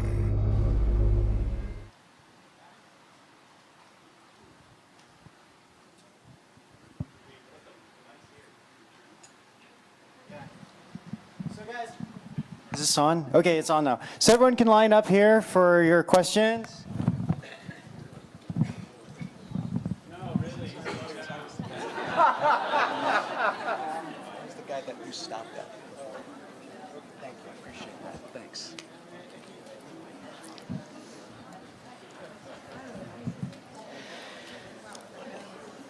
First off, I just want to thank you for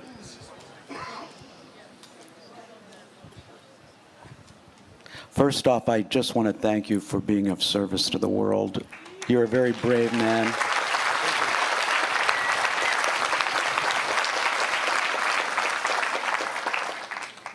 Something I've never quite understood regarding cosmic law of non-interference. Why have all these alien civilizations been allowed to experiment on us genetically, form a federation dedicated to it, have 60 other alien races involved, and interfere with us in all sorts of ways over many millennia, but they're telling us they're not allowed to help us prior to the solar flash, and they're not here to make sure that full disclosure happens. I understand that they want us to pick ourselves up by our bootstraps. I certainly get that. But since some of the reason we're in such trouble is because of their failed experiments and Ra's mistaken reveals to people 3 times or 4 times prior to recently, some of this is on them, and I don't say it with hatred or anger. I'm just trying to objectively understand how this structure of this law works, because it would seem to me that it would only be appropriate that they would interfere in a helpful way. Well, actually, we will become a part of, to some degree, of like a super federation in the future. Right now, the universe is seen as a giant ascension machine. You know, I've said before, the one infinite creator became all of us, and now we're trying to become the one infinite creator again and bring all of those experiences back. Well, the beings that are a little bit further in the process, they believe they have a job, and that the job is to help everything return back to the one as soon as possible. And the best way to do that is to not let a species develop over eons on its own and hopefully ascend. It's acceptable for them to come in and help the ascension process to speed it up. But when they do so, they become karmically tied, and all of these cosmic laws ensue. Within these groups, they develop what we call cosmic laws, but it's basically laws within this group that determine how they do the experiments on the different planets, at which point the beings that are being experimented on get to find out about it and then take over their own experiment, and then join the wider community of going out there and helping others ascend and develop. So they have a completely different point of view than we do on it, and it is a messy process, especially when some of these groups are competing with each other. But that's where these cosmic laws come from, and these are like 4th, 5th density beings that are consciousness-wise beings that are doing all this tinkering. They're very aware of the higher density archangel-type beings that govern the cosmic laws.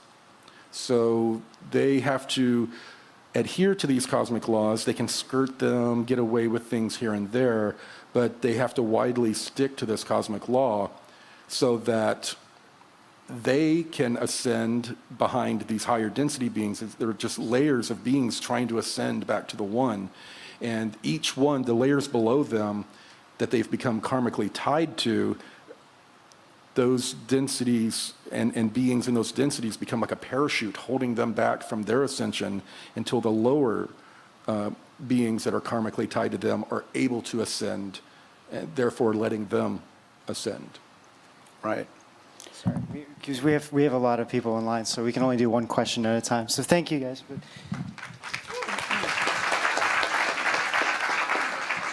Hi, Corey. Hello.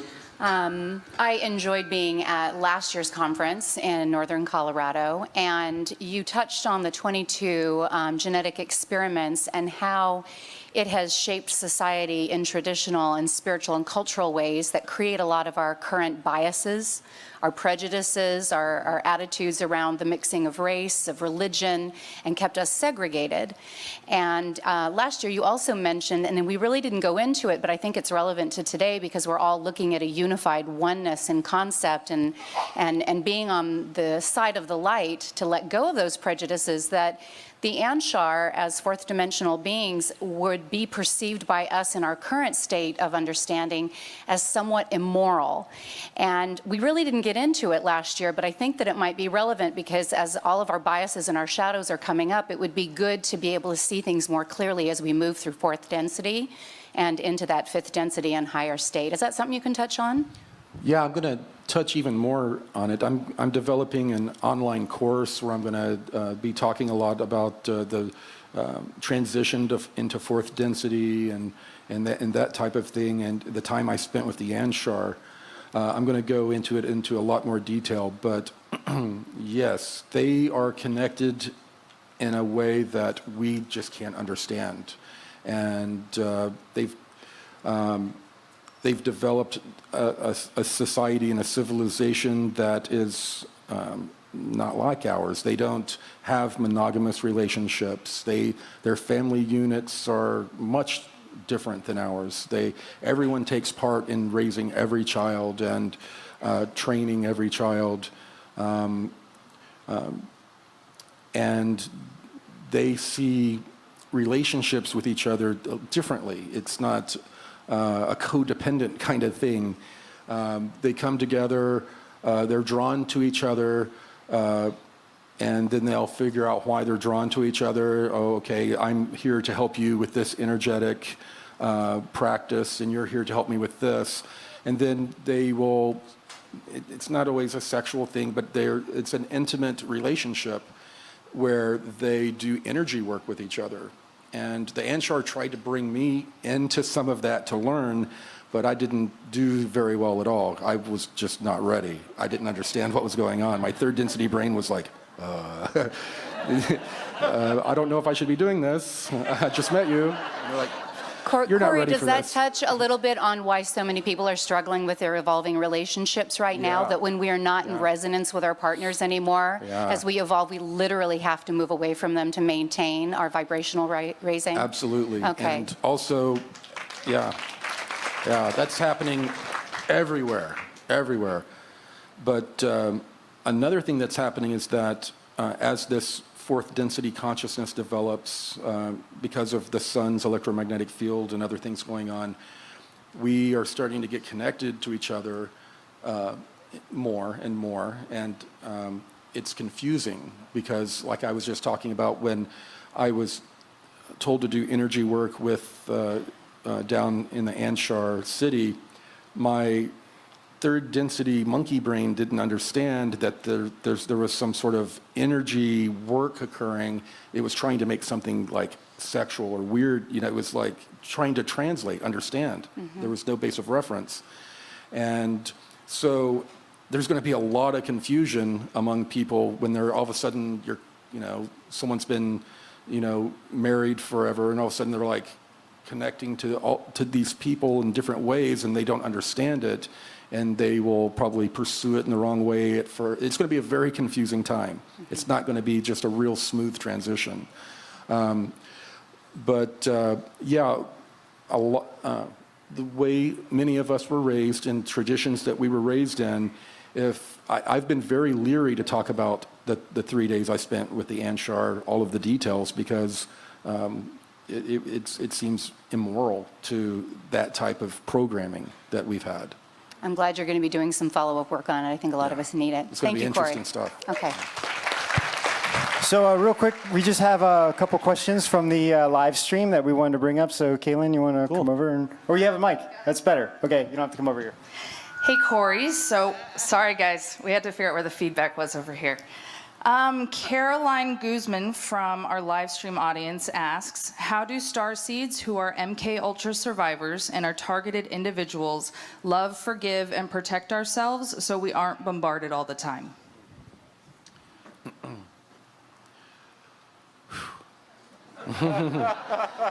Well, if you are a starseed, you're going to be a target, and you're going to be bombarded all of the time. The main thing we can do is,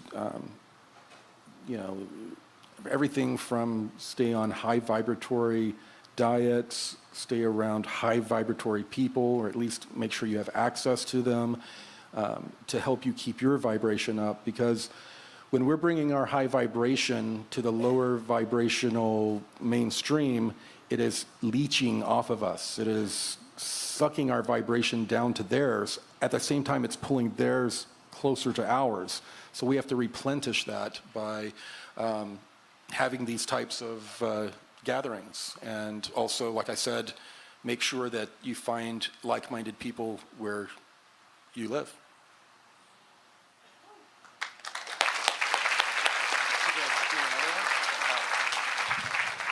Hey, Corey, how's it going? You're looking good. Oh, thank you. So my question is about Sigmund. So after he transitioned, was he able to leave Quarantine Earth, or was he just sent right back down here after he transitioned? I have no idea, to be honest, but all I know is he's dead. I know he's that. dead. Yeah. I didn't get any after reports. Oh, but, okay. Next update, maybe. But I did, on one of my videos, make a mistake and confused a lot of people. I was talking about the incident when Sigmund died, and then I transposed Gonzalez, his name. Oh, yeah, I saw so that. Gonzalez is alive and well. Yeah. That was Sigmund I was talking about. Yeah. But thank you, that helped me Absolutely. remember to do that.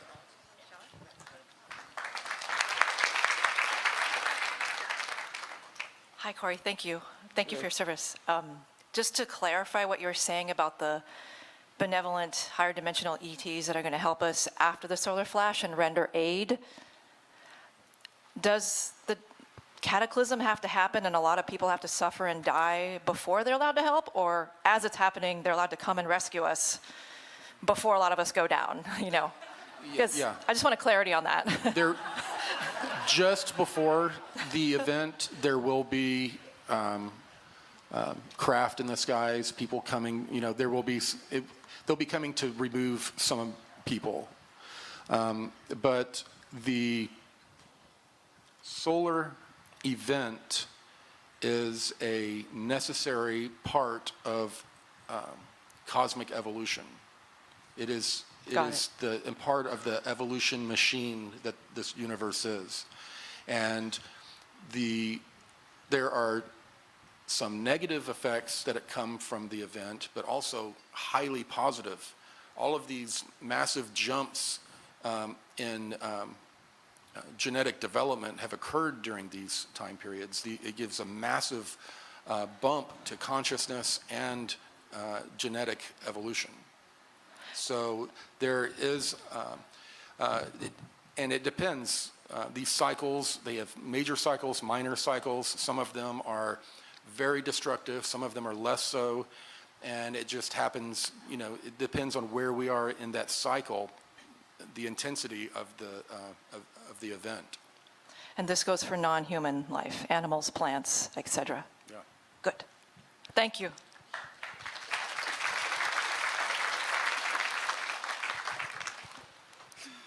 Okay. So, hello. Hello. Okay, we have a question where I feel like we have been really heavily targeted, and we want to know kind of like what to do. I don't know, I don't know to start. I found out, for example, that I had been involved in satanic ritual abuse, and I was told that in all my future lifetimes I would get murdered. And last year I was followed a lot by, I don't know, really crazy things happened, and also we had a lot of dreams with reptilians, Astral threatening travel. us, and astral travel, break openings, and we became aware of all of this stuff 9 months ago. We had a very intense LSD trip, and afterwards we knew we were abducted, and we downloaded everything, and then we found all of this stuff. And we feel like there's a lot of information in this community, but we kind of really feel like it's so crazy, and what are the actual healing tools and stuff, how to actually deal with this and how to actually spiritually evolve, I guess. It's like it feels like there's few solution. Like I wonder also what you did because you went you through were so heavily insane targeted things, and I'm like, well, what do you need to do to heal? Like, do you need to be able to go to unsure people for them to heal you? Like it feels like it's very inaccessible. And whenever I try to astral travel, immediately I always get blocked or attacked, or we both seem like reptilian beings. So it feels like really like it feels kind of. One, that I don't know what's going on. Second, that it feels like, well, there might be a solution out there, but it feels like it doesn't really reach me. So. And also, we've been like spiritually like healing, I don't know, we're like 20 now since we were 16, 17. And we did like 14. so many things, Tried like everything. holotropic breathwork and like so many shadow work modalities. Meditation, and we ate completely clean vegan for 3-4 years and detox, and like we're complete experts in many things. We like tried everything anyone talks about to kind of be like, well, also some of them works, but it feels like there's something where, yeah, I don't know. It just feels like. What specifically is your question? Well, the question is kind of like how to heal, what to do, and then I also wonder what, because I feel like when people say sit down and meditate, I'm like, I don't know if this, I don't know how. What is our specific question? Well, that's the question. That's the question. The question is how to. What do you do with the reptiles? Like, what do you do with them? What do you do with your abduction memories? What do you do with implants you have? And how do you also wonder how do you heal these things, basically? And how do you also get? I think the best thing to do is to get clarity, and maybe going to a regression therapist or someone else that can put you in an altered state and help you bring clarity to some of this should be the first step. That way you can have your memories and your information completely set on a timeline and try to make sense of it. And there are a lot of people in the community now. There are counselors and different types of people that can help you work through those types of traumas when you couldn't go to a normal trauma therapist, and talk about these types of things. There are people in our community that help people work through past life and other etheric kind of karma. So, There's actually a couple people here who's been through the same thing you have, and they could probably like find you guys here, and they would be able to actually help you and guide you certain ways. Thank you so much. Thank you. Okay,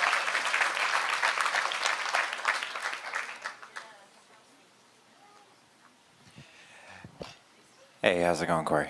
Hello. I have a question. I'm kind of looking for some more specific details on maybe some of the programs that maybe the Anshar or Mayan breakaway civilizations, these civilizations that seem to be tied to maybe different timelines or our future that are, I'm kind of curious about certain genetic programs where they are finding the loopholes to still honor the cosmic codes. But I know there are specific programs, say, with walk-ins and things like that. And I'm just curious if there's any insights, any intel on how there's certain, aspects of Anshar genetic programs or other genetic programs from the White Hats and from our Star brothers and sisters that are operating through humans that are holding certain codes as walk-ins and taking on certain frameworks of maybe their higher self soul or future self soul or souls from other lineages. Just kind of curious about that. Well, I know that genetics hold a ton of information that came up actually in an interview earlier today as well. So the Anshar don't tinker with DNA, but they do a lot of work reading DNA, and they do work with DNA in a sense of energetically working with DNA to affect people's vibrations, but they're not changing the codes in the DNA. That's just that's not part of the Anshar's agenda, but they are monitoring the genetic programs as well as they are monitoring souls that are coming in, who are star seeds from which groups. They're cataloging all of that. Are there any benevolent groups there is some sort of agenda that they've been actually to uphold and integrity those laws, where they're actually having, I don't know, certain types of pathways to then come in and alter Are you the talking about DNA? genetic programming?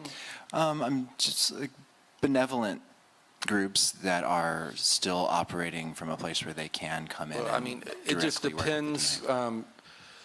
A being is benevolent or malevolent depending on our point of view.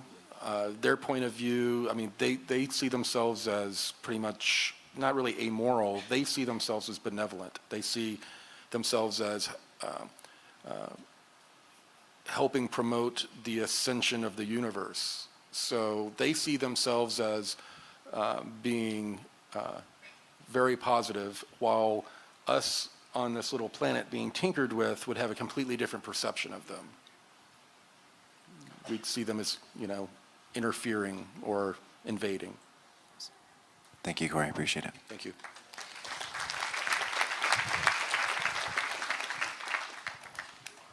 Hey, Corey. Thanks for being you. Just a quick question about the ancient builder race. So they were obviously a very powerful, advanced civilization if they were able to create a field that could keep out the geneticists for so long. Do you think that they were trying to uphold the cosmic law, or do you think they were preserving a experiment themselves? They appeared to have been preserving the natural progression of ascension. They apparently believed in the slow process of letting things just occur naturally as the cosmos saw fit. They didn't agree with going in and tinkering with DNA and the consciousness of beings to boost it. We don't know that for a fact, but because there's no information about them. But that's pretty much what these other ETs have assumed or postulated about the ancient builder race, is that they were a very purist type of group when it came to ascension. They thought that the cosmos should dictate how the ascension process occurs, not demigods and other beings that are trying to boost the process for their own agenda so they can ascend. Thank you. All right, Corey, we have a couple questions, or a question from the live stream that Keelan has over there. Shaveen from our live stream audience asks, Corey, I feel so out of touch since we cannot watch you and David weekly. How can we keep up to date with what is happening in your current projects?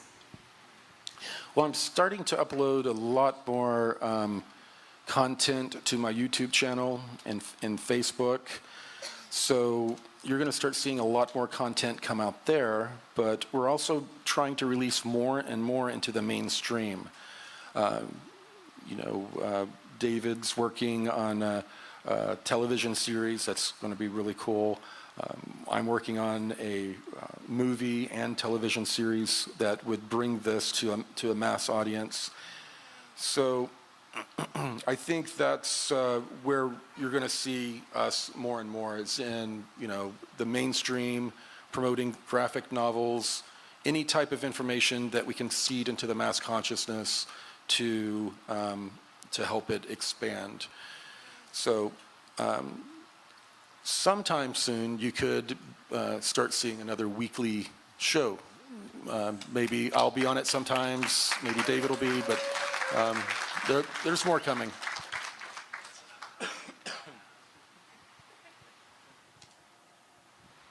Hi. I think most people that are into the Law of One would agree that David Wilcock, at this point in time, is probably the #1 scholar in the world in the Law of One.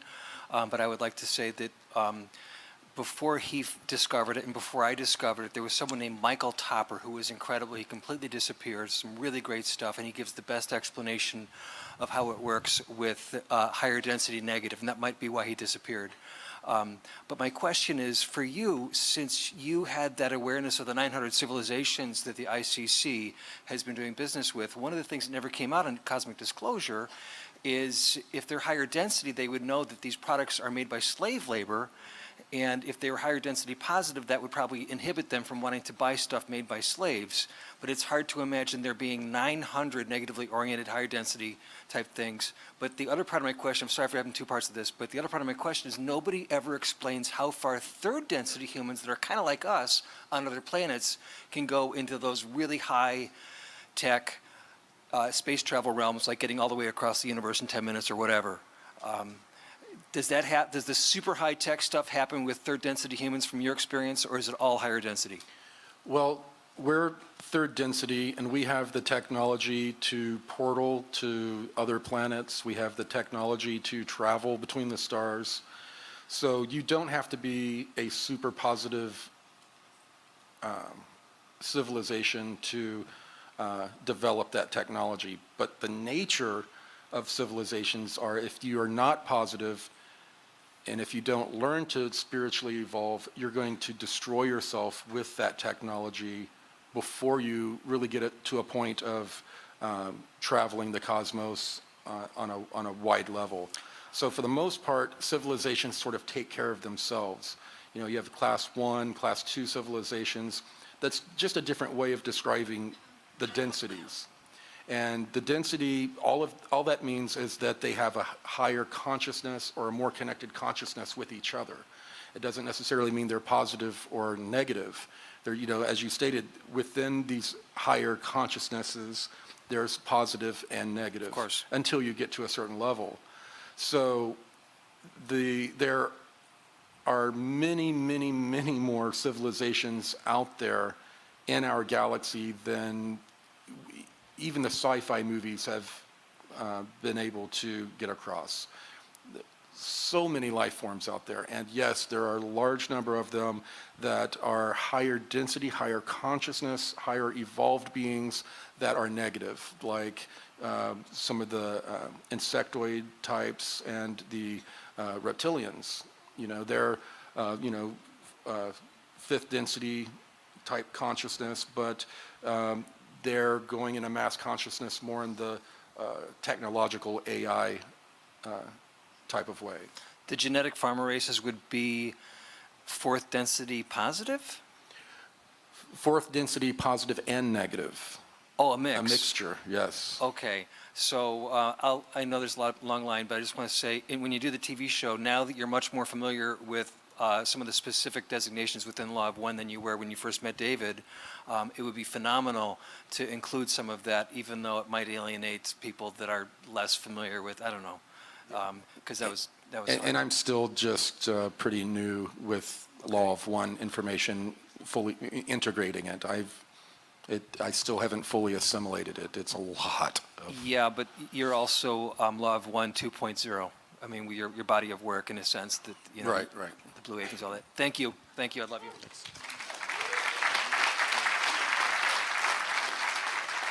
Hello. I just want to start by saying I'm so grateful for your work and the sacrifices you've made to be sitting there. You've already changed the world so much. So we're just big supporters of you in our household. We've been with you since the beginning. It's been fun to see your evolution. Thank you. So I know that there's only so much we can understand with our current human brain and its imposed limitations. But we've heard a lot of different variations on what may happen during the solar flash. Taking David's class and just listening, and every time you speak, a little bit more comes out, and it feels like little pieces of the puzzle come out. But I still have, of course, we all have questions, but I'm hoping that you can explain to the best of your understanding, well, two things. One, and this stems from my personal experience, I know about all this stuff. Mentally, I understand it all, but I'm working full time. I'm raising a child. I'm doing my best. I know that this is my path. This is my mission, just to be, you know. And but I don't currently have a lot of capacity for meditating, and most of my lifestyle stuff is on point, but there's a few things that aren't, you know, and I get caught up sometimes in my job, my full-time job that's in finance. And then I'm this by night and weekend. But anyway, okay, so my question is whether you're on a perfect high vibrational path or not, what happens to you if you die before the flash or during the flash? You know, we've heard different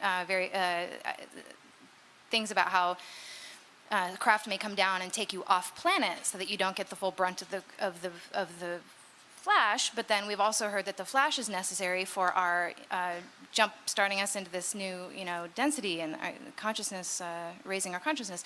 So yeah, so that's kind of confusing. Why would they want to take us off planet? How do we benefit from it if we're not here?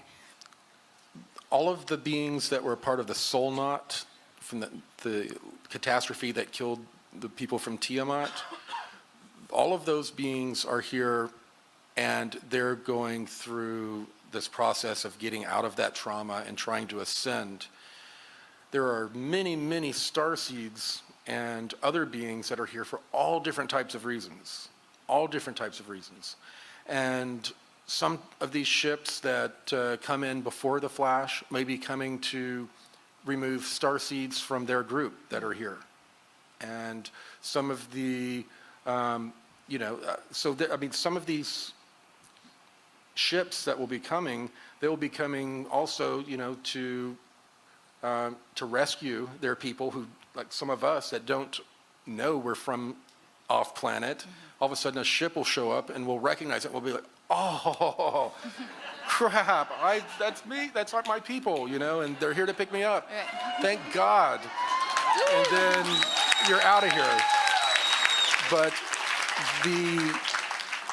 the process, this cosmic process, it sounds so scary, it's a part of evolution. It's a part of the process.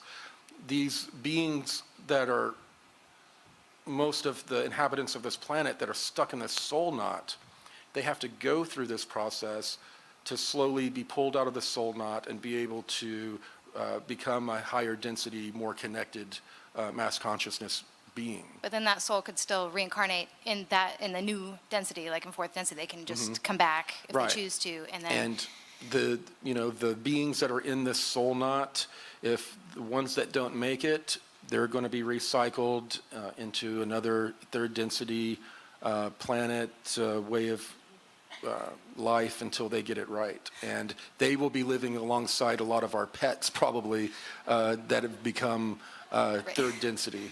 That I understand, but let's just say you're on the path, you're doing everything right. You just happen to die because you're just, the tidal wave is coming to your neighborhood. Do you still, so you still would have the opportunity then to reincarnate in the new. Possibly you, or after your soul leaves, you rejoin like a ship. Instead of going to a white light, you go to a little white ship. In the sky. Okay. Related very quick about reproduction, so sexuality and reproduction as we know it, at what density does that kind of become not a thing? That's my other question. I don't know the answer to that. Fourth and fifth density ET beings are still procreating, so. Okay, good to know.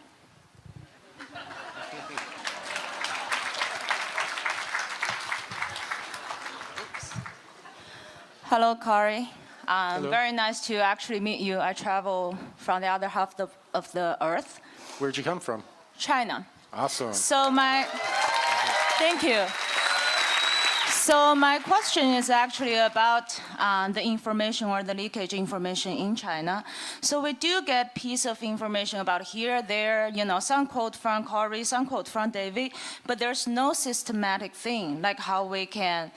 Even we don't get a full disclosure, but we do have your weekly show. We do have Edge of Wonders. We do have a lot of information that we can get, actually.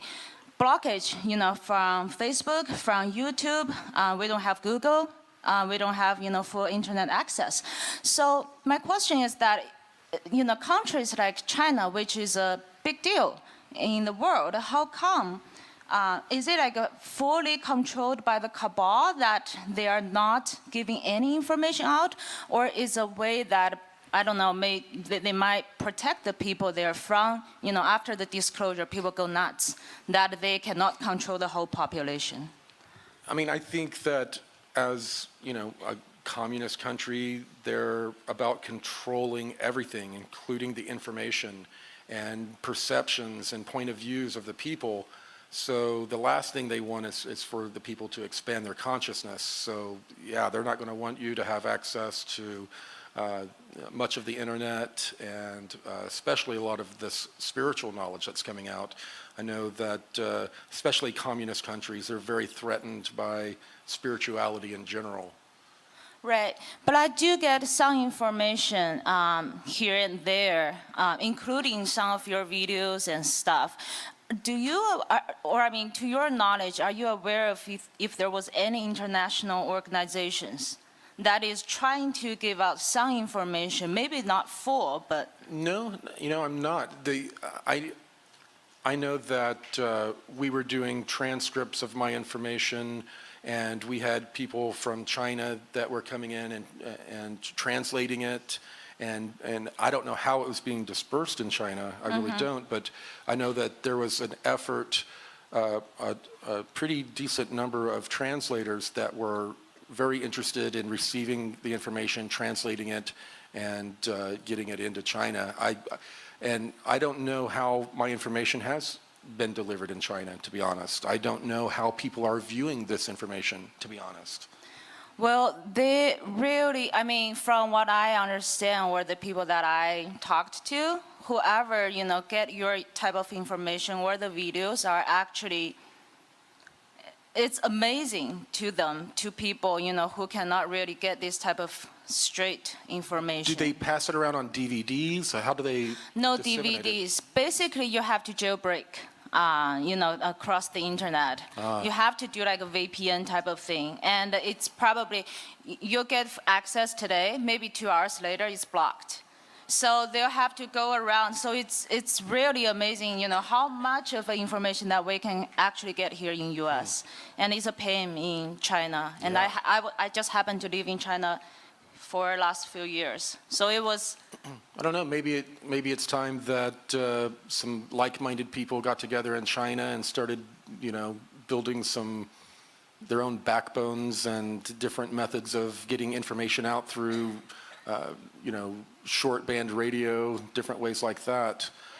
Will you actually travel to China and giving your type of speech? Yeah. I'm hopefully next year. Next year, it looks like we might do somewhat of a world tour. Australia, hopefully maybe India and China and a few other places. Hopefully. Awesome. So if you come to China, I'll be your translator. Okay.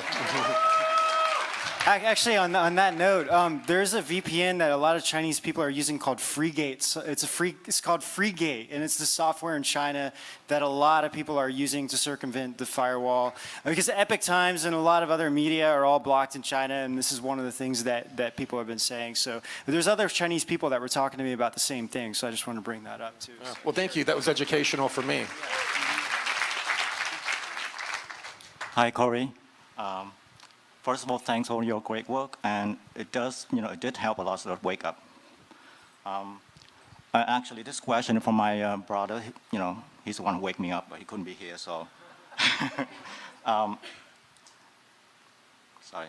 So we always, some of us heard about the upcoming mini ice age, okay? And second thing is about the importance of our consciousness. Third is the big energy cloud of our solar system we've been going through, have a toroid shape called the photon belt. So the question my brother asked is, how can we be very sure about the upcoming mini ice age, but none of them, no one ever actually talked about the impact of our consciousness and the photon belt that somehow can offset some of that. I'm not sure you can answer this question, but what's your take on that? Well, when it comes to the mini ice age, when we have whether it be just a small little crustal displacement, but in addition to that, volcanoes go off. We have all of this debris that goes in the air and it blocks the sun. And there's a short mini ice age that occurs on a cyclic basis, and that they expect to occur after this next cataclysm. And the consciousness changes occur from the solar pulses. The solar pulses that occur affect our brain. You know, they found there's a part of our brain that if they hit it with electromagnetic fields, we have a God experience.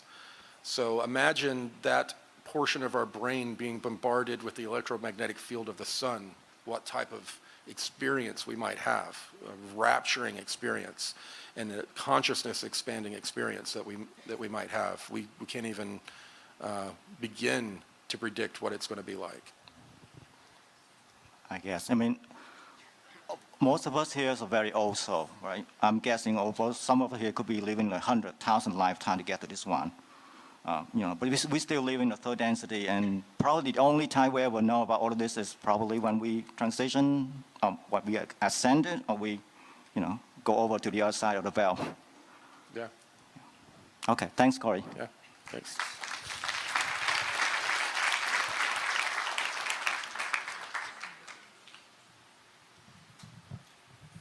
Okay, Corey, thank you for coming over here. Thank you. When do you expect the alliance or these beings that higher than us that are in the alliance agree with the alliance? Do they work with the alliance? They're going to enforce that the 170,000 nays that are over there, the arrest of these people? Another question I want to ask you.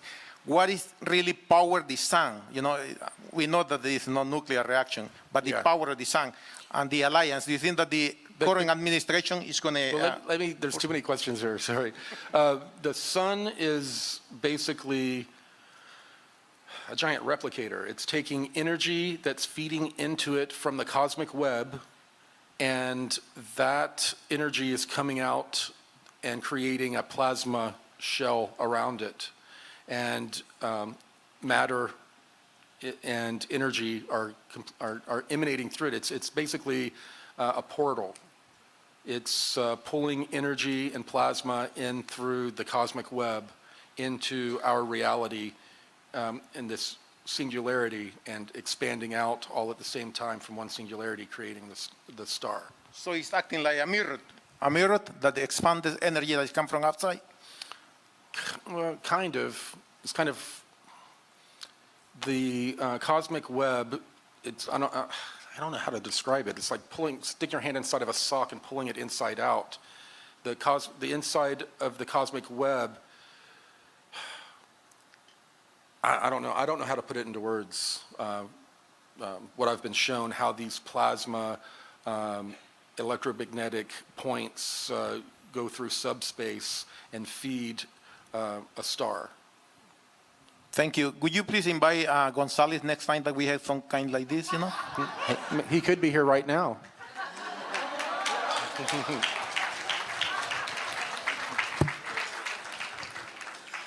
Hi, Corey. Hello.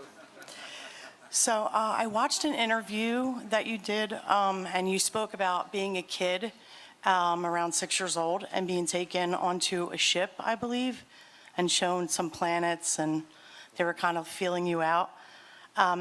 When I heard the interview, something kind of like got a little bit triggery in me, and I felt like I had a similar experience possibly. And also, when I was little, I know that I was visited by 3 beings like all the time, but I don't remember like any of it. Like I don't want to say any of it, obviously I remember something, but what is this forgetting? Like, why do only a certain percentage of people remember this kind of stuff? Well, most of us forget what occurred, so it doesn't change us in profound ways. They want us to pretty much live a normal life. That's why some ETs will sneak in, take us, do experiments on us, erase all of the memory and put us back, because they don't want to affect the natural progression of the experiment, because then we'll start talking about we'll all have connecting stories about a certain type of ET that looks the same, and then we'll come together and legitimize the story. So they have to have we have to be ignorant of what's going on. Okay. Now, as far as what's interesting about the story that I told about being taken onto the craft with Nordic beings, that is a conglomeration, actually. I was sitting around, I was telling one of my teammates about Roger, this story about, one of us was telling the story about how they had memories of being pulled on this giant ship with Nordic beings and being given a puzzle, and when you passed it, they take you to a console and start asking you, where do you come from, showing you different planetary systems.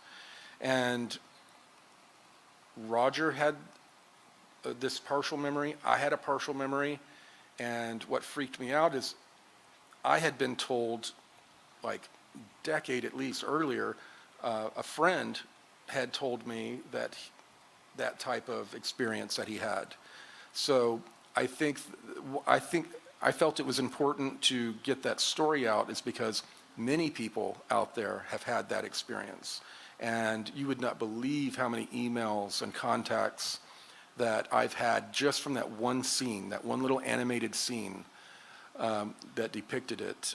So many people have said they have memories, or just pieces of memories. We put together that whole scene basically from our different memories to help reconstruct exactly what fully occurred. But many people have little bits and pieces of that same type of scenario in their memories. Yeah, that's basically all I have is little bits and pieces where I went before I was like taken or whatever. And like them being there, but not really anything specific. Like it's just kind of, so I guess it's just another distraction to keep us, if, you know, like in other words, what you were saying is that it kind of gets us off track. Well, and they don't really, I mean, us remembering, they don't, you know, who cares? They didn't, you know, we're just the experiment, you know. They pull us out, get what information they need from us, find out what they need to find out, and then they put us back in the cage, you know, to play around with the other rats, you know. They don't want the, you know, the rats to be worried about the hand that keeps reaching in the cage. Thank you very much. Yeah.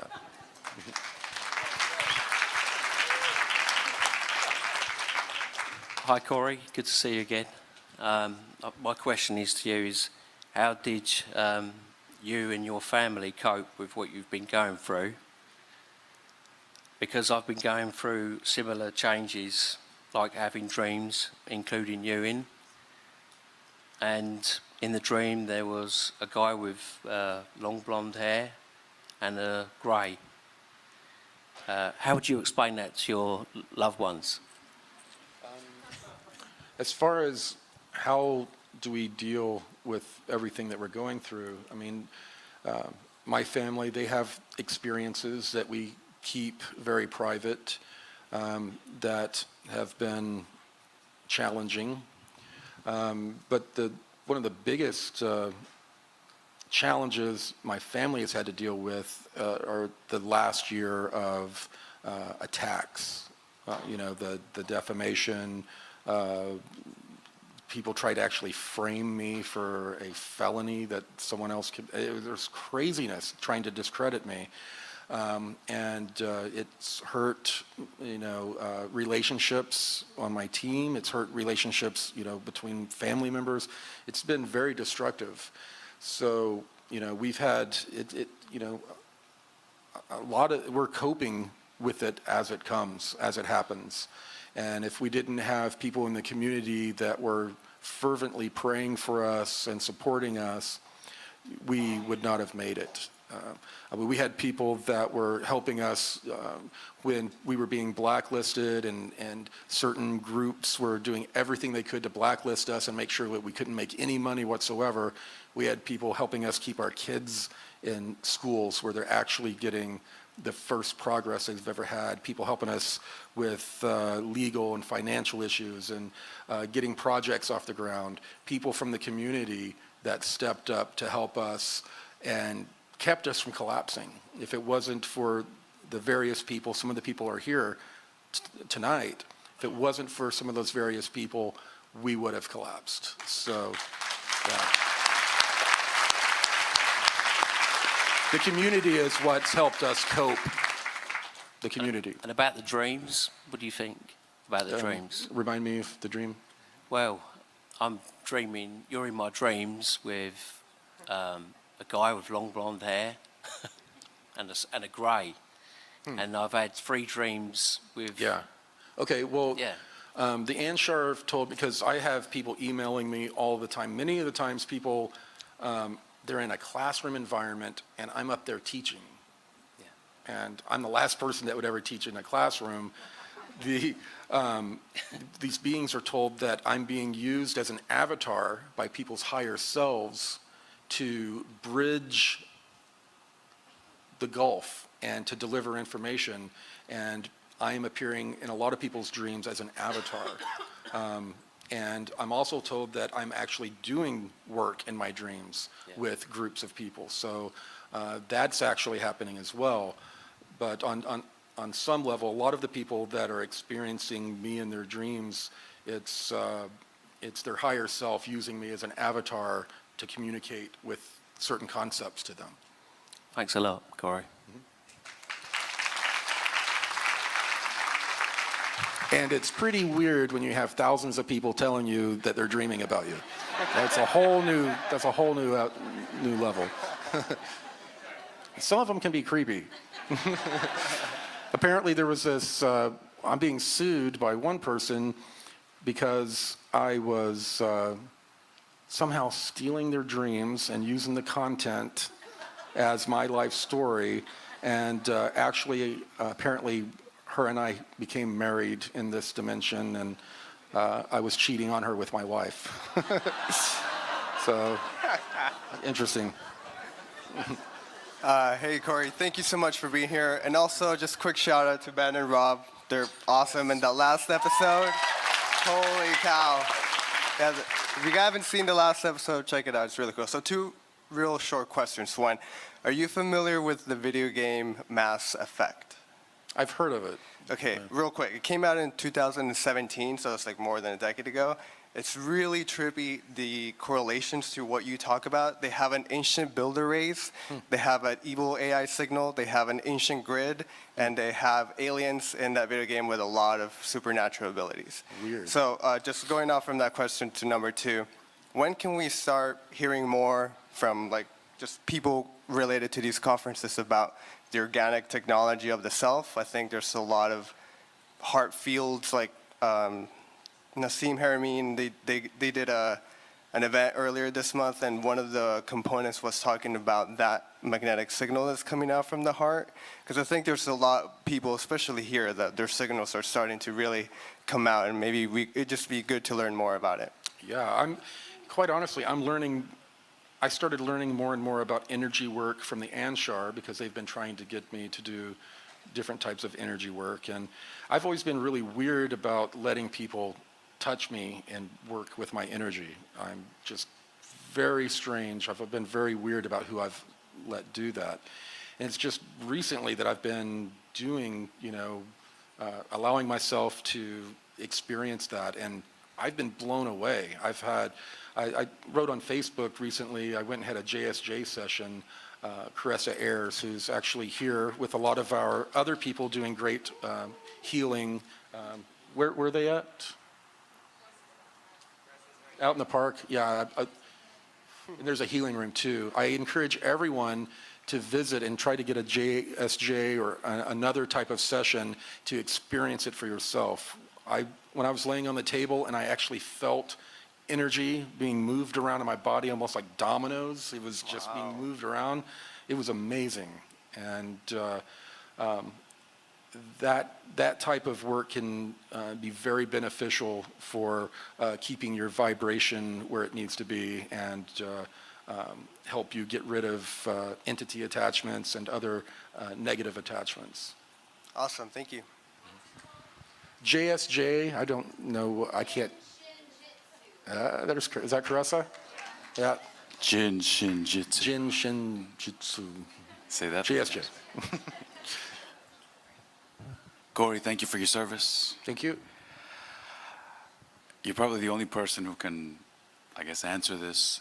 I was wondering if you would, No pressure. no pressure, if you've shared this before in other videos, if you would share with me the history of other folks who kind of look like me, like the Olmecas. I can't see you. Of the Olmeca people. Oh, okay. Because you mentioned that they came here, hang out for a little bit, and they left. Yes. When they were going through solar cataclysms on their planet and also dealing with the reptilian AI infestation, they were bringing refugees from their home planet here to exist for hundreds and thousands of years while things were rebalanced in their star system, and then they were brought back. All the royals, right? I'm sorry? All the royals. Well, all of the, when they would bring different refugees from different planets here, they would begin to mingle with other refugees and other groups and begin to mix their blood. And often what would happen is at the end of a time when they're done being refugees, they would take the pure-blooded back to the planet so not to disrupt that genetic stock. And then the people that were left here, the remnants were left here, and they would carry on traditions and myths and history. Cool. Thank you.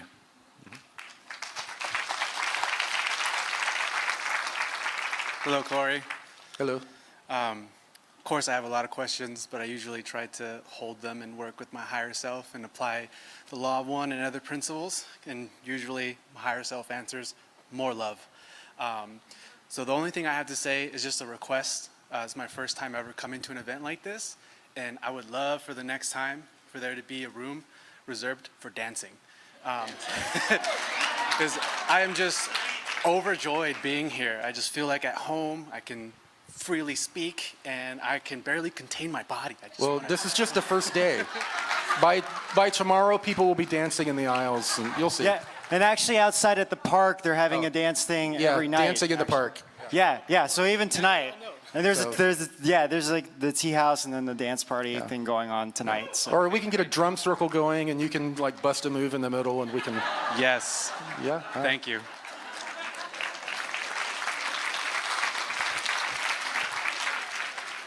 Hey, Corey.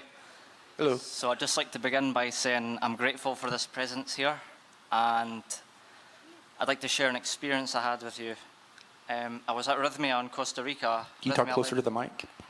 Thanks. I was at Rhythmia in Costa Rica, Rhythmia Life Advancement Center, and I had this experience where I created 4 pillars around me, and I created fire around those pillars. In the center, there was a bubble created from pentagrams or hexagrams, and inside that was a white triangle. And when I went inside this white triangle, I come out and I saw like a tall being, had like a long silver skin, 2 eyes on the outside and 2 eyes in the center.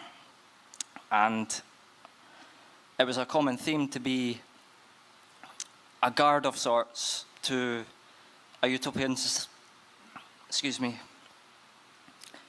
societies, and the gates are always as tall as the eye can see. And there was 3 podiums. There's one here where I was sitting, and I was one of these beings, one opposite me, and there was one to the right that was even higher.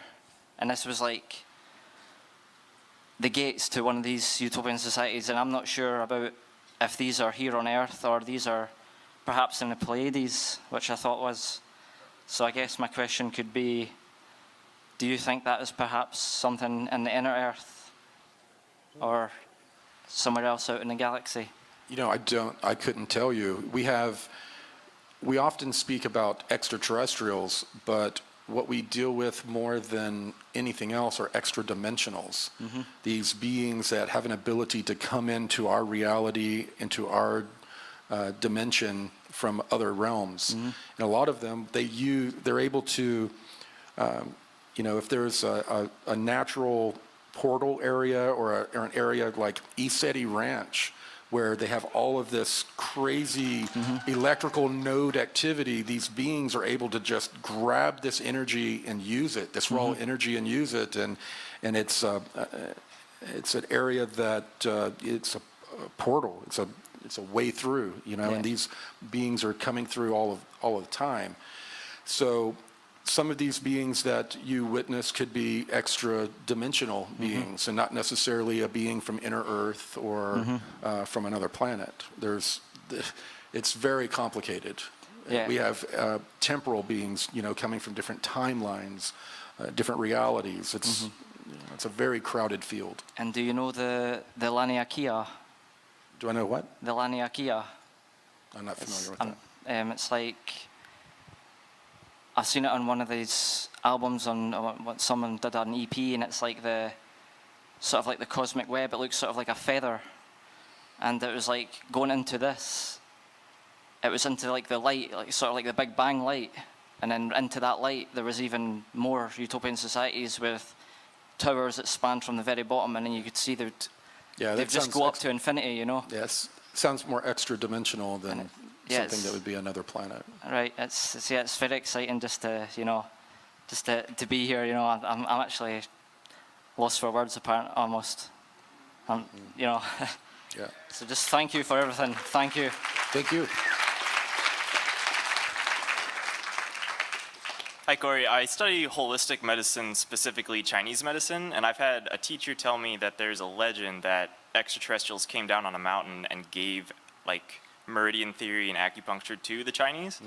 And there's also a lot of, just like in our community, people disagreeing with everything, and I know there's a lot of healing technology that exists, and I'm wondering if it uses meridian theory or chakras, or if it's just some completely different, like, system that they use for healing. Well, they have different types of technologies that use all of that. You know, technologies that are like they have an antenna that reads every bioneural field around, and like in you, there are all these different bacteria, viruses, everything that make up who we are, and external like viruses or things like cancer, they have their own bioneural field, and you know they can you know the antenna will pick up that frequency, and they'll identify, oh, there are these different ailments in this person that are, you know, developing and will become a problem later. And then they have a broadcasting antenna that puts out a null wave that just shuts off these diseases. So it's more about like frequency and light? And like I said, some of the technologies work more with our energy centers, affecting the body's ability to take care of itself. I mean, you know, there are all different levels and types of technologies that work with us energetically. Great, thank you. Hi, Corey. Hello. I have a question, or maybe a three-part question. What is I feel like you've talked about the 20 and back, and I'm interested in how people are selected in that process, if you know anything about that. And then what is the age range that people are selected? I know that it's probably not just children.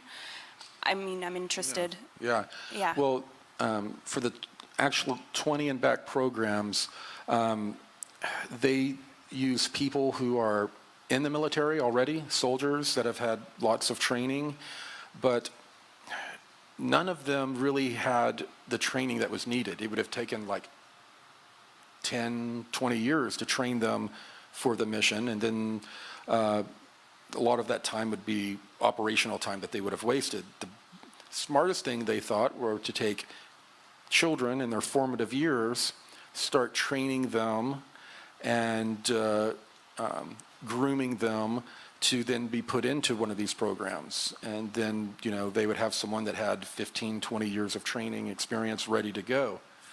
So they use, and usually you're around the 16, 17-year-old mark when they incorporate people from my lab programs into the 20 and backs. And, but they will approach someone that's been a Marine for 5 years, a top Marine, you know, highly intelligent, very healthy, meets all their criteria, and they will say, hey, how would you like to go on a 20-year excursion? But when you come back, it'll be as if it never happened. And so they have these types of 20 and backs, but they also have, when I was on the 20 and back, they would have scientists that would come in for like 3 months, 18 months, and then leave. And they were coming in for 18-month and backs, I guess you would say. They were just coming for smaller time periods, so it didn't have to be a 20-year chunk. They had people serving smaller portions of time. How are children specifically targeted then and chosen because they're children? They're usually a part of a multi-generational genetic program, and they have them, they'll usually insert doctors in their lives that are involved with the VA or DOD in some way, that monitor these children when they come in for their regular appointments. They have people in the school systems that monitor children that they've identified. We'll give them tests to see if they pop or ping in a certain way, because these generational experiments, they don't always produce a viable asset. Sometimes they will have like 10 families and that they are part of this program, and after 3 or 4 generations, they may have one viable child that comes out with abilities, or none. So it's not like, you know, they're just breeding these people and they're perfect stock to use as soon as they're born. They're creating a breeding stock that they then have to go in and test and find the people who, you know, the genes dominant instead of recessive when it comes to intuitive empath. So they have that ability. Is this an international thing, or is this just in the U.S.? Yeah. Are there specific locations targeted? Well, most of the countries that were contributing to the continuity of species had some sort of program where they were utilizing children for training and working with non-humans. Thank you. Mm-hmm. Hey, Corey. Hello. I had a more personal question, I guess. I was wanting to know, after reflecting back on your life as you remember it, if there's anything that you would maybe change, or if you look back at all the different experiences that you went through up until, like, I guess, choosing to help so many of us and help so many people, if there was anything that you regret, and if there was, maybe something you would change. Yeah, there's a lot of regrets. You're pretty much forced into situations, and especially when it came later on after the first 8 years or so, and we found out about the galactic slave trade. We were forced to participate in that, and we had no choice. Or the people that, some of the people that said that they wouldn't participate, they put in the cages with the people that they were supposed to be delivering to the ETs, and just delivered them as well.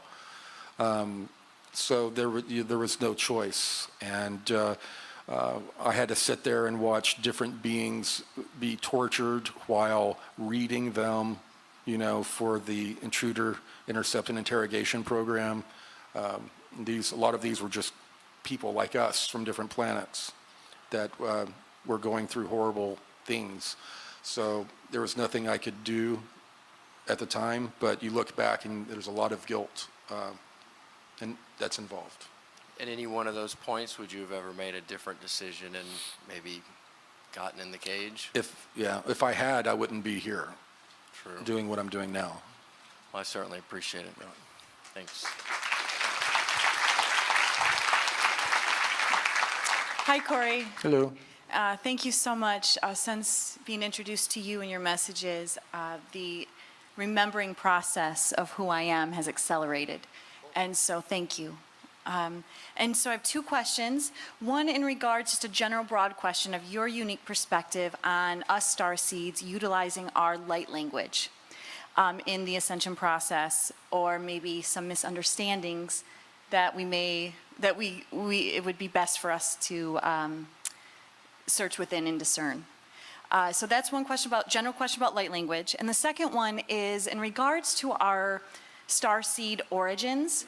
It very much feels like I am a co-participant in an experimentation with my origin family, almost like I am participating and I give consent.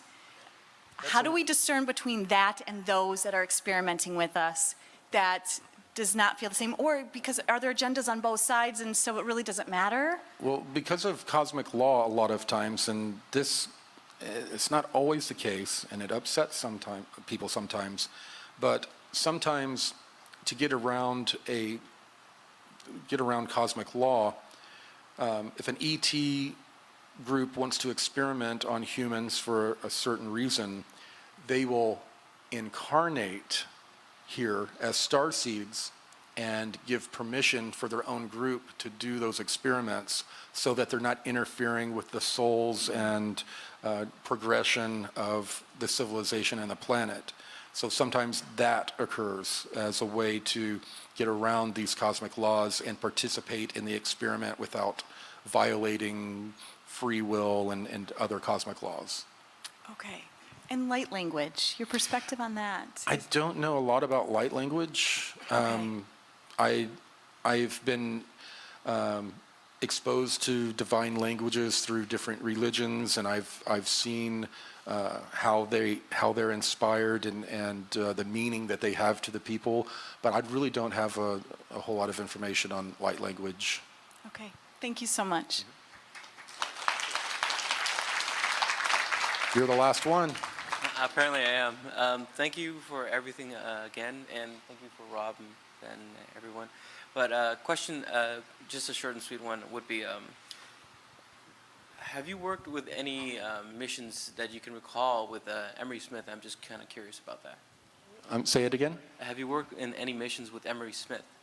Not that I know of. Okay. All right. Thank you. Thank you. So thank you, everyone. Hey, there's just a couple quick updates that Rob and I forgot to say in the Zoomer room. The community workshops have been moved to the Zoomer room, and if you're, that's for basically it's creating a space where the community can present their offerings to the audience. So if you want to know more, you can go to the information booth. And Corey, actually, something that I actually had a quick question. Something that you and I talked about in Cosmic Waves about your wife. I always assumed, I'm sure, because I've never heard you talk about this, that I always assumed, because you guys have been married for a long time, that your wife always knew all about you, and I was shocked by your answer, what you told me, and I thought this would be a good time for you to kind of talk about that. That she always knew about me? Yeah, well, I knew about your experience. Oh, no, she didn't. Yeah, because I was shocked, and I was like, I don't think you've ever said that before. And you were like, yeah, we should do something. So I thought it would be good for you to tell everybody about that. Yeah, she sort of found out when the first person that interviewed me was in our house interviewing me, and she was pacing around going, oh my God, what is this? Oh my God. And just prior to that, she had read the book, Break the Habit of Being Yourself, and she had this massive download.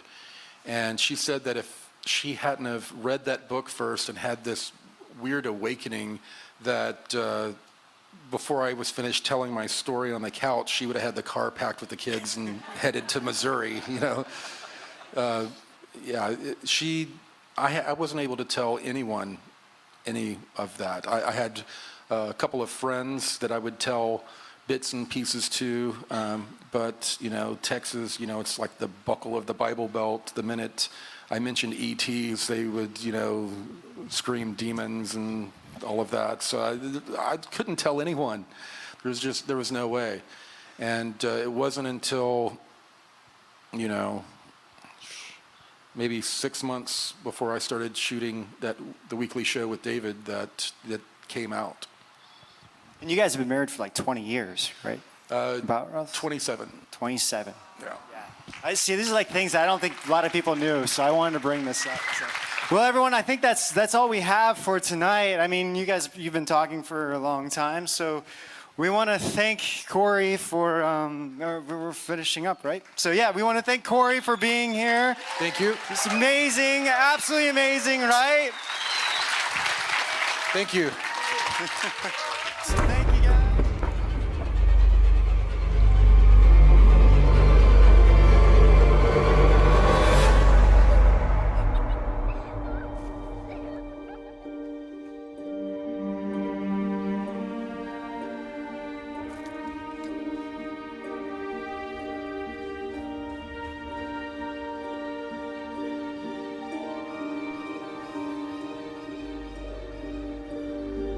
Thank you, guys.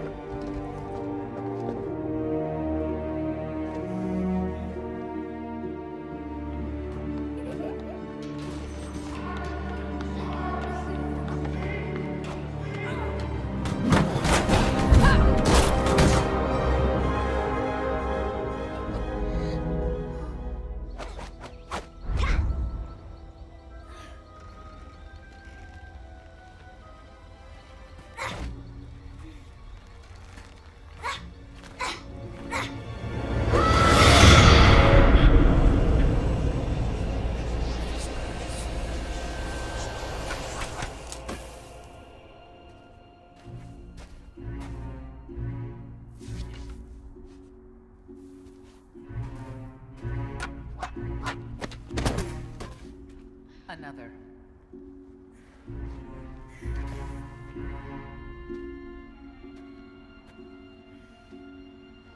Fight.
Come on.